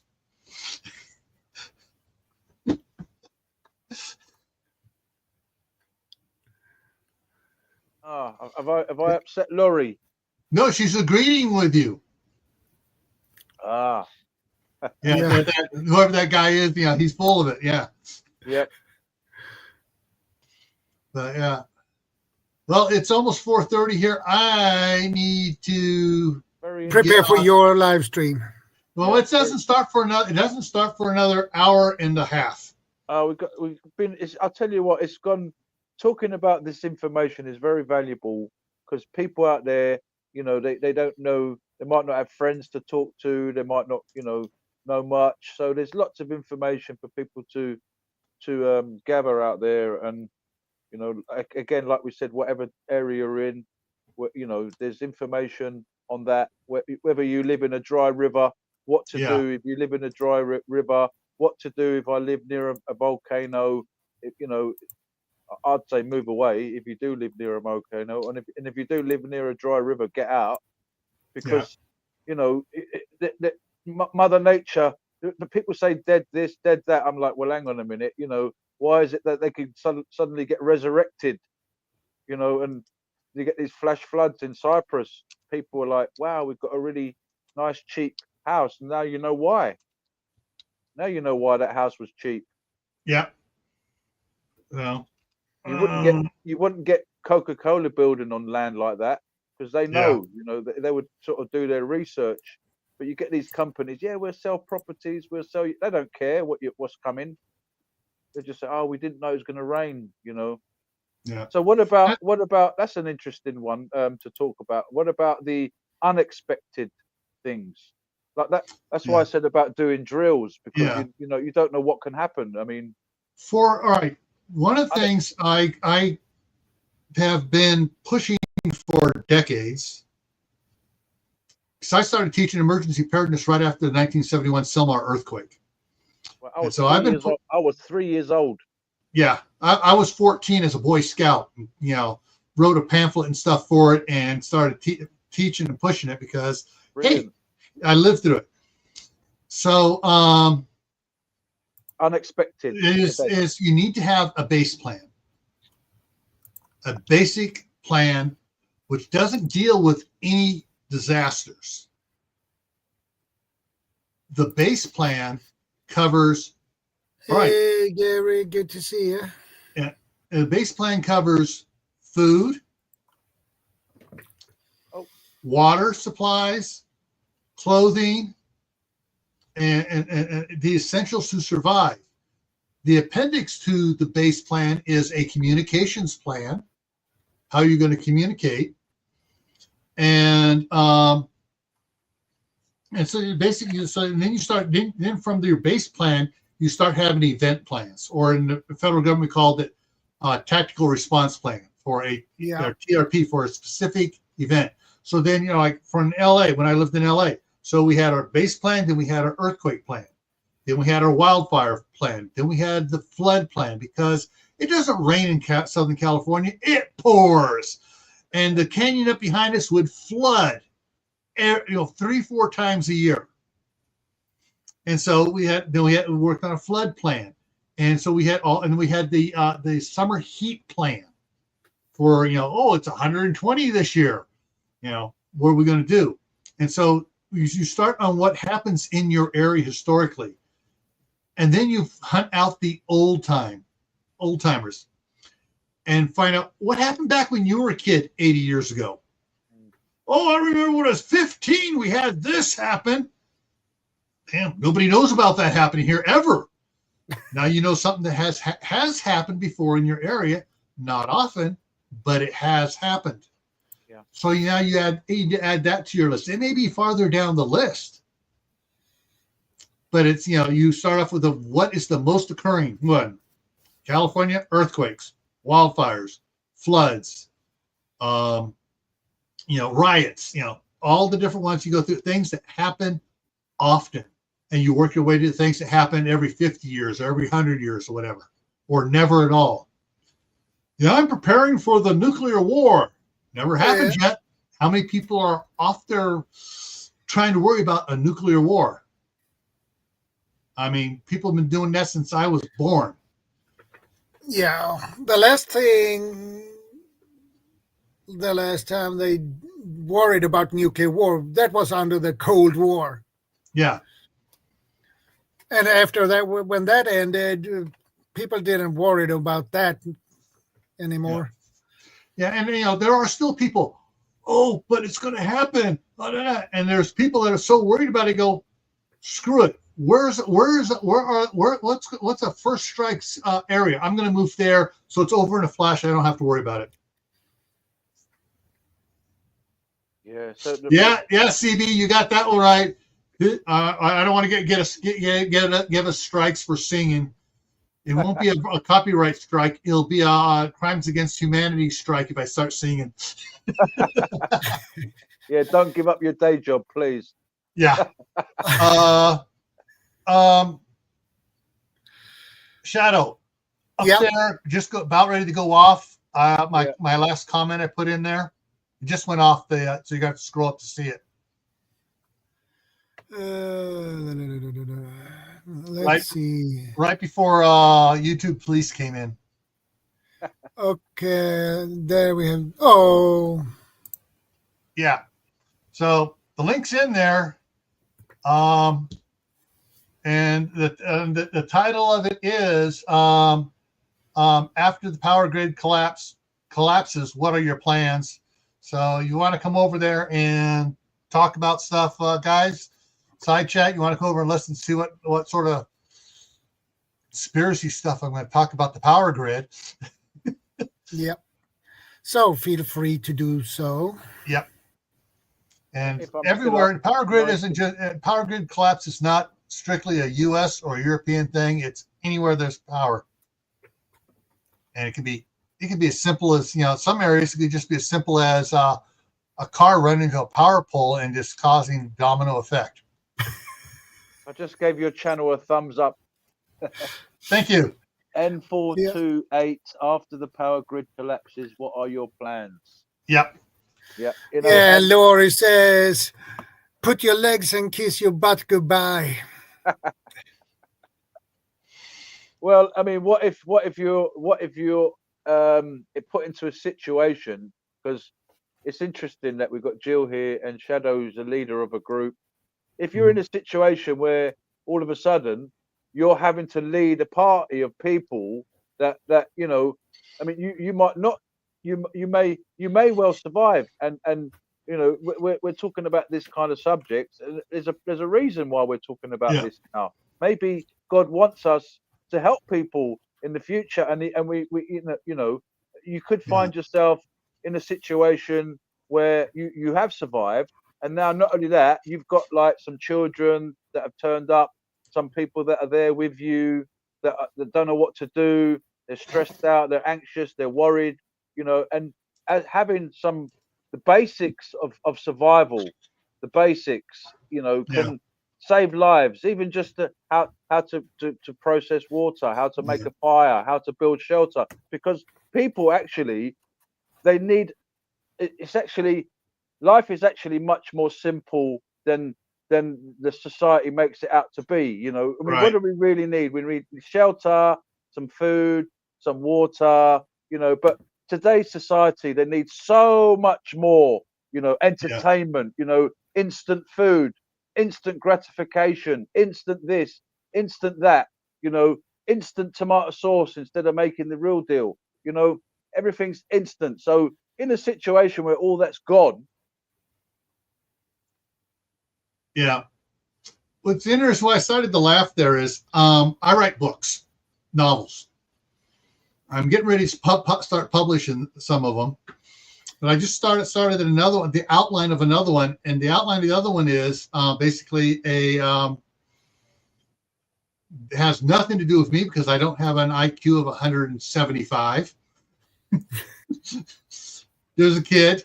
He's, you know, graduates high school when he's 15. He goes to university and stuff. He's younger than everybody else. He's a genius and stuff. But what happens is I don't want to get dinged for saying what the word is. There is something that is highly transmitted, airborne and waterborne and touchborne, and it is spreading faster than the Sahara wind. And he's on a bus with other college students returning from the east towards the west, and he gets a phone call from his parents saying, "Hey, we've bugged out to the retreat. You need, where are you? Can you get off the bus? And do we need to come for you?" And he the bus is at a stop in Nevada, one of the cities there, for a break. He gets his bag out of the bar. Everyone, the bus driver's trying to stop him. He goes, "Hey, I'm getting out of here." And also one of the girls says, "Oh, this is going on over there in San Francisco. This is going on in LA." And all of a sudden he's got about 12 people trying to follow him, trying to do whatever he says to do, because they those are stuff that's coming from all different directions. "Where are you going? We'll do anything you want to do." And there's one line in there which happened to me in real life when I was a teenager. When I was teaching the class, and the one girl in the class, and I quoted it in the book, I'm using it in the book. She goes, "I'll be your sex slave if you protect me." You will get that happen in real life. You will get people offering to do anything to save their family. They'll do anything for you. And so basically he winds up trying to organize these people. All right, we don't have a bus. We're going to be on foot. Just then, when someone says, "I can rent us, I got enough on my card, I can rent us a U-Haul truck, and we can all climb in there and go." And so things just start going on, and people go, "What do we need? What supplies can we take with us? I can rent another U-Haul." And so in a matter of a couple hours, they rent 3 U-Hauls. They hit Sam's Club, they hit Costco, they hit Walmart, they hit every place they can, and just, he goes, "Forget candy, forget this, forget that. You want beans, rice, flour, Pasta. pasta, canned meat, canned tuna, canned chicken, canned beef. Honey. Honey. Yeah. He went through, and they just and he goes, Anything. and everybody grabbed 2 packages of toilet paper because it's going to take us a while to reinvent toilet paper. Yeah. But that's fantastic because exactly, I do believe many of us will end up in a situation where we're going to be looking after people. I do believe that. I do believe that there are a lot of people being trained up by God, by the Holy Spirit, to get their minds off the system, off the money, letting go now. Yeah. And because people are there's people that commit suicide because they didn't get the grades, they didn't get what society, what they needed to have for society to accept them, and knowing that they're going to receive all that rejection and hate. Oh, you're not a doctor. Oh, you never made it. Oh, you can't get a wife now. Oh, you can't get a mortgage. So they didn't live up to the standards of the society. Yeah, here's another real life event that happened to me a whole bunch of times. Back in the late 20s, like 2005, 6, 7, 8, 9, 10, up to 2015 and stuff. Because I was working with counties and cities besides my job, but as a volunteer with the CERT program, working with all these counties and cities and stuff, getting their CERT programs up together as and I can't tell you how many times the liaison from the police department, the fire department, the county, whatever, for all these different cities and stuff. Well, can I come over to your house? I said, you're welcome to come over to my house when the big disaster happens. Problem is, I'm not going to be there. Same. That's what we say to people. When many people say it to me. But coming back to what we were saying, I do believe that many of us will find ourselves in that situation. What you just explained, people saying, well, you look like where you're going, sort of thing. I mean, in our minds, it's just that we haven't reacted in the same way. We haven't panicked. We've got some kind of plan in our minds and what have you. And, people are going to be desperate for that. They're going to be desperate. And I think the most simplest things is going to help people initially. Forget about power, forget about growing stuff initially. Yes, it's nice to know where edibles are. It's nice to have power, but initially that day, you might just need to just calm someone down. All right, look, just go and collect some firewood. Go and collect some, like you said, get them to do little jobs. Yeah. Then the 19 what was it 78, 77? The movie Earthquake with Charlton Heston and the others and stuff. George, can't think of his name now. George, he did a lot of action. I remember that film. Okay, he's a cop, and he's in the bar. He's getting drunk, and everybody's screaming and panicking. He says, "Shut the! I'm drinking here." And because the cop yelled, they all just shut up. Because he knows that he goes, just shut up. It's over. Or the big part of it's over. Just relax. He's in the bar there. He's all mad because everybody's screaming and yelling and stuff. And he's like, shut up. Okay, guys, that means we need to get a little speech prepared of how to shut people up. Oh, yeah. I can imagine Shadow. Shut up, everybody. And you're quite quiet, really, but in an emergency situation, it's funny, maybe the ones that are sort of not so loud might be the loudest. I don't know. Or not. Maybe not. Sometimes it's just, you gotta, it's going to take to shock people out of their panic. And sometimes sometimes you can do that quietly. Yeah. Other times you got to do it louder, be louder than them. Just, shut up. Or what's the other saying? Come with me if you want to live. Yeah. Come with me if you want to live. It was Arnold Schwarzenegger, or was it someone else? Yeah. But yeah, that something like that. You need to get people to if people are panicking around you. That's one thing to do is try to calm them all down. However, that's a two-edged sword. Suddenly you have 100 people following you, and you can't get to where you want to get to. And so you have to make a thing. All right, do I sneak out the back door and get going, or do I try to calm all these people down? Yeah, that's going to be which one is going to be more dangerous to me? Yeah, because especially that reminds me of from Alien 2. Yeah. Where Ripley said to one of the colonial marines, he was way up in the space, basically. He was so stressed up, and she just stepped forward and said, "Put yourself together, soldier. Relax." Oh, and yes, he the just guy that was going, okay. Yeah, the guy that kept shouting, "What are you going to do now? What are you going to do now?" Yeah. It was Hudson. Yes. So that's one of the things that. Oh, George Kennedy. I finally remember the name. George Kennedy was the actor. But yeah, that's one of the things you got. You have to judge the situation. That's where having situational awareness to what's going on around you before it happens. So when something happens, you're like, okay, I don't trust that guy. I don't froze. And you can say you already know who may be a trouble. You're breaking up sometimes, Gil. Yeah, he froze. He froze. He's freezing. Yeah. Okay, there we go. I lowered the resolution on the camera. Yeah. There are things to do. You got to be aware about with the people around, who you know, who you don't know, who makes the hair on the back of your neck stand up. Because usually you're pretty right. When the hair stands on you about somebody, you're pretty right about them.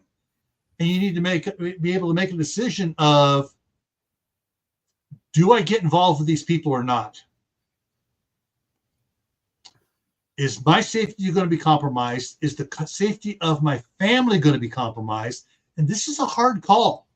Yeah.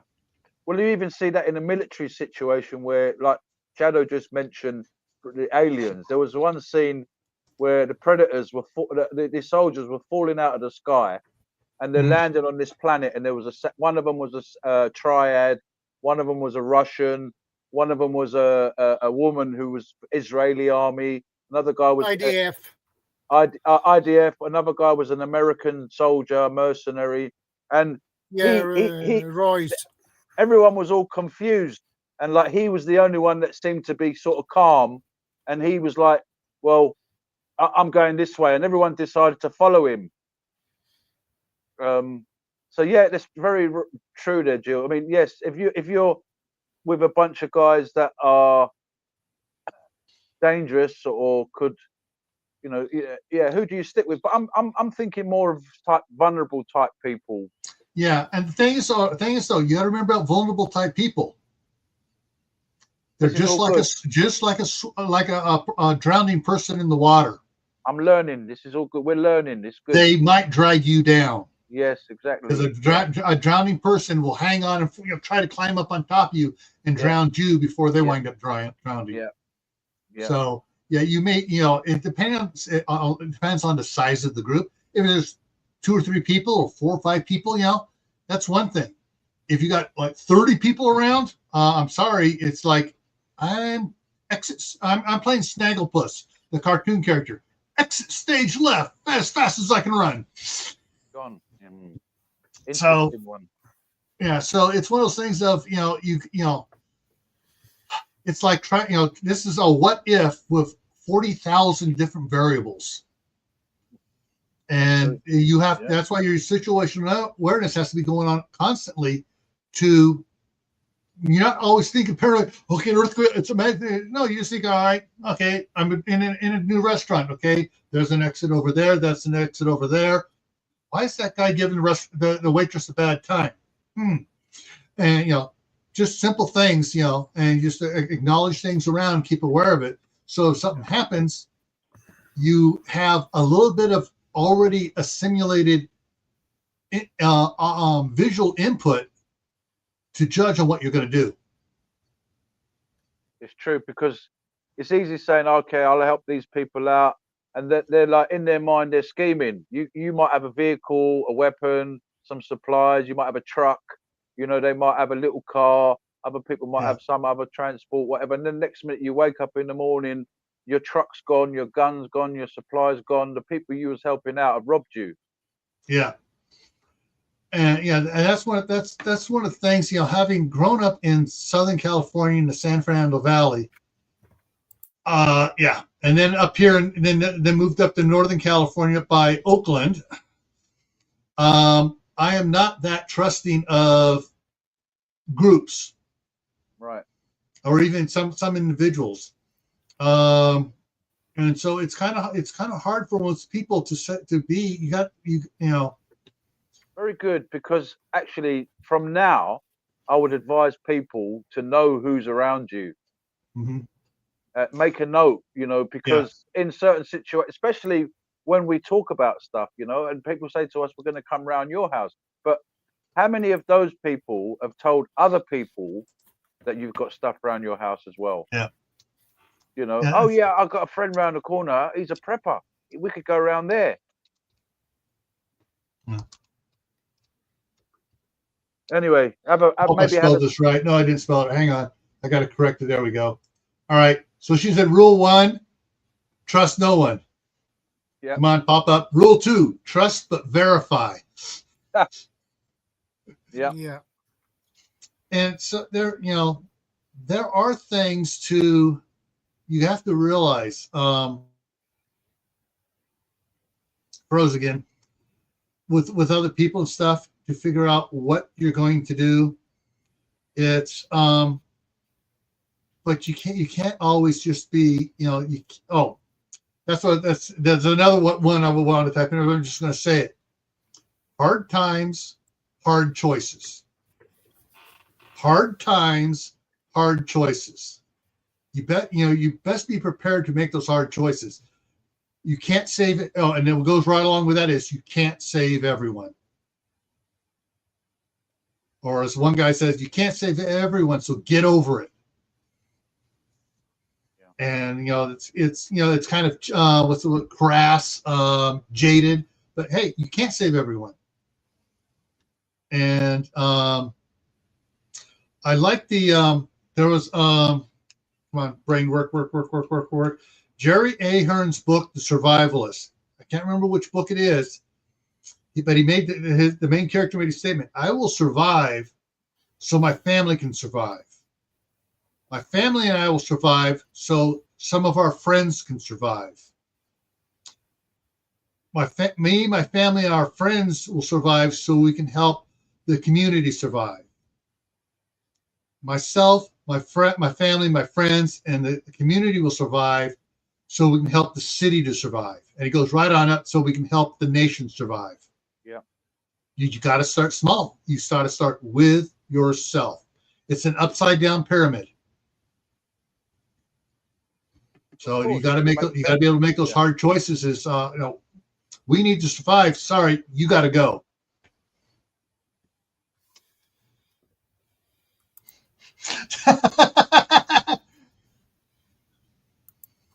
Yeah. Oh. Well, yeah, it's really. I gotta go now. It's almost time. I got an hour and 5 minutes before I kick off my live stream with the countdown. I'm gonna shoot off as well. We're gonna let Swedish get some rest. Yeah, I need to wrap things up now anyway. So, all right. So, all right. See you all later. Take care. See you later, Gil. I'll just hear Sketch Shadow, finish up, and then I'll get off as well at the same time. Yeah. Thank you very much for having us on. You're very welcome. Very, very interesting subject tonight. Very important subject tonight. And thank you again. Yeah. Very you're welcome. Everybody in the chat. Good night. Good night, Shadow.